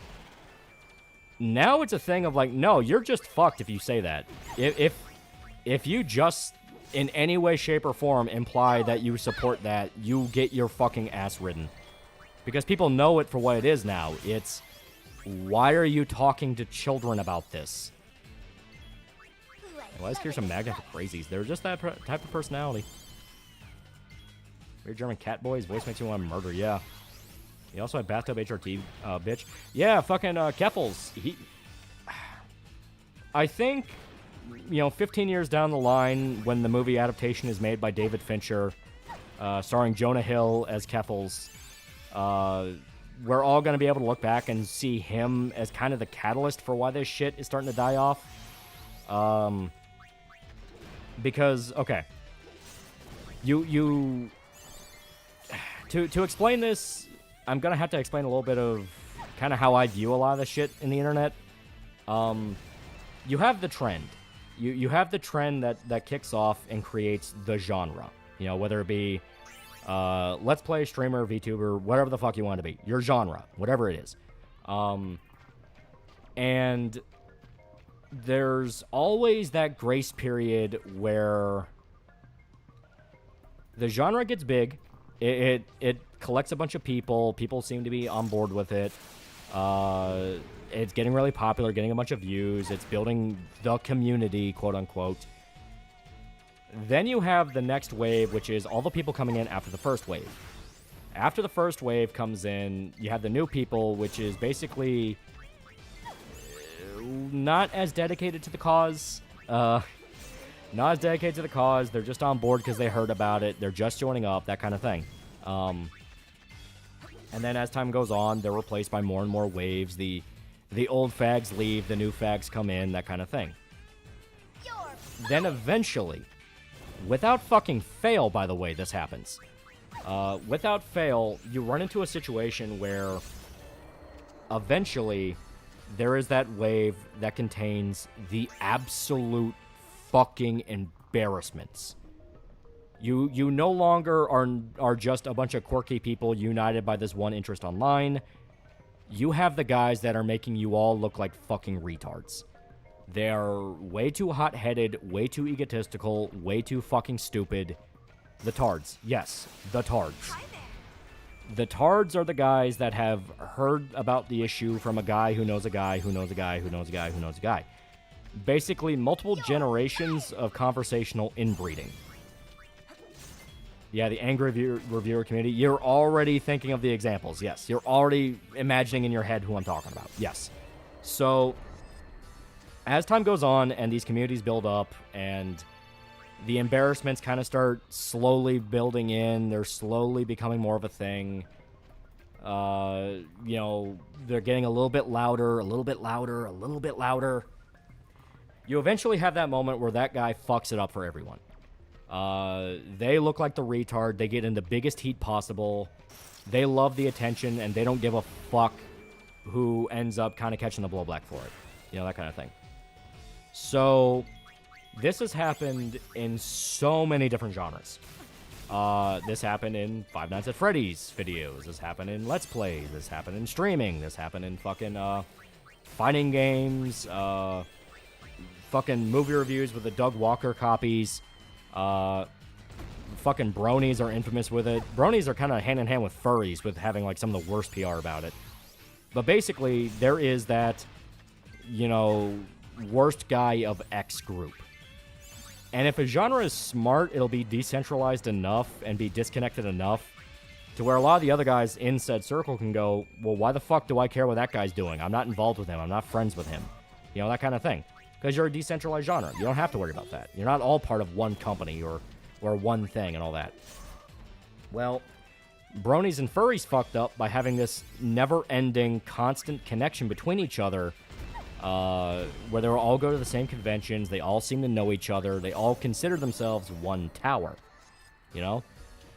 So when one guy fucked up who was high enough on the totem pole, everyone downstream felt it. Trannies are feeling the same thing. They're starting to feel the exact same thing where they wanted the trans solidarity, they wanted the we're all in this together, you can't oust anyone. They were fucking protecting Chris Chan. After Chris Chan got accused of raping his mother, they were going like, oh, but you should still respect his pronouns, despite people who knew way more about Chris explicitly saying, no, you fucking don't. You do not know who he is, we do, you don't fucking do that. But that's what happens when a community builds long enough and they don't understand that you don't want a community. You don't want a community of people that all act like they know each other, that all act like they're friends with each other, and you're all united under this one goal. Because eventually you're going to run to the guy you have got to cut out. You know, you got to cut him out. Get rid of him, he's a fucking liability. You know, the hordes of zombies are busting in. Let them get eaten by the horde. Just fucking let it happen. You don't need him. You know what I mean? Nice knowing. And Keffels, I really do feel like, is that guy for trannies. You know? Because after the Keffel shit blew up, you started noticing a lot more tension. You know, people were more willing to go fuck yourself. No, we're not doing that. More and more. It bit by bit, but more and more. Like, my bestie knew Chris and said, don't defend this guy. Yeah, because I assumed they're, like, an actual, like, gender dysphoric transgender, so they understood. Chris is a fucking paranoid schizophrenic that thinks he's a pony goddess. He doesn't know what he is.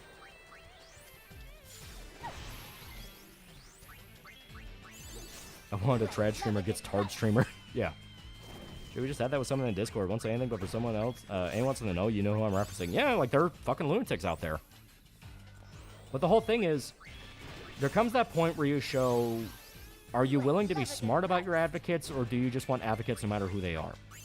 Because you can do the Soviet tactic, throw meat into the machine gun fire all you want, but at the end of the day, you're not storming the beaches of Normandy. You're not, marching to Berlin. You're not doing this. You're not doing that. You are playing a PR game. And the retard is the exact worst thing you need for a PR game. Because remember, when Keffels got outed, he got outed loud, hard, and relentlessly. It took a little bit of time for it to fully build up, but once it built up, everyone refers to Keffels now as the fucking trainee that stole a bunch of money, smoked crack, was a pedophile, did all this fucked up shit. You know what I mean? Maybe in like some really radical circles that just refuse to watch anything about him or look into anything he does, still believe that he's a good boy. But no, he's a fucking lunatic. Yeah, you have to cut the tumor off. Yeah, exactly. So a lot of what goes on and a lot of what happens with the community is you can either decentralize and go, we are not involved with the fucking retards. We are not involved with these people. That's just some lunatic looking for attention. And basically go, survival of the fittest, asshole. Get used to it. Where it's like sink or swim. Or you pretend to have that unity. Pretend to be like, oh no, we all know each other. We all are friends. And we'll defend each other no matter the circumstance. And you die. Except Ben saying he tried to defend Christian Unclit, tried to shame a commenter for dead naming Chris after the motherfucker charges. And look what happened to Ben Sate. People ripped his ass for that and said, are you fucking kidding me? Are you stupid?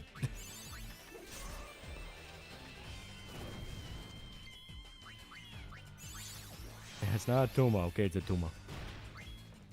Thank for Ethan to win his lawsuit. A lot of people underestimate him all the time, pissed off the wrong dude once he went after his kids, yeah. Run from across pond, start playing FF2 over the weekend, currently outside the Dark Knight's dungeon. Surprised how grim the game is compared to 1. Yeah, it's super fun. But yeah, so the point I mean is that after the tranny shit fully dies out, which I do believe it is fully dying out, I think there's always going to be a loud subset that are into it for the AGP purposes, but it's going to die out from the heyday it was. And a lot of people are going to quote Keffels as being one of the big names responsible for why it died. Because reminder, Keffels supposedly raised, what was it, like $100,000 to sue KF and sue Null, and then ran off with the money. Ran off to Ireland, and just snorted that shit up his fucking nose. Who's the VTuber that broke down and streamed to harassment over Hogwarts? Yeah, that was Silvervale. Yeah. Yeah, call back to Embrace Shadow stream. Christian raped his mom. Yeah. You know, it's this thing of there comes a point where people stop wanting to deal with the pretty words, where it's like, oh, well, you just don't heckin' get it, and they just talk to you fucking point blank. You know? Where it's like, you're a fucking retard. Trans LARPers are on the way out. Weight loss, drugs seem to be the next wave. You're not wrong. Really hope Elliot Fong loses every bit of clout he has before it's done. He needs to be in prison. He's a rapist. Remember, consent accidents. Didn't they threaten to rape Silvervale's family over Hogwarts? I think it was her mom, yeah. You know, they were threatening to, like, rape and kill her mother, to which I say, hey, notice how, once again, these guys who very clearly are thinking with their dick 24/7, 100% of the time, are threatening sexual violence against a woman. Seeing this shit happen to communities firsthand. Gaming Milsim communities are over time became authoritarian LGBT political echo chambers. Shit spreads like cancer. Yeah. Well, it happened because that was all during the first wave momentum, where it's like, oh, you have to accept it. What, do you want to be an asshole? You know, this and that. Yeah, it was her mom. They literally doxed her family, yeah. But it was during that first wave momentum of like, oh, well, you don't want to be an asshole, right? You should just accept people and their lifestyles, all that over and over again. And then that wave faded away. Next came the kids who were entitled about it and went, no, you have to do it in this specific way or we'll ruin your fucking life. Then the guys after them, after them, after them, after them. And then eventually you just got the fucking meth addicts. The meth addicts are like, you're going to accept every single thing I do, give me money, and listen to every single thing I complain about, or I'll ruin your fucking life. And now that it's at that point where it's just a bunch of pathetic meth addicts, people are starting to go, well, why the fuck are we even afraid of you anymore? Be fair to Lion doesn't consider himself a consent. Yeah, they threatened to both rape her and her mother, yeah. And that Hogwarts thing is another big one. That's another case of, like, when the inevitable, why did trannies as an online community TM die out? It's because of that. During the Hogwarts thing, they were, like, threatening to rape women and murder people because of goddamn Harry Potter. Which, you know, there are still people to this day that go, well, you know, both sides had some point. That's one of those where you just break it down to the brass tacks, fucking no bullshit. Like, people were threatening to rape women over Harry Potter. It needs to be explained, as pathetic as that is, because what the fuck is wrong with you? Speaking of violence against women, DC Comics has hired a Trino who has openly expressed wanting to murder J.K. Rowling. Yeah. A lot of them are going to fail upwards because that's just how Hollywood is. They're 10 years behind being in the know with everyone else. You must think like this or else you're a bigoted, phobic piece of shit, and literally Hitler, which gives us full right to ruin your life any way we want. And the only reason they want people to think like them is so you're not questioning why they're, you know, inviting a bunch of underage children in Discord servers. That's literally all it comes down to. It's, hey, why are you people talking to children in inappropriate manners? Harry Potter's serious business. Yeah, JK really snapped their minds, yeah. Because they lost that threshold. You gotta remember, they view it all as like, well, this is our territory, we'll control it, no one will be allowed to exist without our permission. Psychos are harassing Nick Frost right now because he's the new Hagrid, yeah.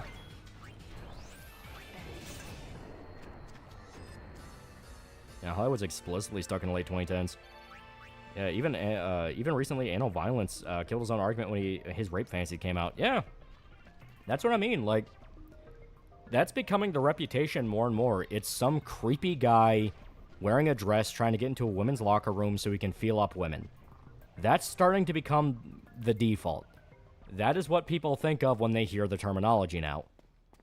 And they have no one but themselves to blame because they had every chance to go, you are not one of us, you are exploiting this issue for your own gain, and they didn't do it. You know, you pay the price for your apathy. Are they going after the child actors yet? Yeah, they've tried. Hello, Goldwings. Good to see you. Alright, is that outside the train stuff? J.K. Rowling's on their side for everything else. Yeah. Would you mind doing us a favor? How's it going? Going pretty good. Kind of favor? And Harry Potter was cool and liberal with the church people calling it evil. I do. See the Medicare stream? Yeah. That's part of the reason we're even talking about this. It kind of made me start thinking. Oh, it took until the 70s for Hollywood to really ditch the Hays Code. Yeah. And not only that, defended the creeps as well. Yeah. Not only did they go, no, they're still part of us, they would defend them. They would go, no, that's not what happened. That's not what happened. Hell, the Keffels thing, they would go out of their way to spread the fucking paste bin full of how to get the illegal fucking HRT that they were trying to sell to kids. Even when people point out, this has anime femboys on the bottle and says shit like, keep out of reach of parents, what the fuck are you doing? They would go, well, this is what happens when you don't let kids have actual medical care. Which, guess what? That burned the fuck out of them because people started going, so you're literally holding other people's children hostage.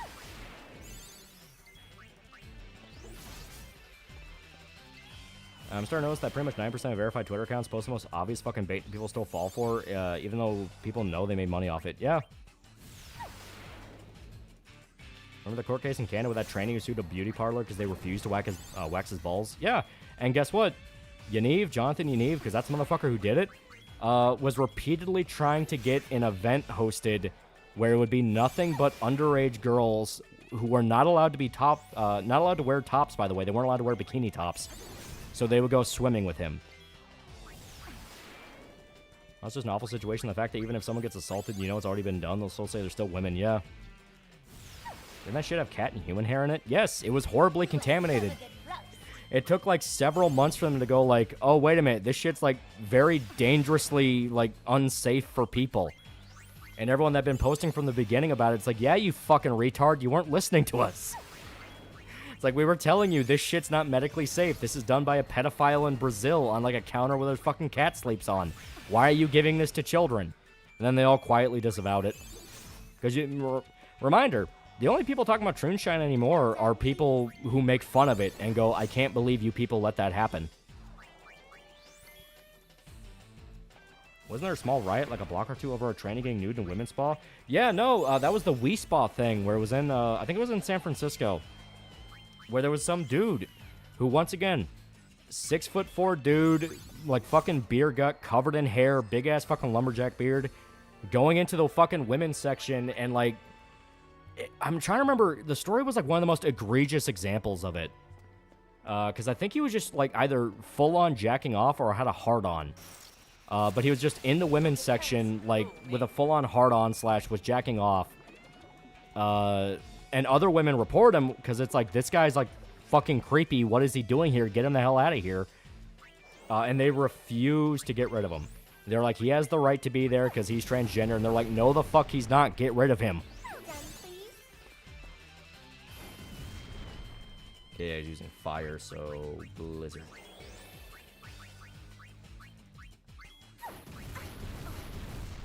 I'm sorry, what the actual fuck? Yeah, that was the Wii Spa thing. Yeah, it was that, and there were children there. Yeah, like, just this absolute refusal to be like, you're not going to have any goddamn standard in the slightest.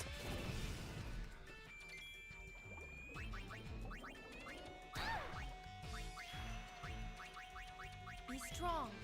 And like I said, that's what burned them. You know, that I fully believe is what, at the end of the day, is what kind of sort of killed it. I mean, whether or not it's fully dead, you can argue about, but it is one of those of...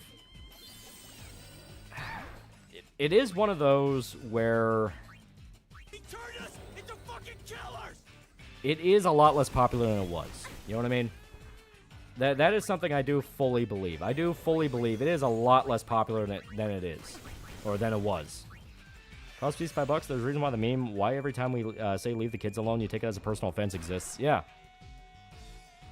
Because inside the transition, it doesn't help that they're 6'4", flat-footed. My dad calls them cousin it. They have asked why. They have asked me about HRT in Discord bio. At that point, that's a kink. Like, that is that point where you beat the shit out of them and go, we don't want to play along with your fucking fetish thing. Shut the fuck up. Like, if they start bragging about HRT at that point, that is a fetish. Yeah. Also, they banned the actual women from the spa. Yeah, they banned the actual women. Yeah, I guess it had to be that they just got hard. There's no way law enforcement would argue they had the right to jack off in a women's bathroom. Yeah. I'm trying to remember details of the story, but it's like... It was like one of the most egregious examples of like, are you fucking kidding me?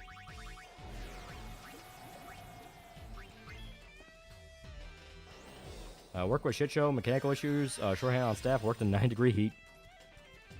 Good Kentucky man knew not to trust moonshine with cat hair in it. Yep. Okay, we might just have to escape. These things are always a pain in the ass. Out of all the young Harry Potter actors, who without wrong nobody would know or care, only Tom Felton has a shred of decency and gratitude towards a woman. Yeah. They inject Troonshine, so fuck. Yeah, they injected it. They were telling him to, like, fucking boil, oh,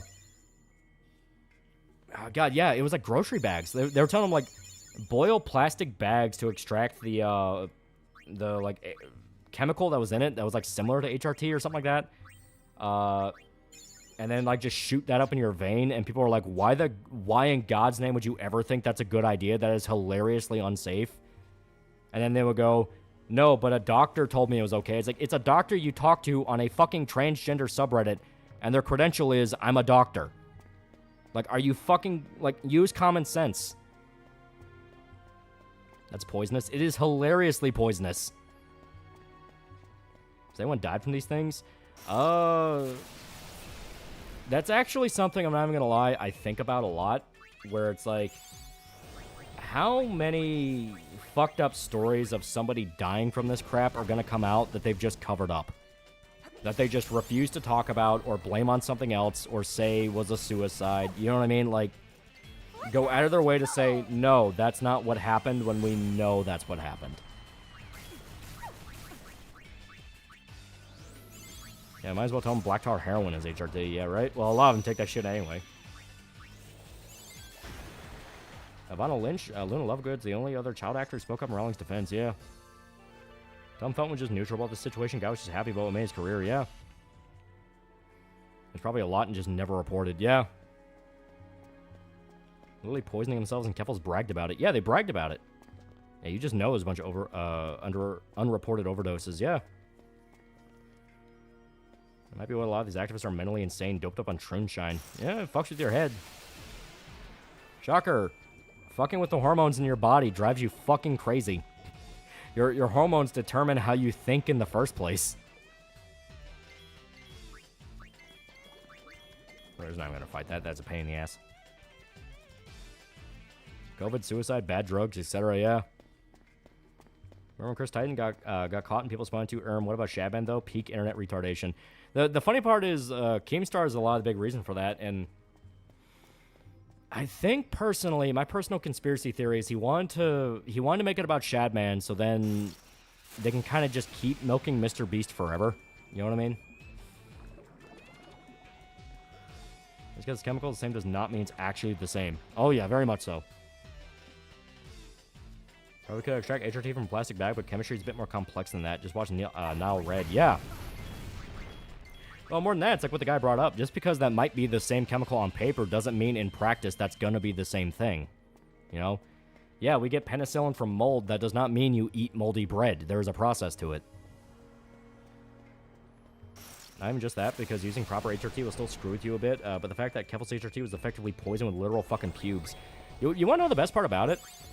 There is no way on God's green earth that was the shit Keffels was shooting up. Keffels probably had an actual fucking prescription. So, like... So, like, that fucking, like, black market Brazilian shit owned by, like, an actual pedophile in Brazil with, like, once again, anime femboys. So, it's very obviously not a professional medical environment. It's like, yeah, we know what he was fucking doing. He was playing drug dealer. He wanted to feel like Walter White. The fact of the matter is you don't want to fuck with your brain chemistry. Yeah. Like It's a Long Way Down kid that killed themselves on Twitter recently. You know the backstory behind that one? Yeah, we talked about that earlier. Fucking sexually groomed. Trans people will even tell you that the process is not perfect and has a lot of negative side effects. Yeah.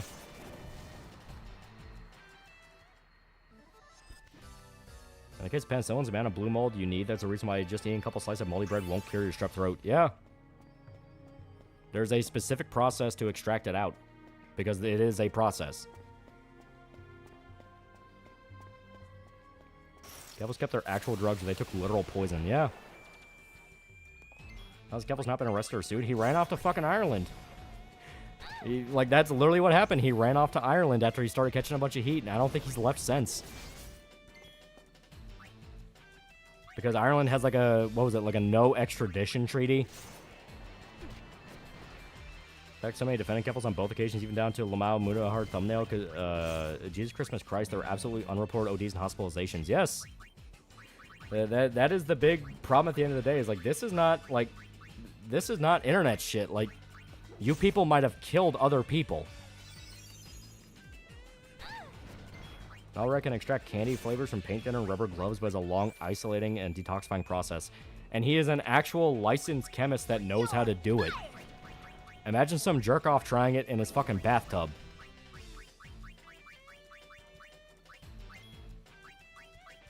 Do we have extradition with Ireland, though? America, I think, but Canada, I don't think they do. Because Keffels is Canadian.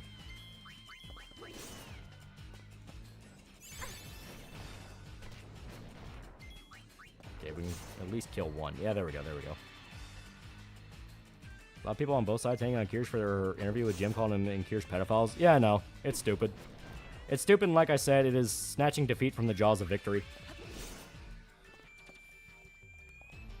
Run away? Nah, Payne can 100% handle it. She has enough health to tank. Oh, she already did a crit. Fuck. That Kevin's Canadian. Yeah. Cost piece $2. Not might have is the correct term. That is true.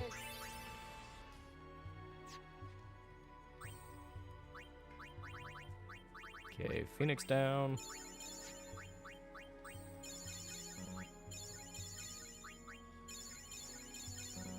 cousin's gonna live in Germany. Is that a big trans scene there? I have no fucking idea. I don't live in Germany.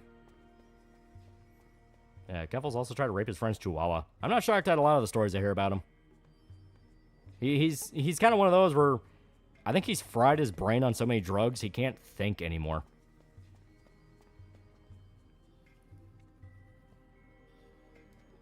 You know, it's like all he knows how to do is chase moment-to-moment sensation.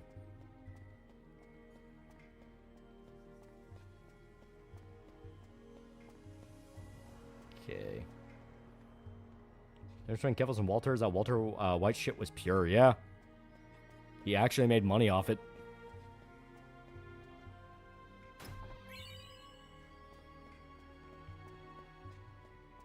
Another Canadian troon still waiting for Lily Orchard to screw up early.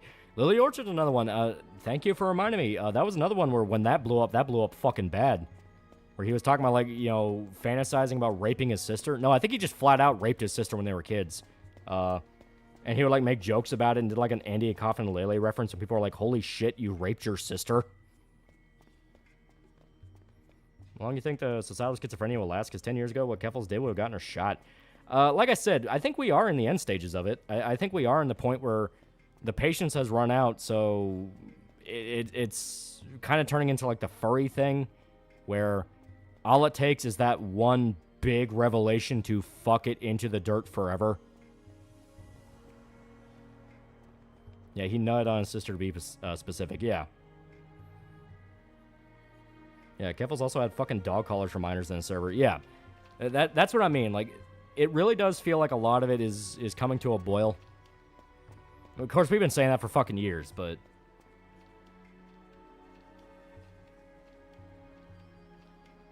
There you go, you asshole. It's funny because Lily Orchard hates Confident Manny and Lily.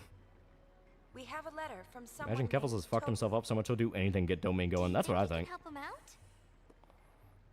I must speak with my friends. It is not my I use DMs, but Discord groups always have something gay going on. You're not wrong. Remember the Josh Scorcher Lily Orchard feud? Yeah.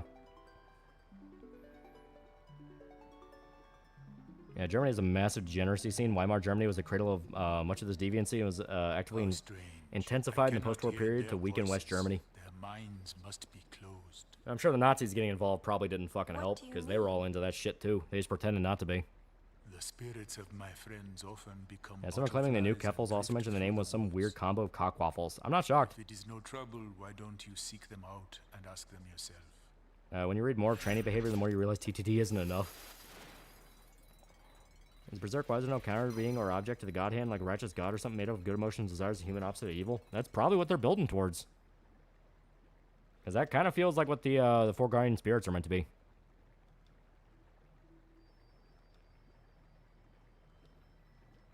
And there we go.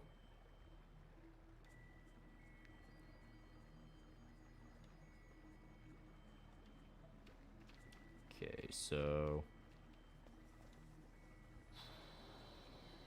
Like their view is so big, 8chan banned it from their site. Yeah. Generally hate people that LARP the LGBT stuff because I actually had to struggle to come to terms with me being bisexual. I'm still somewhat struggling with it. I'm really thankful I'm just straight. Life's simpler. Freecore would hunt down pedophiles and break apart child brothels. Yeah, I believe that. Once again, you know, Nazis who worked for the fucking Oscar de Vonger, an actual convicted pedophile. That's on the Kirsch Mediker stream. As stated, it was very good. Very good. Love how Lily tried to rebrand and make it an hour-long response video knowing damn well the child smut she wrote is still up on the surface net. Yeah. It's a bitch, Lolly. Yeah, you're straight alright. Straight fumbling these ladies. Oh. Isn't Hitler's right-hand man running a pedo ring? Yes! As stated, you had fucking Oscar de Vonger in charge of the de Vonger Brigade, which was exclusively a death squad that would target civilians. Very good friends with Himmler, who kept them away from the front lines. Anyone who said, oh no, they were used as frontline fodder, no they weren't. They explicitly stayed away from the front lines because they pulled favors. Come and see that movie. That's about the de Vonger Brigade. Freecore weren't a part of the Nazis at that point before Hitler purged them. Yeah, once again, I fully believe this. This totally happened. I know it sounds condescending, but I am so sick of the romanticism around fucking Nazi Germany. It's like, you guys understand that everyone was equally doing heinous and inhumane shit. It's war. There's no good guy in war. There's no such thing as a good guy in war. It's not how it works. Guys started the German pedophile experiments with literally rationalizing by saying that sexual oppression caused the Nazis, therefore orphans must be fostered to pedophiles. The Nazis weren't sexually repressed, though. They still had a bunch of brothels and clubs. Reminder, a bunch of the fucking Nazi guards would, like, keep Jewish women as sex slaves in the camps. They would say, oh, I'll get you out of work today if you have sex with me. Yeah, poor Grisha or Misha getting dragged into the truck, yeah. Remember the Alaskan Avenger? He suffered CSA and as an adult looked into the National Sex Offender Registry to hunt pedophiles and kill them, yeah. Found World War I more interesting, more morally complex than outright good and evil of two. Well, as stated, it's not as simple as good and evil.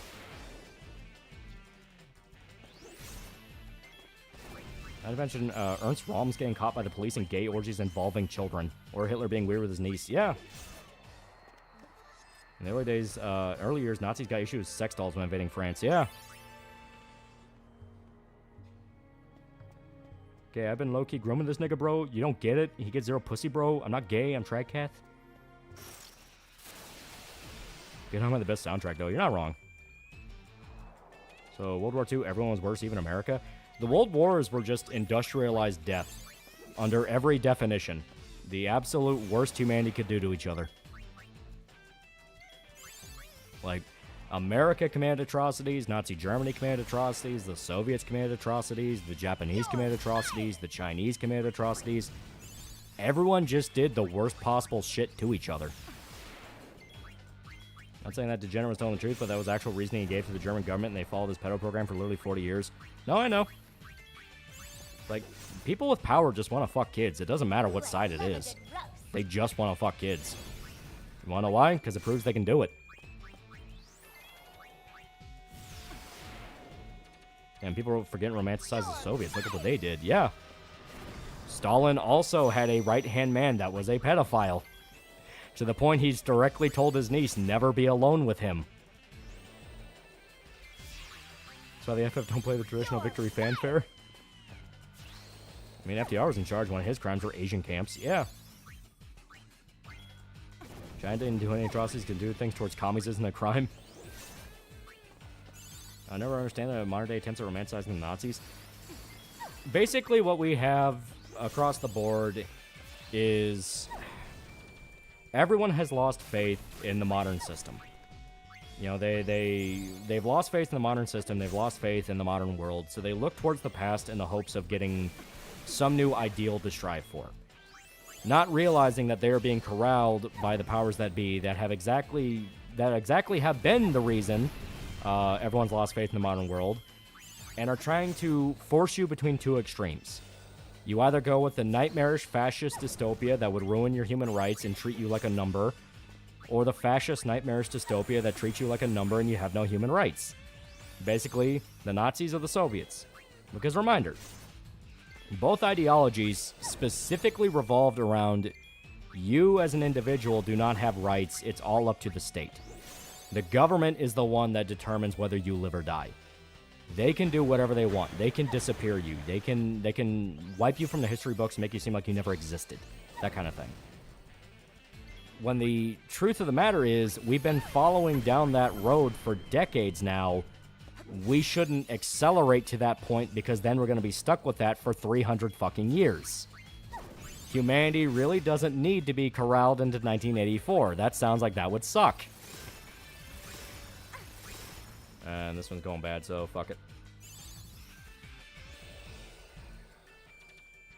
Oh, God. Should survive? Yeah, she'll live. She'll live, so she can get out. Yep. Oh, God, you just had to remind me of Berea. Yeah.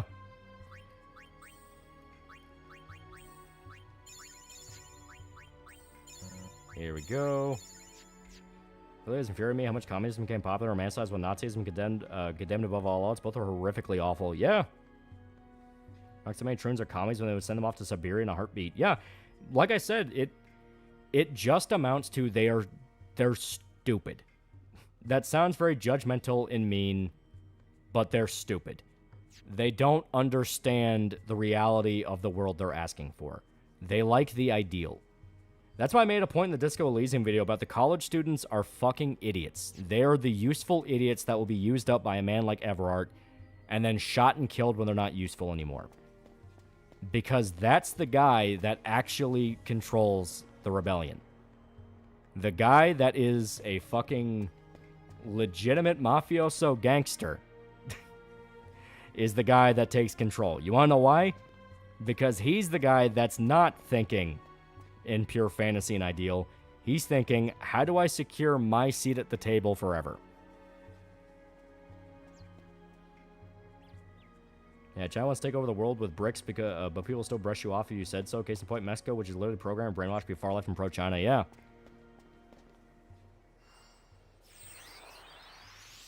Both just different flavors of fascism. Even calling it fashion is playing into the game. At the end of the day, it's just totalitarianism. It's just, you aren't allowed to have rights because that's not useful for me.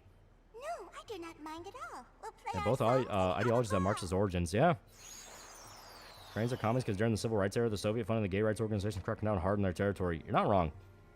Your romanticism and communism. I watched Deng's Khmer Rouge prison vid, and my god, knew about the Cambodian genocide, not to that extent. Yeah. If you want to know...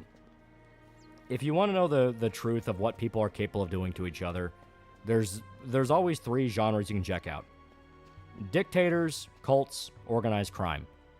If you understand all three, you understand humanity. You know, you understand how dictators are able to get to where they're at. You understand why people just for some reason tolerate the existence of a dictator. Organized crime, you understand how a society and a culture can rot from the inside. How people are just willing to put up with their neighborhoods becoming less and less safe for seemingly no reason. And organized crime, you understand, all right, well, not organized crime, cults, it's like, cults you understand, all right, so this is why people delude themselves. They delude themselves under some vague hope that maybe it'll get better. Until, you know, everyone's drinking the Kool-Aid.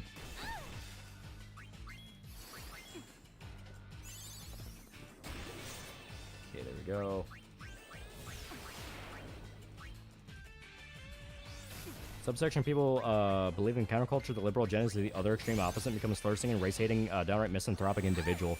And once again, it comes down to you're not allowed to think as an individual. You still have to think within party lines. It's all about money and power. Yep. Money and power is mankind. Mankind made manifest. And no, it's not good connotations. The college students DE just in the commie playthrough. I've never met them in my playthrough. Yeah, it's specifically the communist playthrough.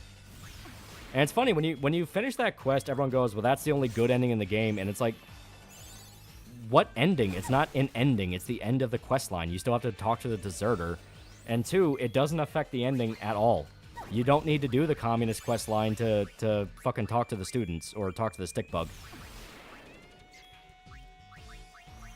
Like, you gotta do the communist quest line, talk to the students, but you don't need to do it for the stick bug. Back during Prohibition, organized crime at least had to try to get back to the communities they established themselves in for the people to tolerate their crimes. Yeah.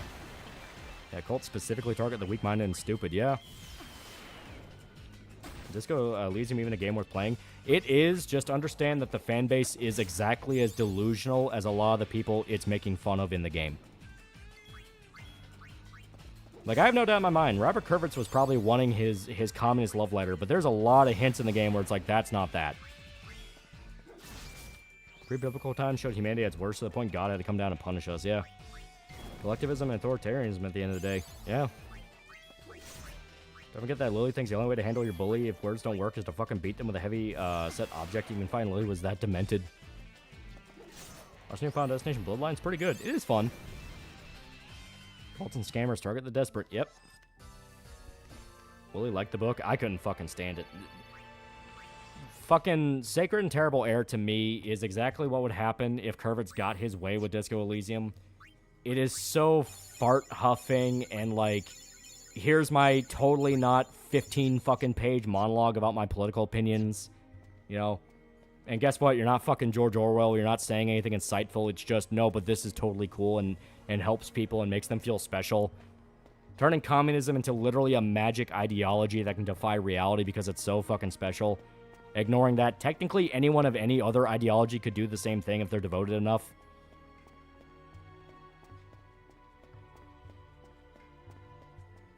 Tried sitting down to play Disco Elysium, but quickly grew frustrated. I had to pass skill check just to literally take my tie down off a ceiling fan. That sort of thing just annoyed me. It's part of the jokes of the game. But 28 years, it was good. Don't know what the critics were talking about. It's pretty good. Was one of the developers an actual comedy tried turning the other devs into comedies? Yeah, that's Robert Kurvitz. And they wholeheartedly believe everyone else would do the work. Yeah. Like, it's a very frustrating situation with Disco Elysium because the game very clearly says this doesn't work, this will never work, it is impossible for it to work because of the people we explain exist in this world. But then they'll go and turn around and go, but it'll work because maybe they actually believe it this time. Setting you up once again to just get manipulated and once again allow another Stalin figure to rise to power. Like, the amount of people that say Everard truly believes in what he's doing and he's helping the community, every single quest line is fucking the community over. You are forcing poor, desperate people out of their homes for a real estate scam so Everard can hire his buddy's construction crew to build a rec center. One of the most textbook examples of this is a fake job that will never get accomplished and was only there to steal the property so you can sit on it forever and sell it when it's higher value. This is what I mean by if you want to understand why I think Disco Elysium has so many of these hidden criticisms in it, look up true crime. True crime, organized crime, criminal behavior. When you understand criminal behavior, their tactics, and what they do, you understand every single thing Everett tells you is a lie. It's all bullshit. It's bullshit, and if you believe it, you're a fucking idiot. Communists love pretending that reality will bend to their ideology. Mao certainly did when he initiated Great Leap Forward. Yeah. You're talking like you're recording a video. I just kind of talk how I talk. Yeah, the only way communism works if it's a magic cloud. Yeah.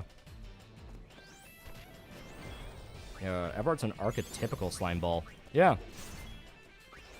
One time we were talking about the next big solar the wipe out electricity. I got hit with a power outage. Hardy Boys brought the drug trade to the fucking area. Children were becoming junkies because of them. And the only excuse they have is, at least we're better than the police. And it's like, are you? Because you don't fucking act like it. I actually managed to balance a capitalist and fascist stat in my playthrough, and Kim mentioned that in evaluation. D is fun. It is fun. Yeah, Sopranos had an entire arc about controlling a construction union to have jobs go on forever and drain money. Yeah. That's what I mean. Not the Final Fantasy or the friends we made along the way. Is Disco Elysium even a good game? It is a good game. In fact, you should play it to understand what I'm talking about. When you go in with this open mind of, this game is directly warning you about the people telling you communism is good, you understand, holy shit, this is brilliant.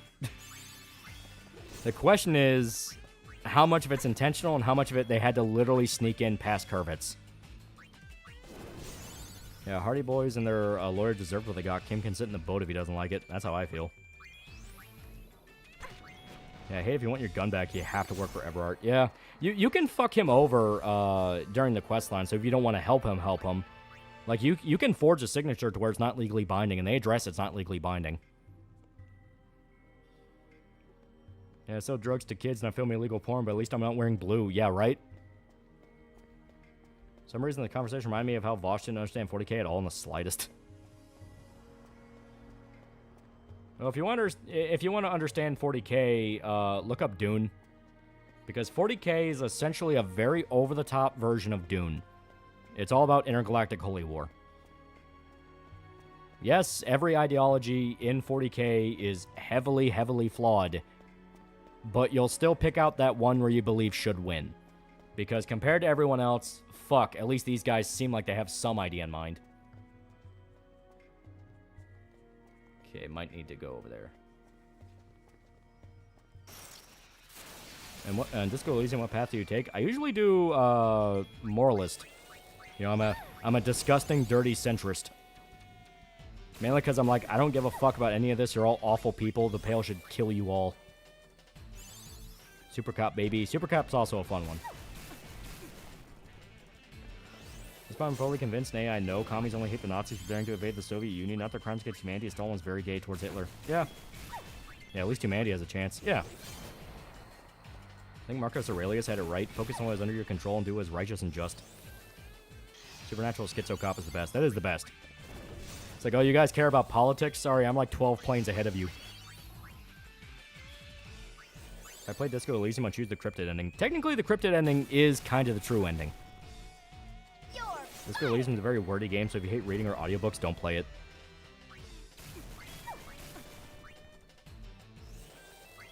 Yeah, 40K is over-the-top dumb fun. Yeah. Yeah, mass hangings in Poland, brought to you by what Vosh loves to defend. Yeah. I've asked before opinion on Infinite Jest, David Foster Wallace. That doesn't sound too familiar. Yeah, Tau looks like the good guys, but they brainwash their subjects and have a caste system. Yeah. Like I said, I don't know a lot about 40K lore, but I know the basics. I know Tau, when they first were introduced, were meant to be the good guys, but then later on, even they kind of got retcon / established to be... They think they're the good guys, and that's different from actually being the good guys. Do you think Guts will kill Griffith by himself with the help of some powerful being? It has to be with some powerful being. Gee, Lolly, who got you to play that game with a wall of a fandom? Yeah, right? This is what I'm saying, like... I'm fully convinced the fanbase latched onto it as hard as they did. A, because the developers were kind of hinting towards it. I know Kurvitz is like a fucking lunatic. If you look into how Kurvitz even started, it's a fucking rabbit hole and a half. If I remember right, the guy he helped publish his book in the, what was it, fucking Estonia, was like a convicted pedophile or some shit like that. Fucking weird-ass circumstances. But, then the game came out, and the fanbase latched onto it and said, this is the most Marxist game ever made. And I was convinced of that. I was convinced, like, oh, it's some fucking bullshit commie game. Who cares? And Shota was like, no, no, no. Play it. It's really good. Play it. It's really good. And I'm like, ah, fuck that. I don't want to play this just to get pissed off. Fuck that. I finally sat down. I finally played it. And I think it was... Oh, God, I'm trying to think. What was the exact moment where I realized, oh, it's literally, no, you're all wrong. I think it was... Fuck. I think it was that first conversation with Everard. It did help the devs praise Marks at the Game Awards, yeah.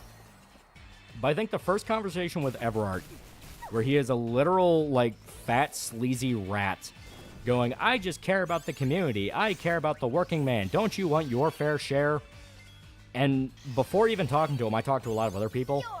So there was, like, the waitress lady who's like, I am scared shitless to do anything without the union's permission. They'll come and kill me. Seeing how, like, fucking Kuno was a drugged-out junkie, and I passed the check. I think it was a knowledge check. Where they outright explain, yeah, there's a drug ring going around. Then you talk to Joyce, and she's like, yeah, the drug ring is explicitly funded by the union. That's how they kept the strike going. They're bringing in narcotics. Then Everard tries to bullshit you with like, well, I'm just trying to, bring in medicine for people. And it's like, are you fucking kidding me? Holy shit. It's like, this is the most Marxist game ever made. It's showing you why they're awful fucking human beings. So drunk off ideology that their only response to somebody saying, you're just a piece of shit is, well, at least I believe in something. It's like, no, you don't. You don't believe in anything. You have to convince yourself you believe in it because that's the only way you can justify being a piece of shit. Yeah, I played Disco Elysium, got filtered in Calling HQ. They made fun of me and died from depression. Once on Nazi propaganda made during the invasion of the Soviet Union towards Soviet people, and no joke, the anti-Semitic Jewish stereotype looked exactly like Gargamel. I'm the apologetic capitalist. Accidental deconstruction. I think there's a lot more of it that is intentional than they want to admit. I think because obviously it was a bunch of Estonians. Well, Estonians / a lot of fucking. I know they moved to England and had a bunch of like English writers along with them. But the point is, like, there were a lot more people involved with that than just commies. You know what I mean? Like, they very much were like, no, I don't think I'm as on board with this as I thought I was.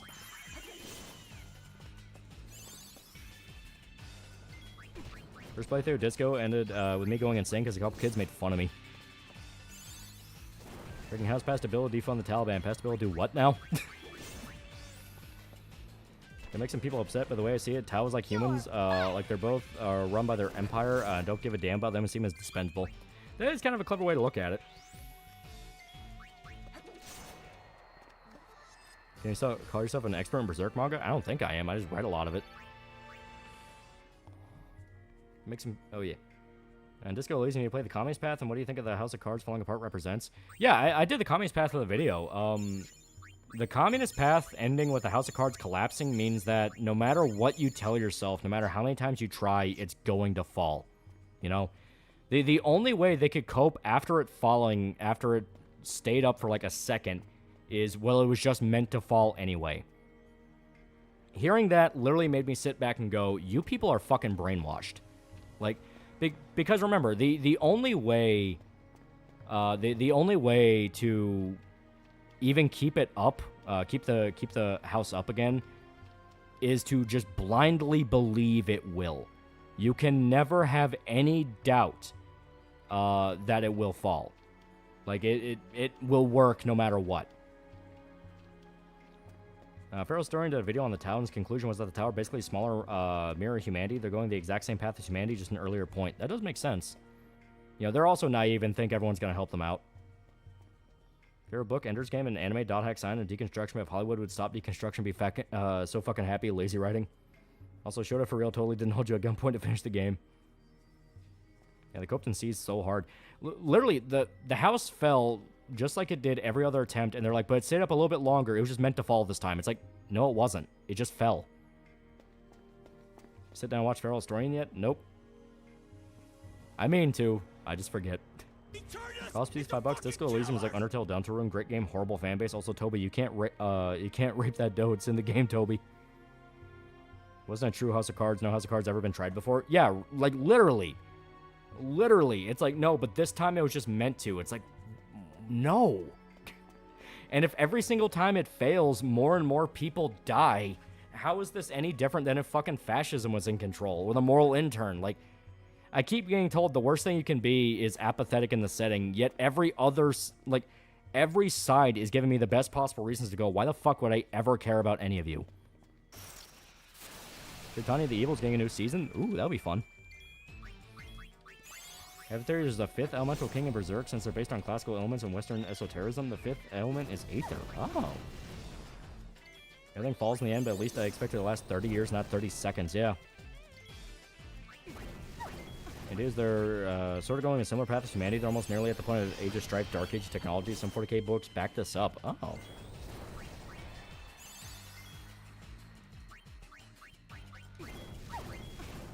Wildly, when I played Disco Elysium for the first time, I had no damn clue about Curvets and was completely blindsided by the commie shit and that the politics is all part of the world building. I mean, it technically is. But somebody actually brought up a really good point. I don't remember if it was just a reply on Twitter. I think it was a comment in the actual Disco Elysium video I did. But someone brought up a really good point of one of the biggest reasons the game is kind of a Rorschach test is the fact that there's no way of understanding the political ideologies in the game without just relating them to the ideologies in real life. It is literally impossible to get any context of what the ideology does in the game that you don't just then also supplement with what you just know about the ideology yourself. So depending on how you view it, you're going to see it in a different way simply due to the fact of you're just going in with your inherent bias. You know? That's why... And it was actually a really good comment that I legitimately was thinking about just due to the fact of, you know, because I set a premiere for that one. I set a premiere for the Disco Elysium video. And there was like 2 or 3 different guys all screaming, if you just fucking sat down and read Marxist literature, you'd get it. And I was like, I'm not going to fucking do that. I don't read Nazi propaganda, you know what I mean? It's so good I'm convinced the commies are obnoxious as they are because they didn't want people playing a game that laid everything out in an even-handed manner that showed the folks in charge. Yeah. I fully believe you. I fully fucking believe you. I think it was their form of gatekeeping. Yeah, will inevitably subvert what you think your ideology represents while the individuals fight amongst each other. Yes. Yeah, I fully fucking believe you. That's why they do it. Because they do everything they can to, like, say, like, the communist path is the only good ending in the game. And I'm like, no, it's not. It's not even an ending. Like, it still fails. They just say, but this time it'll work.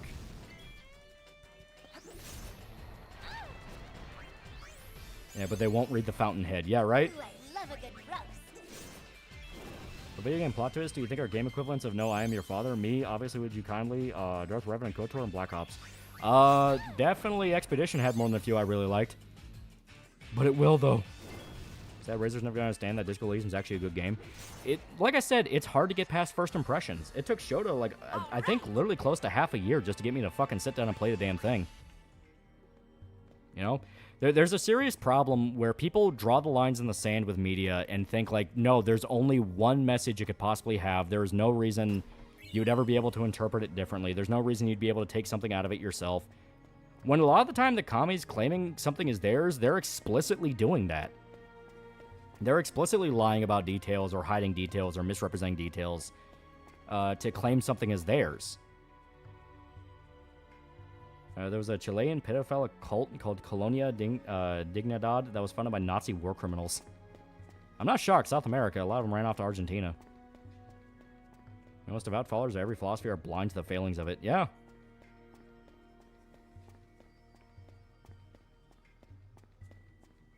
Yeah, Master Miller Twist MGS1. To be fair, that's a pretty fucking good one. Don't forget people praise new Wolfenstein 2. They blocked you in your vid saying how bad the story was. Yeah.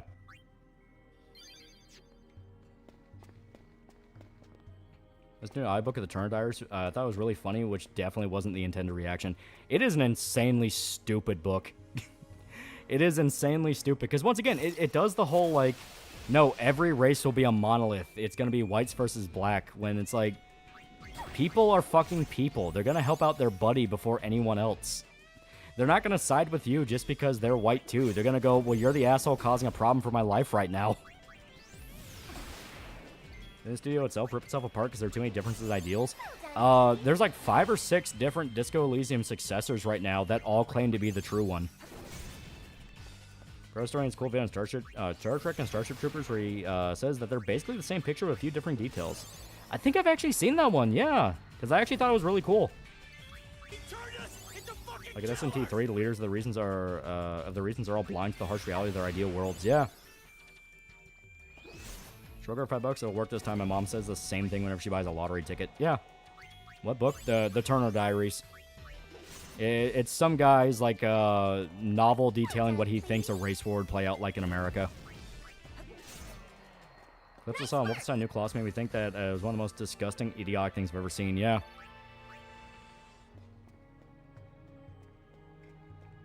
Oh shit, there's the butterflies. Like you weren't saying the Nazis were right when it told to them they just default to not listening to a guy called Loli. Yeah. Yeah, people are more closed-minded than ever before. They have their position, they have their mindset, they're never budging on it.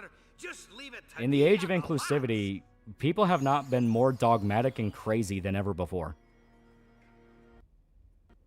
Yeah, Oh, the game crashed. The game fucking crashed. Oh, that's hilarious. That is hilarious.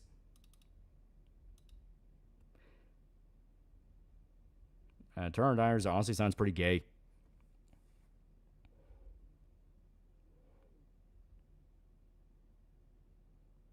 I cannot handle the sapphic energies anymore. Idea of a race war is cringe in so many ways. How would multiracial people align themselves? What about those in interracial relationships or people who just don't care about identity shit? Yeah. It's why I've said over and over again, people want the status quo. They want the status quo. They want the safety of the status quo. If you get in the way of status quo, you know, beer, football games, all that shit, you're going to regret it. Biggest meaningful difference between the Terran Federation and the Star Trek Federation is that the existence of replicators have turned Star Trek into a setting without scarcity. Yeah, so they don't really have to worry so much about a lot of the issues that the Starship Troopers people have, because they still have to deal with scarcity. Scarcity, security, you know, things like that.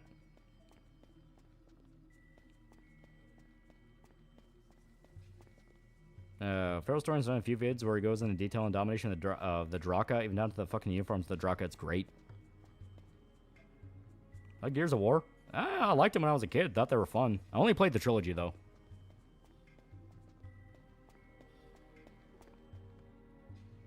Game's gonna crash again. This might be a point where it does.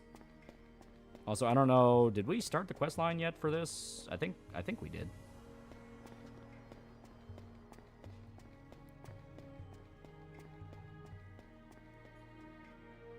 I don't want white people to win the race war like seasoning on my food.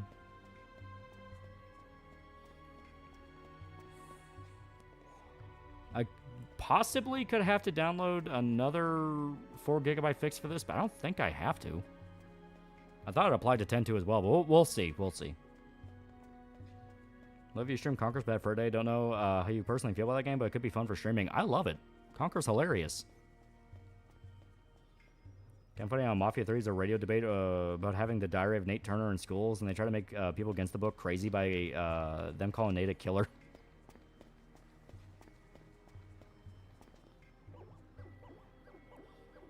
Okay. Talk to him again. My friends okay. do not seem to object.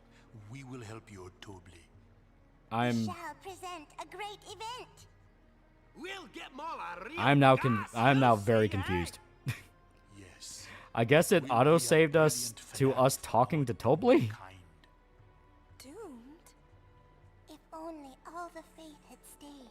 The woods Even would Star Trek people still need to create new, meaningful things. You can replicate all the fine wine you want, but Picard's vineyard still has to produce a vintage worth replicating. Yeah. Feral Story's very well spoken and really comes off like he knows what he's talking about. Easy recommendation.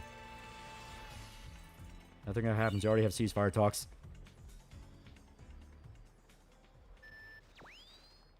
Still know nothing about Final Fantasy 10 and 10.2 story, but hey, I killed Ozma at 9 at like level 60 without overflowing Freya. That's actually pretty cool. Yeah, no muss, no fuss. If you could choose, which Star Trek captain would you serve under? Probably Cisco. You get to stay in one station. You'll have problems sometimes, but still a singular station. Granted, when the Cardassians show up, that'll be problems. And then the Dominion, and all the, Cardassian refugees. How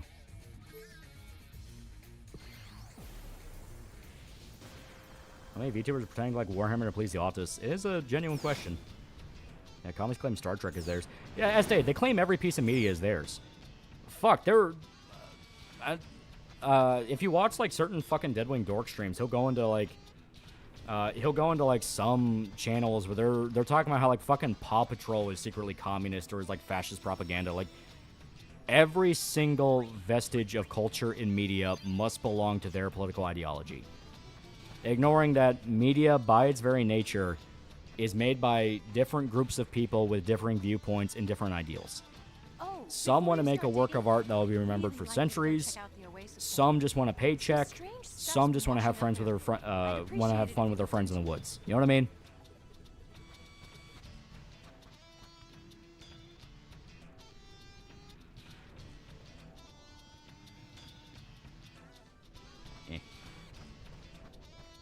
Yeah, Kirk's a good person to work under. Kirk definitely will try his best to keep you alive. Unless you're a red shirt. Is that the fucking Paw Patrol's propaganda bullshit? Yeah. Like I said, every vestige of culture must in some way kneel to an ideology. So pop culture is actually the greatest socialist commentary. Yeah. It's fucking silly. Problem with Kirk is you have to serve with Wesley Crusher. No.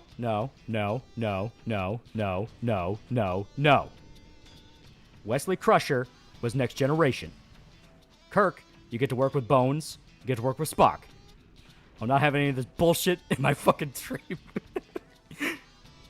Yeah, no, Wesley was Next Generation. That was Picard.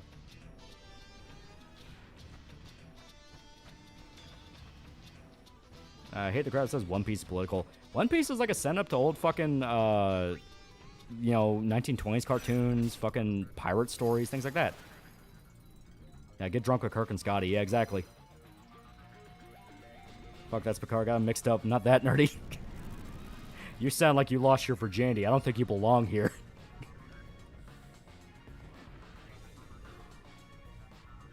Old Star Trek was dedicated to following the ideal progressivism and mankind being the best it can be. New Trek is dedicated to just being goofy spatial with science words. Yeah, basically. I'm not a Star Trek guy. What's the meme of the red shirts always dying? The original series was very low budget, so anytime they had to have a guy who would get whacked for an episode, they shoved him in a red shirt, because I think they had a surplus of those. Because, red shirts, they would all just be the rest of the crew, meanwhile, all the other people had to have, specific shirts. Later on, they, fucking retconned it to be, an actual in-world thing where certain classes had certain shirts. In truth, it was just kind of a laziness from the costume department. They actually subvert that later on in Next Generation, where all of the command wore the red uniforms. And everyone else who died, I think they wore gray.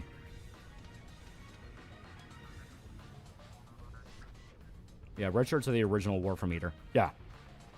Depending on how many red shirts died was how much of a threat it was. Look, a sphere.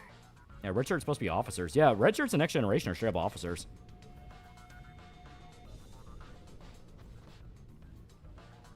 God, despite the One Piece political crowd, they're legitimate retards. Think the Straw Hats supporters of Hamas, despite Alabasta showing they hate terrorists.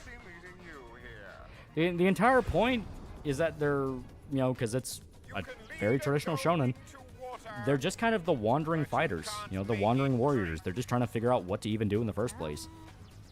Their opinions on a situation depends on what situation they get themselves in. Enough of this nonsense. Yeah, that's true. Picard was a red shirt. Yeah. Yeah, blame Hamas Spiker for that shit. Yeah. Yeah, red shirts and TOS are basically operations or security. Yeah, they were meant to be fodder.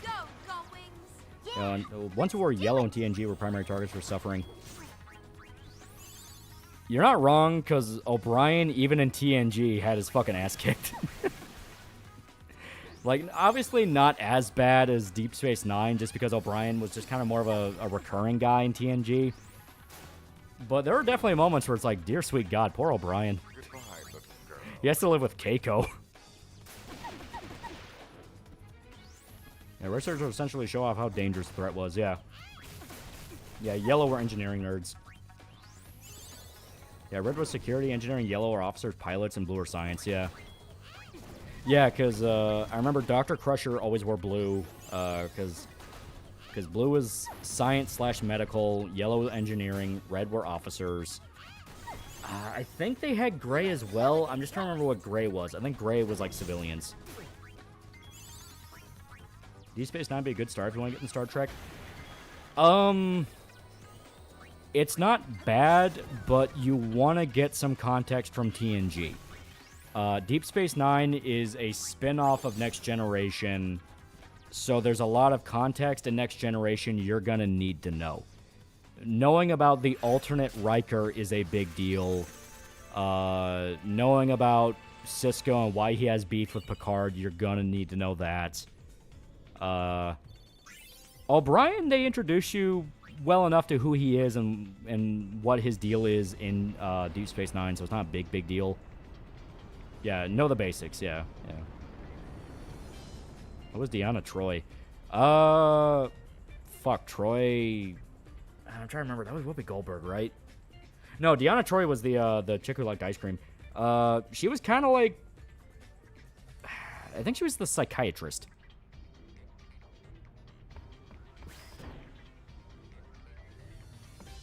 Let's start with the original Star Trek. Oh, you can. It's a classic. Be aware, it's hokey and cheesy as fuck, but it is a classic.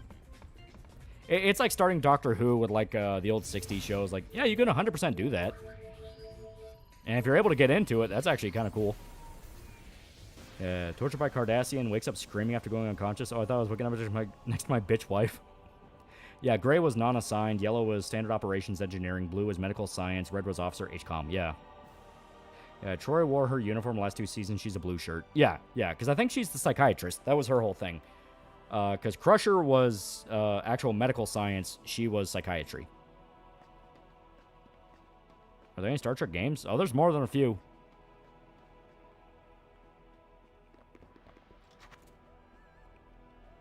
Oh, jeez.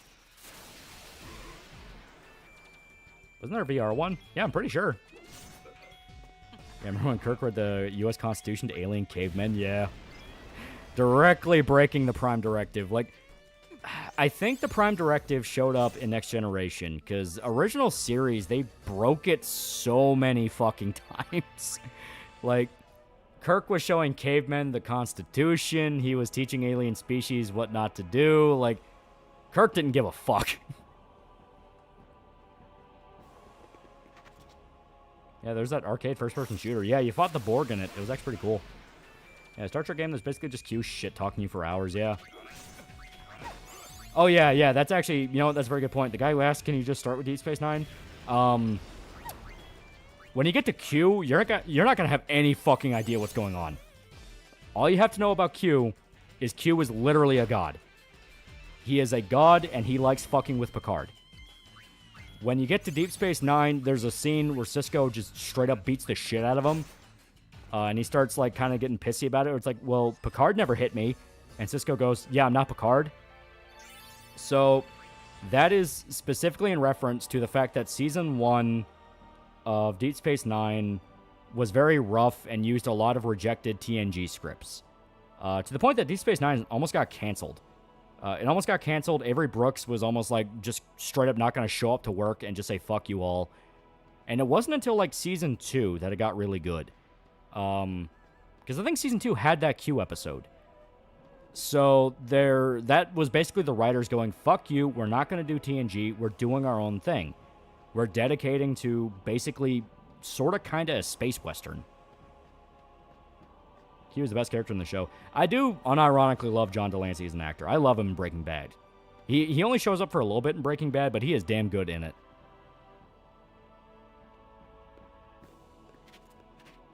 Yeah, Q is Season 1. He had to have been close to the end of Season 1 then. Because close to the end of Season 1, they also were starting to kind of go like, no, fuck you, we're kind of getting our footing here. Because you got to remember, you know, shows back then were like fucking... Yeah, there were like 26 episodes.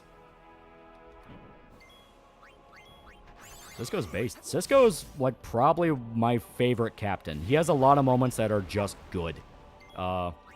In the Pale Moonlight, where he straight up commits murder, is fucking great. The opening where he is, like, torturing an alien being without even realizing he's doing it, because he keeps flashing back to his wife. Nope, early Season 1. Ah, okay. Yeah, there's some good stuff in Season 1, but there's a lot of weird shit. Yeah. Pretty much any episode with Garrick is guaranteed to be a good one. Garrick is like one of the best characters. He's fucking awesome. You know, if people related One Piece to real-life politics, how would these people feel if you tell them about how Drum Island shows how free healthcare can be used to oppress people? Wasn't there a lot of genocides in Deep Space Nine? There were multiple genocides. Multiple. Plural. The whole thing with the fucking Cardassians and the Bajorans is literally played off like the end of the Nazi occupation.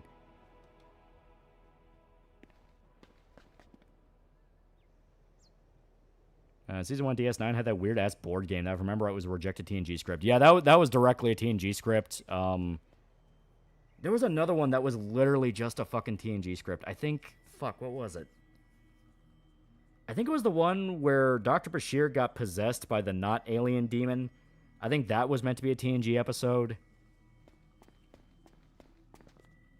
Yeah, Garrick or Quark family centered. The only Quark family episode that was not good was the fucking Union episode. That was stupid. But fucking Quark's brother, his son trying to get into Starfleet, that was really cool. Quark shit-talking Sisko about human history when they're captured by the Dominion is really fucking cool. Quark and Odo having to work together to get off an alien mountain was really fun. That's like one of my favorites. Yeah, Deep Space Nine dealt with more questionable, fucked up stuff the Federation had to deal with. Kirk and Picard were more adventure and idealism. Yeah. One of my favorite episodes is the one where they go back in time to when it was still under Cardassian occupation. And I've talked about this so many different fucking times. People probably don't know exactly what I'm talking about. But Odo's having like a panic attack every scene, and he's like, you don't understand. We have to stop what's coming. We have to stop what's coming. Fucking Kira. I think her name is Kira, the Bajoran lady. She knows what's happening, but she doesn't understand why Odo's so freaked out about it, where it's like, what? You know, they're going to execute prisoners. Yeah, that fucking sucks, but they've executed a ton of prisoners. And Odo's like, no, you don't get it. We have to stop it. And Cisco, because the Federation's new to it all, is like, I have no idea what the fuck you're talking about. And it ends with revealing that Odo, who used to work with the Cardassians during the occupation, like, fingered a bunch of innocent civilians to get executed as possible Bajoran spies. So he was literally responsible for a fucking war crime, and he just never told anyone, and he did not want them to know. Yeah, Kira was great for obvious reasons. Kira's like one of the better characters. She had some moments where she was a little bit of a standoffish, like, no, but Bajor, though. But then they also were unafraid to go, yeah, we don't fucking care.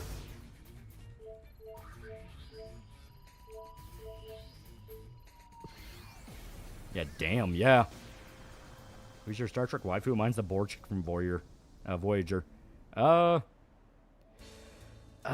what was that one chick? The one that, like, teases she's gonna be with Bashir, then marries Worf, and then I think dies, and then has the will they won't they with both of them again. Fuck, what was her name and what was her species name? They had the weird worm thing going on. Dax, yeah, Dax. She was pretty hot. I liked her. I never got into Star Trek because it didn't come off as having much cool stuff and action like in Star Wars. It was never really meant to. It was kind of meant to be a slow talky show. Up until there was action. I think RedTube will clap soon. It's kind of starting to. Nice to meet you, Lian. What, like he never caused a few war crimes? No, that's the funny part. Kira was straight up a Bajoran rebel terrorist that also committed war crimes. So it's one of those of they both understood each other, but Kira was still fucked up by what happened. Lian and Aid hear many stories of Lady Yuna. Elder Classic Kimari Uhura for tells me. of your Uhura journey was pretty together. hot. But please, do not speak to Elder of meeting And then Lian fuck, and you Aid. also had Why not? ah, God.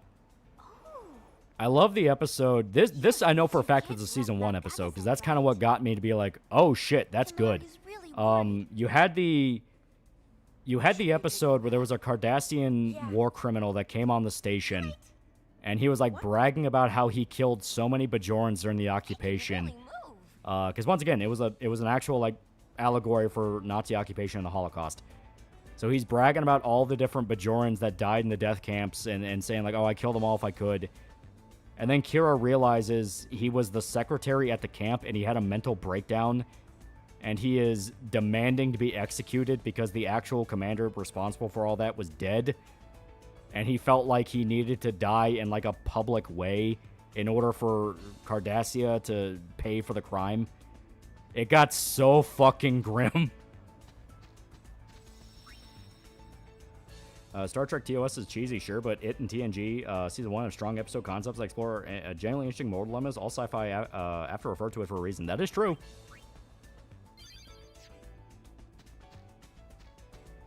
Yeah, that was a great episode. It was good. Like, yeah, Goldahil, yeah.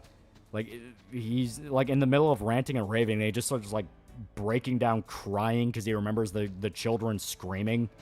It's like, oh, God.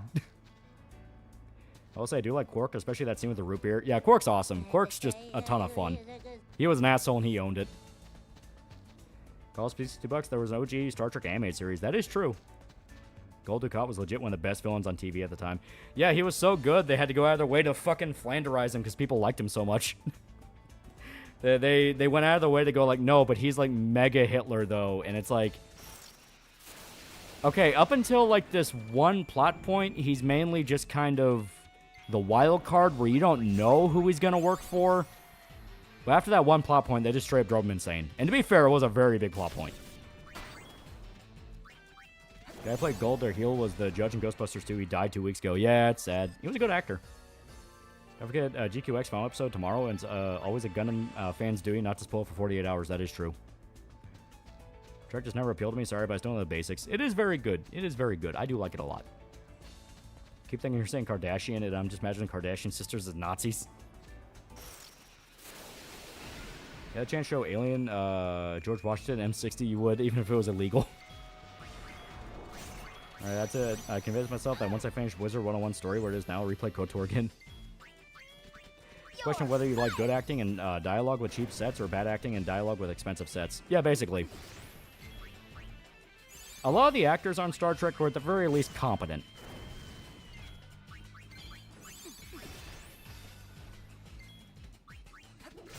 There we go. So I talked about A. Shankar and writes at Duke and Schizo Twitter. Yeah. The big thing is he's trying to rage bait, but all the Duke Nukem fans are like, you know what, fuck it. You know, it's not like my life can get any worse.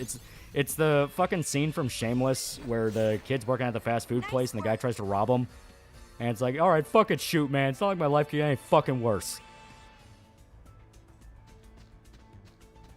Deep Space Nine was good, but I was always a Babylon 5 boy. And to be fair, if you saw one, you're not going to be able to see the other without just going, man, they ripped that off.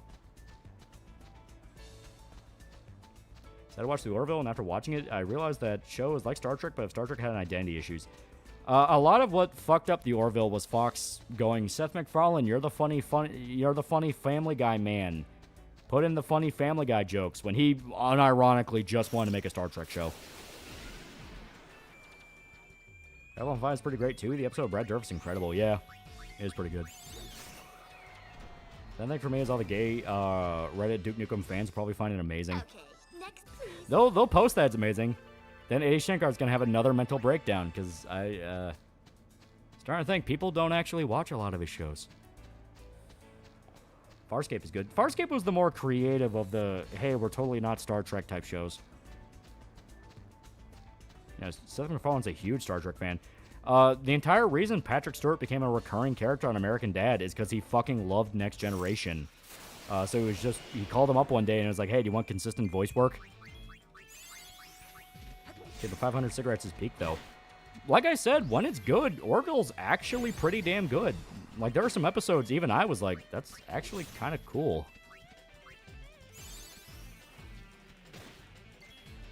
You finished Dark Ages? I did. It was... I still feel like Dark Ages has some serious identity issues, but it is overall fun to play. It's a lot better than a lot of other modern first-person shooters coming out. And yeah, I saw a post where some guy's like, oh yeah, they totally based Doom Guy off Guts from Berserk. And at first I didn't see it. I just saw Doom Guy from Eternal. And then you get like a scene or two where he's like tilting his head, and he doesn't have his helmet on, and I'm like... Oh, fuck, no, they're like 1,000% right. Holy shit. You can tell it's like MacFarlane wanted to actually try for the show, yeah. Yeah, Seth managed to get a large amount of the Star Trek actors voice Family Guy, yeah.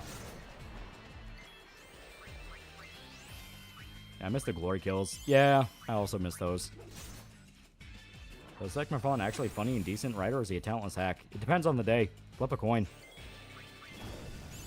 He has moments where it's like, oh, that's kind of funny. Then moments where it's like, dear sweet God, do you ever do anything beyond watch Jon Stewart?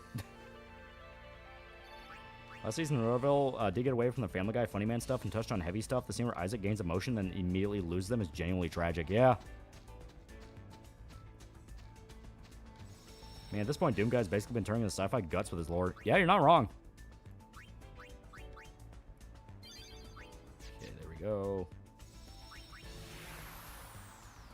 These days, Star Trek has some major identity issues. In the old days, it referenced all sorts of classic sci-fi stories and dilemmas. Now it can only reference itself like an Ouroboros. Yeah.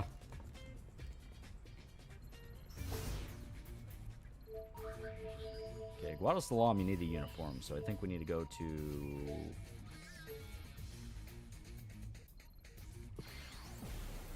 Watch anything beyond Jon Stewart, Ron Perlman? Motherfucker. Was the expansion show worth the investment or stick to the books? I liked it. To me, the Expanse takes a while to build up. I think like the first 3 episodes, I genuinely can't remember what happens in them. Like, I don't even know why. First 3 episodes of the Expanse, I just don't remember a goddamn thing about them. But after a point when it introduces like the alien mold, And I mean actually introduce it, like when the fucking shit at the station happens. That's when I was like fully on board and like, okay, this is kind of kicking a lot of ass right now. Cost piece $5. Doom the Dark Ages suffers from not as good as itis. Yeah, 100%. Didn't they make a Rick and Morty style cartoon of Star Trek? Yeah, it's called Lower Decks. It's meant to be like a parody. Looking forward to the Expanse video game by Owlcat. I want to see what they can do with it. There's a lot you can do in that setting. Because really, like, the Expanse is probably one of the only real big examples of... I don't know if Cosmopunk or Astropunk is the right term, but it still treats a lot of the actual physics and reality of space very seriously. So it's like this mixture of sci-fi and hard sci-fi, which I thought was really interesting. I seen sci-fi show Defiance. God, that's a fucking blast from the past. Well done, please. LeBron Perlman's voice acting as the Lich in Adventure Time, it always has been consistent. Even in Fiona and Cake, it just keeps them menacing while sounding depressed. I find funny how obviously butthurt McFarlane is about Adam Sandler's Hollywood success because they kind of had a lot in common besides movie success. Yeah. Odex is pretty good. Does a lot of references to classic Trek. I'm sure it's one of those of if you have absolutely nothing else to watch and flip it on for background noise, it's inoffensive.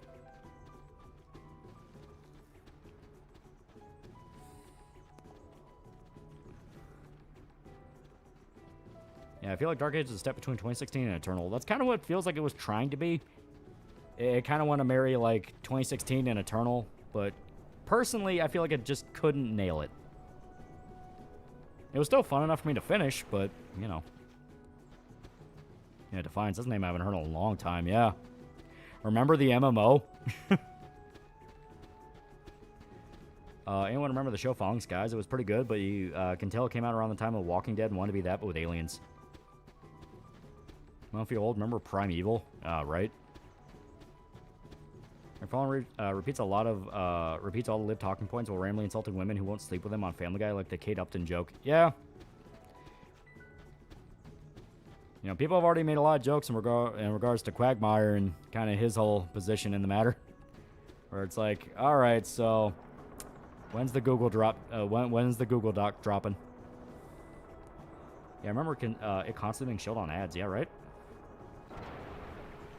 When's the Alien show come out? Alien Earth? I think October.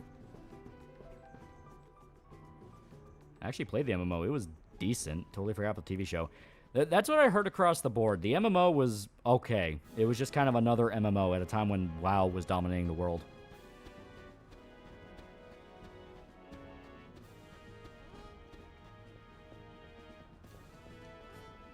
This guy's freaking out.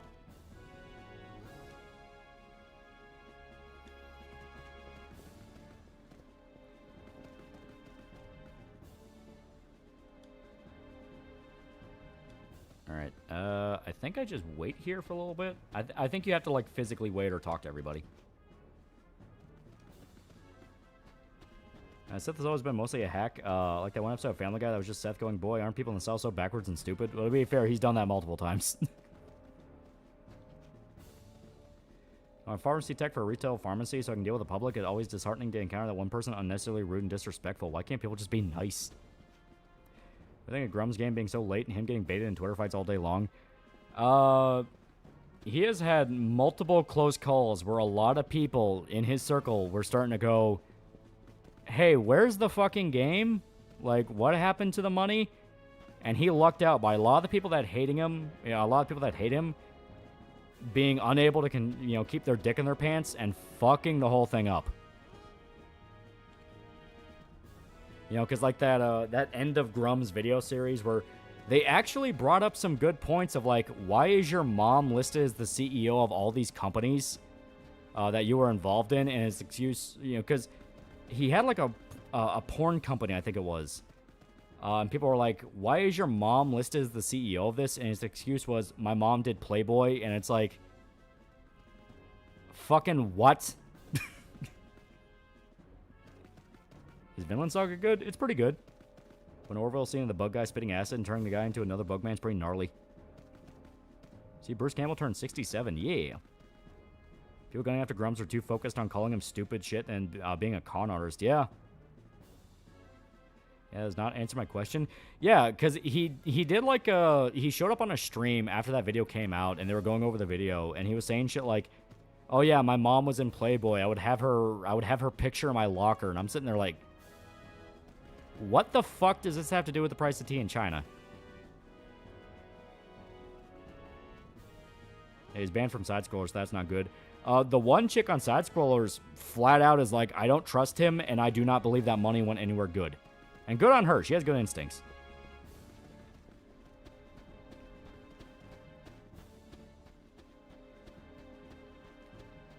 Yeah, Blabs. Yeah, Blabs and side-scrollers, she smelled it day one. She was like, okay, where is this game? What the hell is going on here?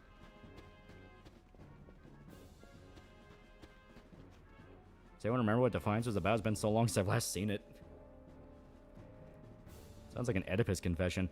No, I think it was him trying to both evade the question and at the same time try to give an excuse for it. Where it's like, well, my mom was always in porn shit. Of course she would help me with my porn company. And it's like, but why are you, the guy who's the face of these companies, why are you not listed as the CEO? You know? And the excuse a lot of people have is, well, obviously it's tax evasion, but it's base that he's doing tax evasion. It's like, yeah, I get it. You know, we have the, taxation's theft, blah, blah, blah, all our pretty ideals. The true reality of the matter is, if he's fucking with money that way, he's probably fucking with money in other ways, and that's not good. Why do you have a porn company? That was one of Grums' side gigs before he kicked off what he's doing now. He ran like a porn site. Alter Carbon Season 1 was pretty good. Season 2 was fucked by Netflix. Yeah. Forget what that thing with Grums' mom thing has to do with anything. That's information the CIA cannot torture out of me. Yeah, any normal person wouldn't admit to their mom doing porn. Sister in the Villain Saga, do you think you could explain the whole no one is your enemy, I have no enemies? It was basically Thorfinn taking the ideals of his father. Because Thor's lived as a warrior and killed a lot of people, and he kind of felt like a husk of a man, but being able to become a pacifist and raise a family and care about others let him regain his humanity.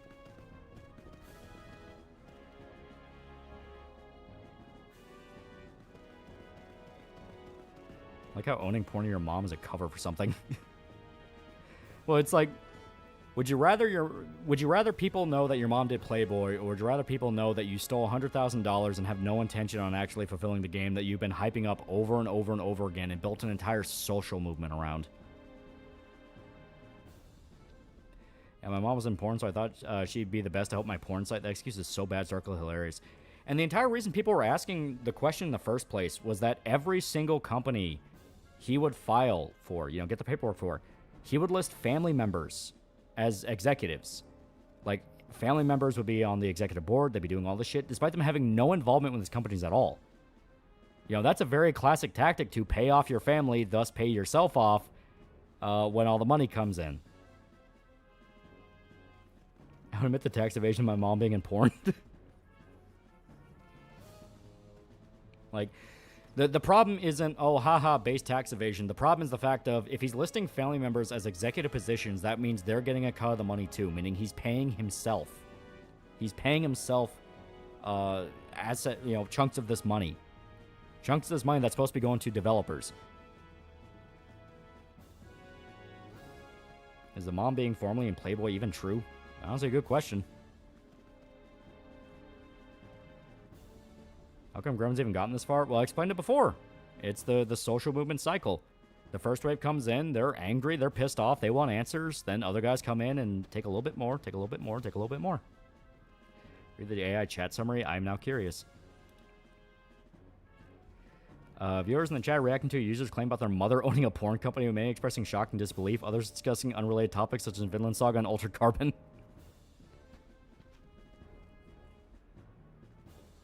Why does he have porn of his mom? Like I said, it's one of those where it sounds so batshit crazy, I'm shocked that excuse didn't blow up further. You know, where people are like, are you fucking kidding me? Like, what? No, that doesn't make any goddamn sense. But because a lot of the people gunning after Grums were batshit nuts, you know, they themselves had their own skeletons to hide. They showed themselves to be deeply unlikable. And a lot of their bombshells were just presented in the worst way possible. People didn't care. And at that point, the only people that would be bringing that up were guys that would be seen as attacking your own side. So it kind of just got buried. Look, if your mom was a Playboy centerfold, would you just not tell all your friends? Mom did Playboy, please show me a sign. Grums was bullied for that in high school. You think about the theory that Void's like Griffith was tortured by King Geyseric and became a demon because of that? It's kind of what they're hinting towards. See, the trailer for New Toxic Avenger looks really out there. I hope it's fun. I like the original. Final chapter of Vinland Saga comes out next month. I really don't think Yukimura stuck the landing unless Thorfinn does some major self-reflection in the last chapter. Hopefully. Also, that second time I heard of a porn company being owned by a mom and a son. Yeah. Craig was literally gaslighting Blabs on how Grums' company works. Yeah, like, it's one of those where when you understand what was going on, it felt sleazy. It felt like you guys are trying to bury this, guaranteeing down the line, maybe 2-3 years, this is going to blow up. It's going to blow up worse than any of you intended, and you're all going to look really bad doing it. Because I mean, Grums was still taking money for it. People were unable to cancel their fucking subscriptions for it, even if they got banned, meaning they would have had to have emailed them personally for it. Like, there was so much weird shit going on with the money and the progress of the game and so many things going on. You can't hide that forever. That has an ending. Everything has an ending. So, if that blows up the way that, you know, taking $100,000 and not doing anything for 10 years will blow up, you'll just have to ask yourself, what did you gain in the end? You know? What was the point of covering this up knowing it was going to burn you? There's a game? Yeah. The entire reason this whole thing kicked off was Grums was working on like an MMO type game based off like... Everything I've seen, it looks a lot like he's basically just trying to do Xenoblade X, which I'm confused. Like, you can just play Xenoblade X and take idea... Like, Xenoblade or like Phantasy Star, one of those types of MMOs. And it's one of those of... All in all, the concept he has is kind of simple. It's just sci-fi action RPG. So why the fuck does it still look like he's still in the planning phases? You know? Someone please make a Stacy's Mom parody called Grums' Mom. Yeah, 8 years of vaporware. Yeah.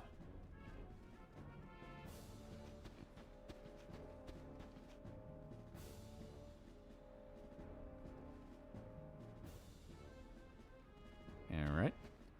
Yeah, for the Embers, yeah. Yeah, seeing people focus more on Grums owning a porn site than wondering where the fucking money went. Yeah, like, the porn site's funny, but, like, he was an open fucking Coomer guy for a while. Like, he was known as the naval guy for a while. Because, you know, he's into skimpy outfits on women. So it's like, fuck it. You know, who cares about that? You know? It's that classic case of, you know, I don't give a shit about attacking his character because the important part is the fucking money. Where did the fucking money go?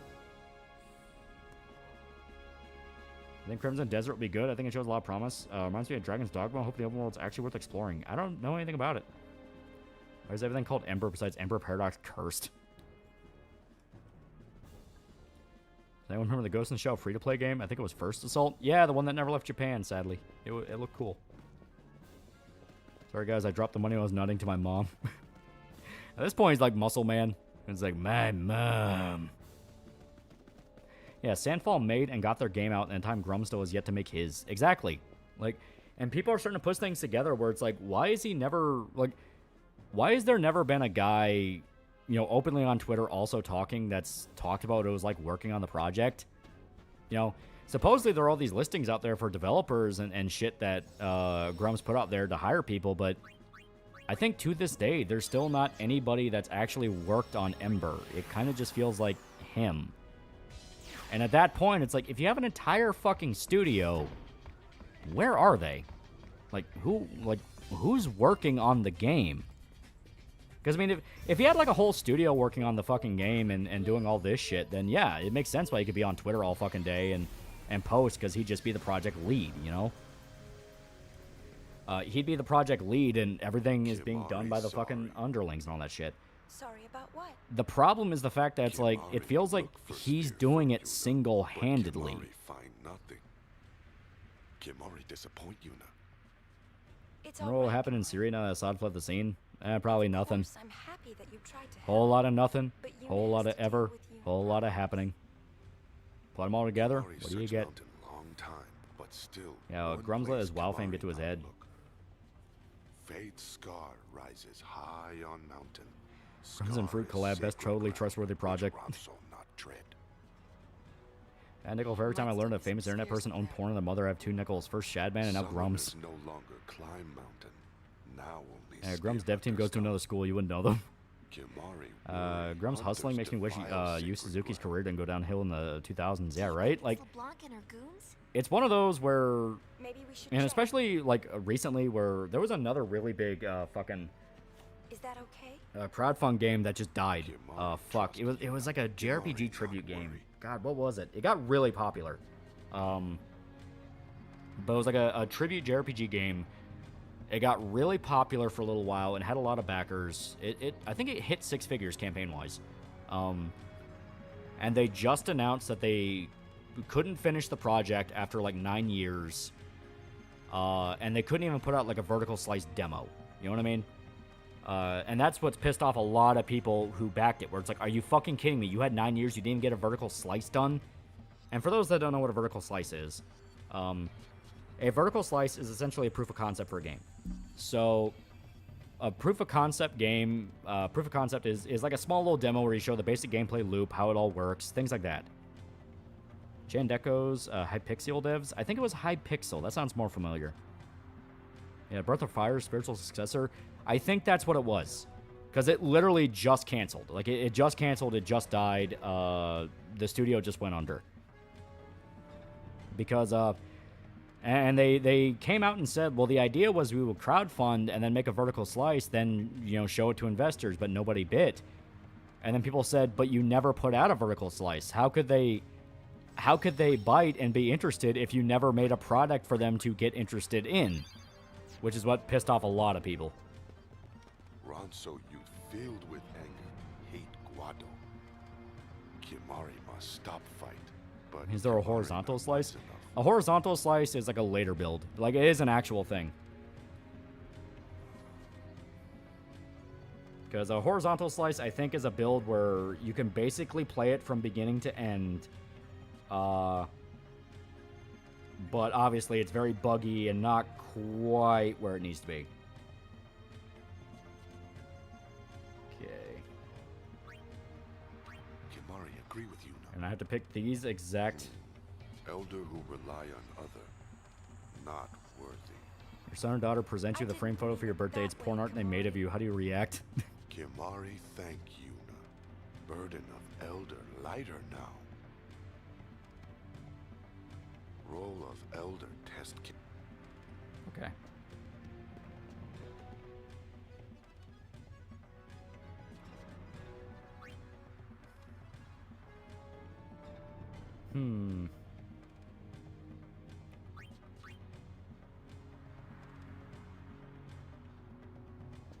Alright. Okay, I gotta pick...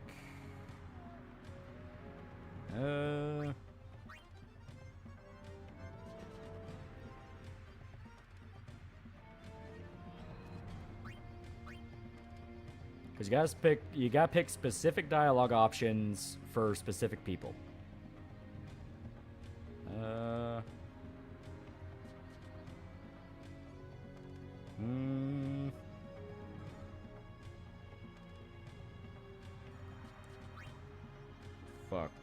Fuck. Okay. Oh, please try to think about some more. Okay, talk to this guy. Ronso youth grow strong, destroy hated Vertical is fancy word for alpha build, horizontals, or betas. Yeah, basically. Jericho hope so. Then Guado learn our strength out and give Ron so. But if that happens, I think in 20 days later, when Jim encounters the priest is trying to fight the virus because he doesn't just bolt from him as soon as he sees him. As stated, it is interesting because certain infected seem to have certain behaviors.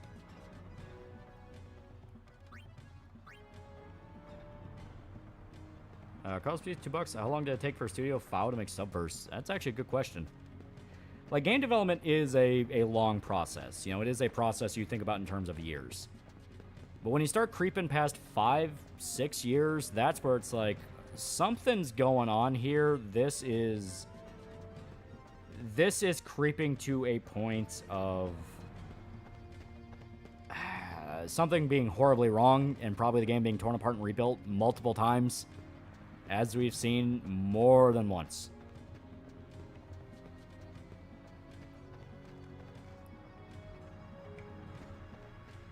Okay. Yeah, what are you doing with the money? Yeah, right? Okay, should be mountain entrance. Priest leads the infected away from Jimmy, knowingly leads him away from Jimmy.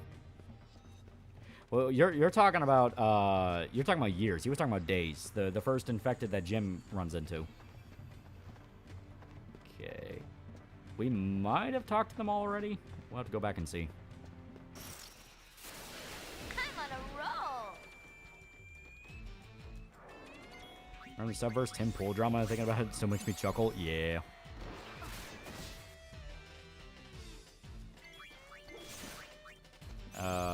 FOW had a working game that continuously got updates to my knowledge. Yeah.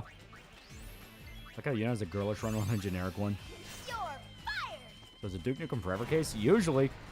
If it takes more than 10 years, either the guy was working on it single-handedly or something's going wrong.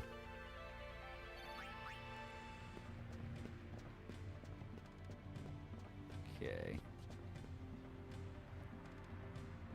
He's on the operating table for 28 days. Are you talking about Jim? He was in a coma, yeah.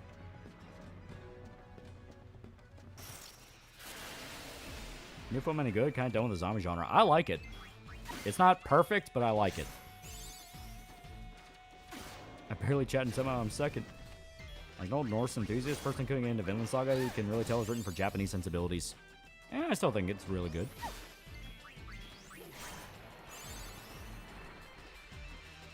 I respect Unocronson's interview with Pippa and finding out I learned to draw from the Sketches in Warcraft 2 booklet. Oh, that's really cool.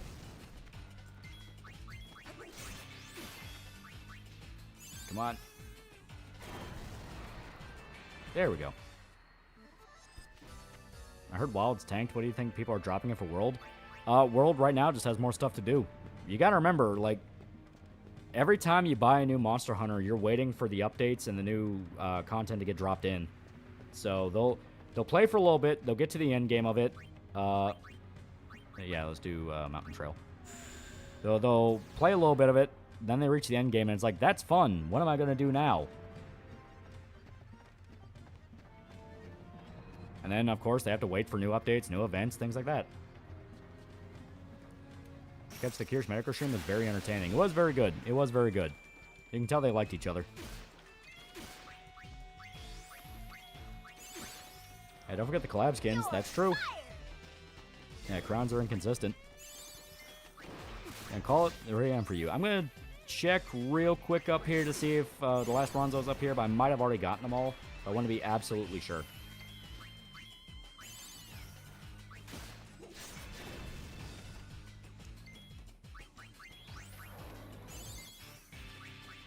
Ooh, I love a good roast. Oh, God. Because it is a full % that we can get done here. Duck what? Yeah, Wild's the mess of a game that crashes hard both PC and consoles. Yeah. I never ran into any crashes on my end.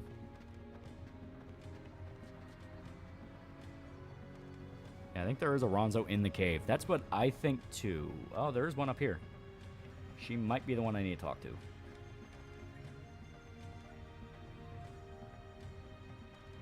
Okay, no, she was just generic. Crowns are very consistent. You can reset an area and check for crowns in 5 minutes with binoculars. I can't believe Kirsch's mom unironically left for cigs and milk and never came back. Yeah. Okay, technically she did come back. It was just weeks later and with a neo-Nazi husband. That poor woman. That poor woman. She's either going to be the worst mother in the world or the best mother in the world when it eventually happens. There is no fucking in-between concerning her history. Must be up ahead. You know, I know Medicare died years ago and was replaced by Jade, an AI voice changer.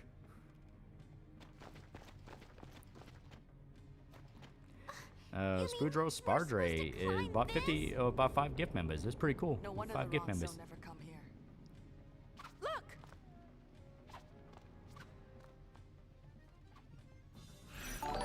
See, Black Lagoon's coming back? Hell yeah. Yeah, base Spoodro, yeah.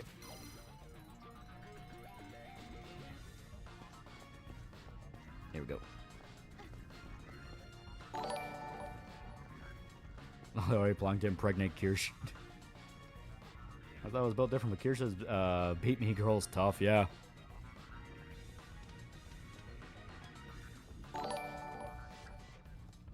Okay. Hey, Black Lagoon's coming back? Yeah, we're getting more chapters. Haven't helped the world and that fox woman's pregnant.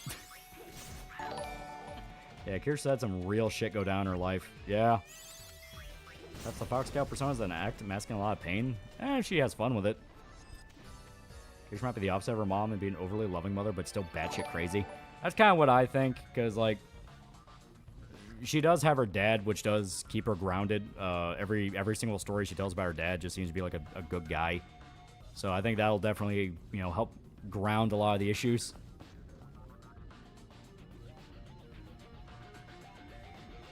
Okay, just want to be sure. Yeah, we 100% go over there. Did the mangaka get ever her Mega Lupus or whatever she has? Talking about Black Lagoon, isn't it made by a guy? And she also has her brother, yeah. She doesn't really talk a lot about her brother, but he probably just doesn't like being talked about. You know, knowing that, like, thousands of dudes goon to your sister on the internet's not exactly good for your, morale. Now Pippa would be top tier mother and wife.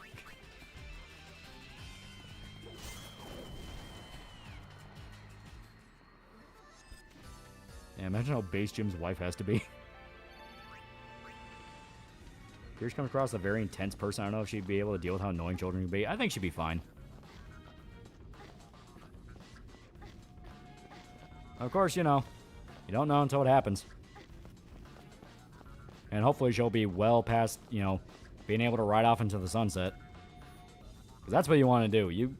You want to be able to fucking call it and be like, I'm out of fucking, you know, I'm out of streaming. I'm out of content creation, all that. Because a lot of the time when someone's still trying to keep that career up and they have a kid, it just doesn't fucking end well.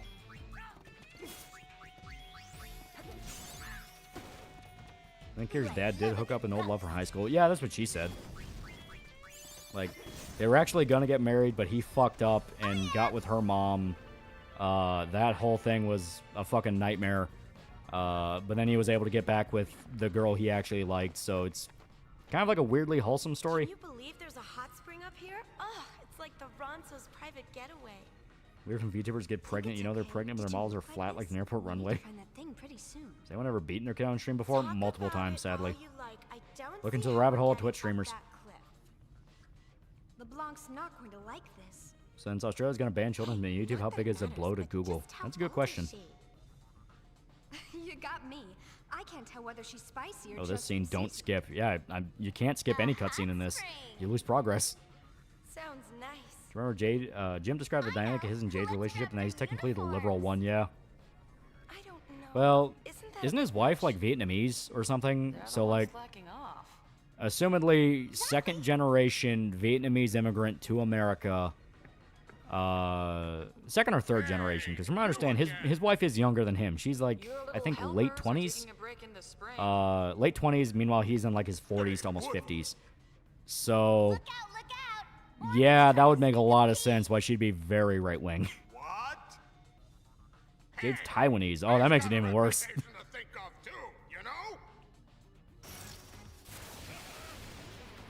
Also, her mom's H-Cup, bane of all men. That is true. You know, it's one of those where you hear about how his dad kind of messed up his life with her, but then you hear like, oh yeah, her mom's tits are massive, and it's like, all right, listen, I neither condone nor condemn, but I understand. Exactly, is the relationship between Kirsten and her mom not great, not very good. I realized Jim would almost be 50. He's an old man. That's why he said it was fucking weird that like Ricada and Ralph and all them kept trying to act like he was their dad, where it's like, dude, we're the same fucking age. What are you doing?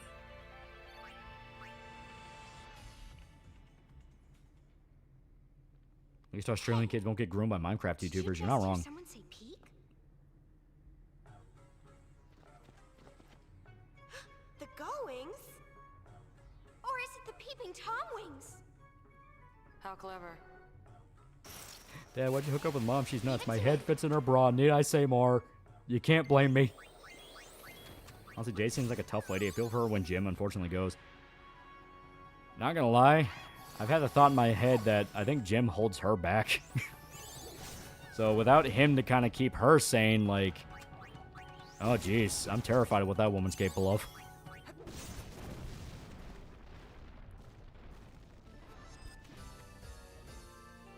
So is that gun snake monster thing? Yeah.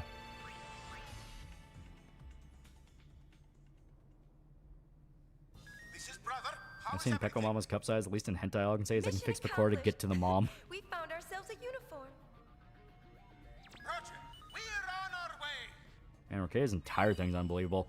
A lot of that circle's entire thing is just, really?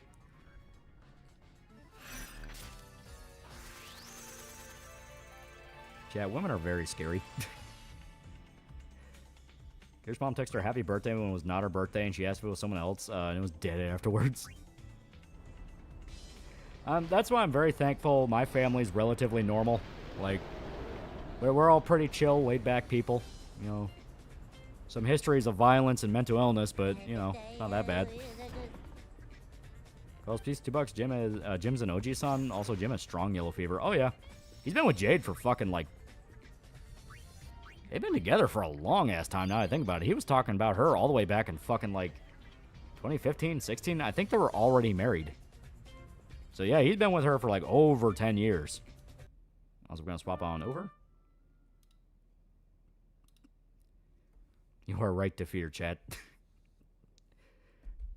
Jade will sink back into the Naruto dome after when he passes. She'll be the Hokage of internet goofiness. Yeah, shame Jim never had kids. Would have been a cool father. Yeah, learning more about his circumstances and what he wanted out of life and how he just got denied it. It's like, it's fucked. It is just fucked. I think the worst relationship I had was a girl with MPD, and it was difficult and ended poorly. Yeah.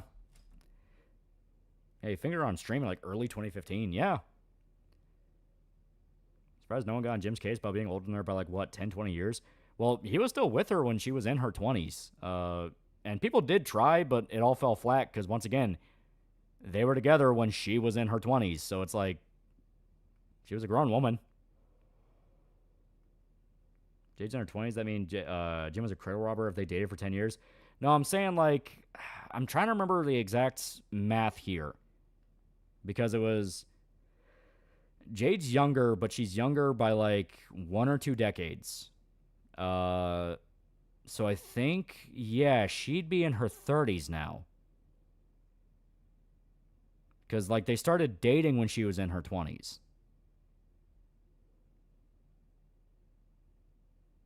I'm convinced that whatever Jim has won't kill him. It just makes it suck to live, heart attacks or not. You're not wrong. Yeah, she was in her early to mid-20s and they started dating. Yeah, because he's told the story before. That's that Nick Fuentes guy by the Mikey guy and legitimately retarded guy who thought Naruto was Aryan. I swear he sounds very familiar, maybe from a Claw stream. Possible, but that was fucking hilarious. The mentally retarded dude trying to explain how Naruto was super Aryan. Like, that was amazing. Yeah, Jim's in his mid-40s. Yeah, he's not quite 50.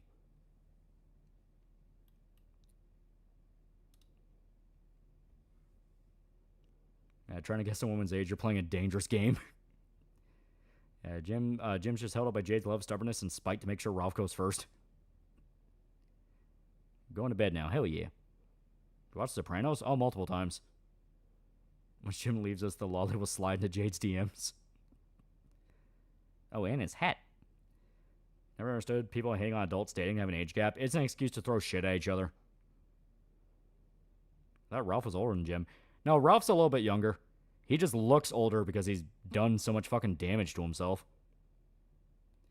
So laugh how Jim got doxxed originally because she voted. Yeah. He took it on the chin, though. He did the right thing. God, please take Ralph first. Now I need Ralph to live and suffer. The Torta Shack.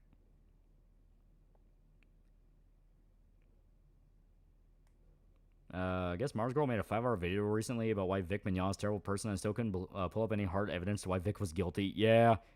Yeah. And she bitched because it was a flop, and it's like, it's going to do well eventually, but she didn't get the immediate attention she wanted.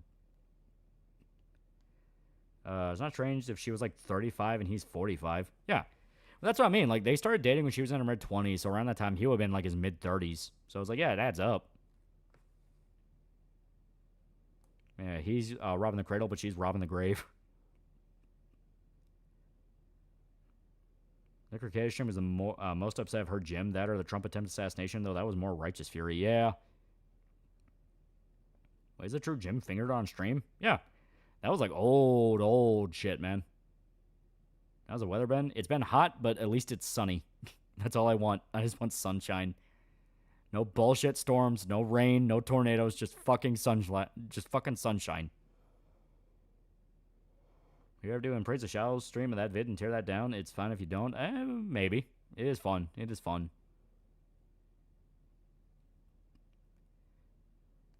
I'm in my late 20s and dating a 31-year-old. Yeah. Jim's Trump assassination stream at Truth said did get Trump reelected. Yeah. All right. Well, I think on this note, we're going to wrap up here. We had a lot of fun tonight. We had a lot of fun. You know, FF10-2 is fun. You know, it's got some flaws. It's got some issues. Oh my God, trying to find all the percentages is a pain in the fucking ass, but it is fun. Next week, obviously, we're gonna do more Persona 4. We're gonna ping pong around. Hopefully, by that time, I'll be able to show off more Cyberpop pages. Magneto is still working very hard. It'll be great. We are rapidly getting close to the end of the needed pages for art, to the point that I shot the letterer an email again. You know, the great letter squids. That's his name. And I told him, hey, we're finishing up on the art. We're gonna be able to get it to you pretty soon. I'm waiting on a response to that because I did fuck up. I forgot to keep in consistent contact, but I thought, well, I don't want to annoy him, and now I'm realizing, why the fuck would I care about that? I needed to let him know that we're actually working on this, because I really hope he didn't like start feeling like, wait a minute, did I get gypped here? Like, what's going on? I haven't heard from these guys in a while, and it's like, sorry, we've been busy. We're getting everything in order. Fuck. Hopefully it's not anything like that. I'll keep poking at him and be like, hey, we are getting it done. It is getting close to done. So, because Maneo's doing the 6 batch pages. So after this batch, there's just one left, and it'll finally be over art-wise. It'll actually be close to completion. It's been a long year in terms of Cyberpop. It'll be great. There's Squid, spit out the ink, Squid boy. Exactly. It'll be out when it's out, and it's rapidly getting to be out. I really hope we're getting around to watching Killer. Killer's really good. I want to see it, but fuck, I've been busy. I've been busy because like I've been dealing with working on 28 Days Later. The fucking AC broke. God, being able to go see 28 Years Later was a fucking miracle and a half. I had to make time for that. Sorry, dude. I was on vacation teaching whales how to jump out of their tail.